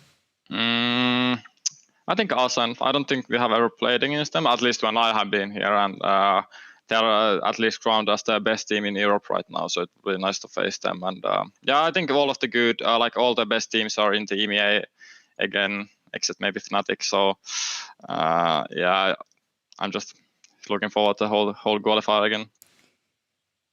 Yeah, I mean, we're looking forward to seeing you play as well. Hopefully not the first round against Ascend, maybe a little bit later on. But thank you. When they both qualify. Yeah. So. Thank you so much for joining me, Yumpy, and congratulations once again. Thank you, and love to the fans. Bye. Thank you very much, Yumpy. We are going to take one more break now, but do not go anywhere because Jess and Ryan will be back on the analyst desk with me right after this.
Welcome back for the last time to VCT Stage 3 Challengers main event. I'm Yingsu and I'm back on the desk with Jess and Ryan. We have both of our EU representatives from this week, and we also have a winner now, and that is Ryan, Team Liquid. I didn't really expect it. I don't think many people did to even see Team Liquid qualify. I'll hold my hands up and say that most people were looking at FNATIC. I was looking at Giants because I was the captain of that train, you know, seeing where that could go. But yeah, Team Liquid were written off by a lot of people. They haven't looked good recently, but certainly that best of 5 against FNATIC and this series to finish off, Team Liquid have found their footing again. Big thing about finding your footing as well is it's not just about, oh, we're playing at almost 100% capacity. It's that we learnt from our mistakes and we added that to our strategy as well. And I think that was something that Woody referenced as well. He said, yeah, we don't expect them to come in and lose to us as dominantly as we thrashed them last time. We expect them to bring something, and they brought something. They brought an entire loss on Vodafone Giants' best map of Bind. That shows how improved they've gone from a 13-3 to now dominating with a 13-6. That's a pretty good improvement in 2 days. I mean, watching Link on that judge as well is tilting me, because I imagine just dying to that repeatedly over and over again. But also, Yampy said in that interview he was happy to see Soulcast pop off, and the way he told that story, Ryan, I heard that Soulcast used to play Raze before I was here. You want to give it a go again today? And yeah, Ryan, it worked out. Yeah, it did. I think that, excuse the pun, but Team Liquid with their compositions been a lot more fluid recently. I think that this team suffers when they're forced into a formulaic composition. I think they're playing the triple initiate with a KO. I understand the idea and I like the fact that they pushed it, but there's no worse team, I suppose, because everybody's so adaptable, everybody's so quick to improvise that having a composition that's like, oh, we need to throw this Trailblazer here this time and then throw this flash, it restricts them too much. So seeing them kind of be free with whatever compositions they wanted, we just saw a totally different Team Liquid than we've seen in a long ass time. Yeah, and it was great to hear from Yumpy, sort of behind the scenes on how they picked this composition. And Jess, he's been very consistent today, and I know you wanted to break down something that he was doing. Oh, look, it would be absolutely criminal of me not to pull out one of the multi-kills from Yumpy. I've picked one of my favorite clips of that particular map, and it comes down to Yumpy just having one of those days, you know what I mean, where he's able to hit the operator shots one after the other. He gets one onto David P. He's having a little giggle with his teammates at the time. He knows that there's going to be someone over the lamps, gets Meadow, updrafts, and he's looking for the third. The man is meant to make space as a duelist. He's meant to make space on Jet, and getting that triple kill in that round just solidified to me that if you're gonna beat a team on their best map, you need players like Yumpy stepping up and making room. And I think on that particular round, he made more than enough room. Yeah, and we heard also that, him and Dom, they were sharing the IGL responsibilities today, and you could really see Yumpy kind of shining alongside a Scream. And speaking of Scream, it's difficult to put Scream in a player of the match vote and for him not to win it. So yesterday, Link, he did do the unthinkable and beat Scream in a poll, I believe, but today it's the man's turn. The Reyna today, Ryan, unexpected but consistent as ever. And the Sage as well. Just what he needed to be on, he played off of Yampy perfectly. And real quick on Yampy, he had 66 kills across this best of 5 series, 32 were with an op.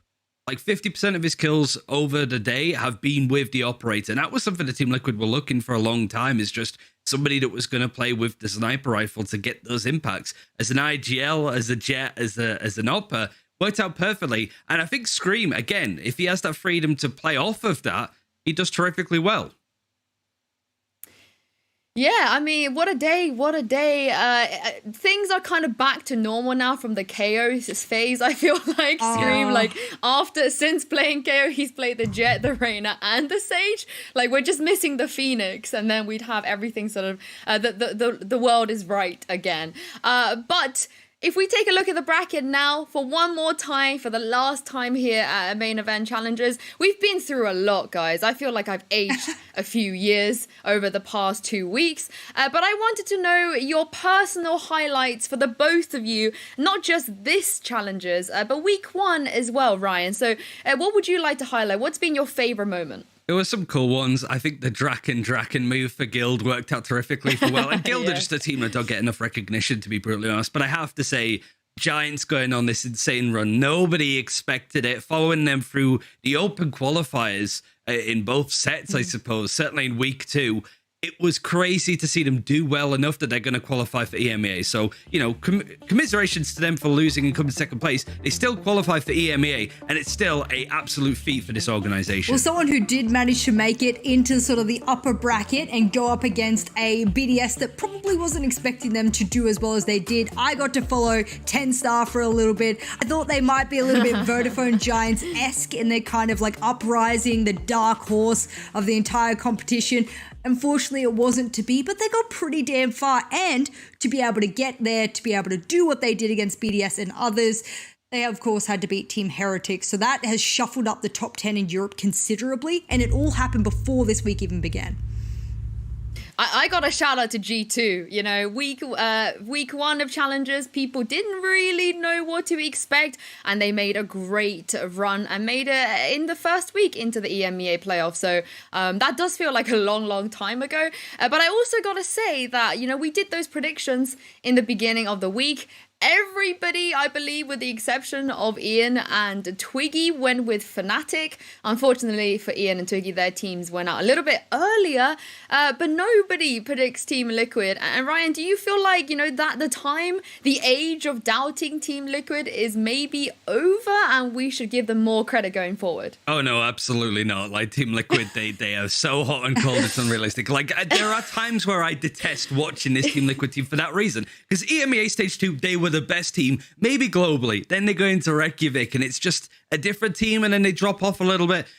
What can I say? Team Liquid, EMEA stage, they absolutely go full force. And I'm expecting that again. I don't think just because they were the last two teams to qualify for EMEA for Europe doesn't mean that they're the weakest out of FPX Guild. Remember, it was FNATIC and Team Liquid that came in last in stage 2. They were the two that went to Reykjavik and did the best even. Well, Jess, you're more of a voice of optimism on this desk. So how do you feel about Team Liquid's chances going forward? And, you know, we've heard from two of their players. They want to beat Ascend, who are probably the best team in Europe right now. Yeah, that's a big statement to make. Calm down, boys. You just got over the hurdle of Vodafone Giants. So baby steps, baby steps. But I do think I think the bind map to me was the most solidification that they have had 2 days since then. They've changed not the entire composition, but quite a lot in which what they do. You know, we got the Jet, we got the Sage for Scream, so on and so forth, taking away the KO. And in 2 days, they were able to come back and put up a very, very strong bind. That to me shows they can adapt very quickly. And a team that can adapt very quickly in a double elim can do quite well as long as they learn from their mistakes quite quick. And I think Team Liquid are the kind of that team. Yeah, and I do love, you know, Yassine saying that he's been watching and stealing stuff from these teams. So who knows what's going to happen going forward. But before we round everything off, you guys at home, you've been voting this week after every best of 3 and best of 5 for your player of the match. But you have a bigger task now. I need you guys to go to Twitter and vote for your MVP of the week. Of course, at ValEsports_EU. And that is Link, David P, and Scream. Remember earlier when I said putting Scream in a poll tends to not go too well for the other players? But with all of that aside, Ryan, if you had to pick your MVP of the week out of these 3 players, who would you go for? Vote for Link. Just honestly, vote for Link at this point. Just like, he was so surprised to get his first ever MVP the other day. I think, you know, finishing off the week really shows. And it says that this isn't just Screaming team anymore. Like, Yampi showed up. I think the backbone of Soulcast, Cryptics had a really good series. Like, again, not many people are going to really highlight that. And certainly Link, it's a full team now. It's not Scream just carrying. Everybody has their moments, and that's what you want to see from a massive organization like Liquid. You said it perfectly. Jess, I know you love that. Yeah. Are you going for Link you as have well? to. You have to. Look, Scream actually really surprised me today because he stood up on the Reyna. He did really well, and I was actually questioning, you know, the Sage a little bit on side. I don't want to say anything on the desk before we got in there. Didn't want to curse him, but did really good. But I feel like Link, the game sense he has, the understanding of what to do and where and how and positioning is probably I think people are going to criticize me for this, but I think it outdoes Scream. I don't think Scream has the kind of game sense that Link does, but if you could put Scream's mechanical skill with Link's game sense, you would have a superpower player. So I think I've got to go with the game sense. I've got to go with the brains over brawn kind of thing and vote for Link. Shout out to David P, though. Like, the redemption arc is real, and I'm excited to see him at EMEA. I was about to say that I think I have to lean more towards David P. Like, this whole week, the narrative, the way that he's managed to really come back and prove himself once again, I think it's great. So maybe I'm going to cheekily and go vote for David P. But we'll see, because Scream is in this poll at the end of the day, guys. We can sit here and give as many reasons as we want, but what can you do when you're up against Scream? Now, if you guys are home for some reason, satisfied with this great best of 5 we had today, and you want more, Valorant action. Don't worry, I got you, because over in North America, they will be having their own Challengers main event finals as well. And that is between TSM and FaZe, of course, at the main channel, twitch.tv/Valorant, starting at roughly 9 p.m. CEST if you are based in Europe. Now, Ryan, it's been a hot minute since we've seen these two teams in a final. It's going to be pretty exciting. Yeah, I mean, again, we were talking about it feeling like 2020 with seeing Scream on the Sage and Soulcast on the Rays. Wardell versus Baby Bay, need I say more? Like, both teams looking in form, but yeah, this new TSM with Bang Leviathan, really good. I'm excited to see them go into their regional finals as well. Yeah, me too. But now we're going to have to say goodbye here. Ryan, Jess, it's been emotional. It's been real. It's been a hell of a journey. And I'm very, very grateful to have you two with me. Thank you to all of the other analysts we've seen at Challengers as well. The casters, Tom and Mitch today. And thank you to you guys for watching at home. Congratulations once again to Giants and Team Liquid for being our winners here at Challengers. We'll be back here at the EMEA playoffs starting on August 12th. We'll see you then.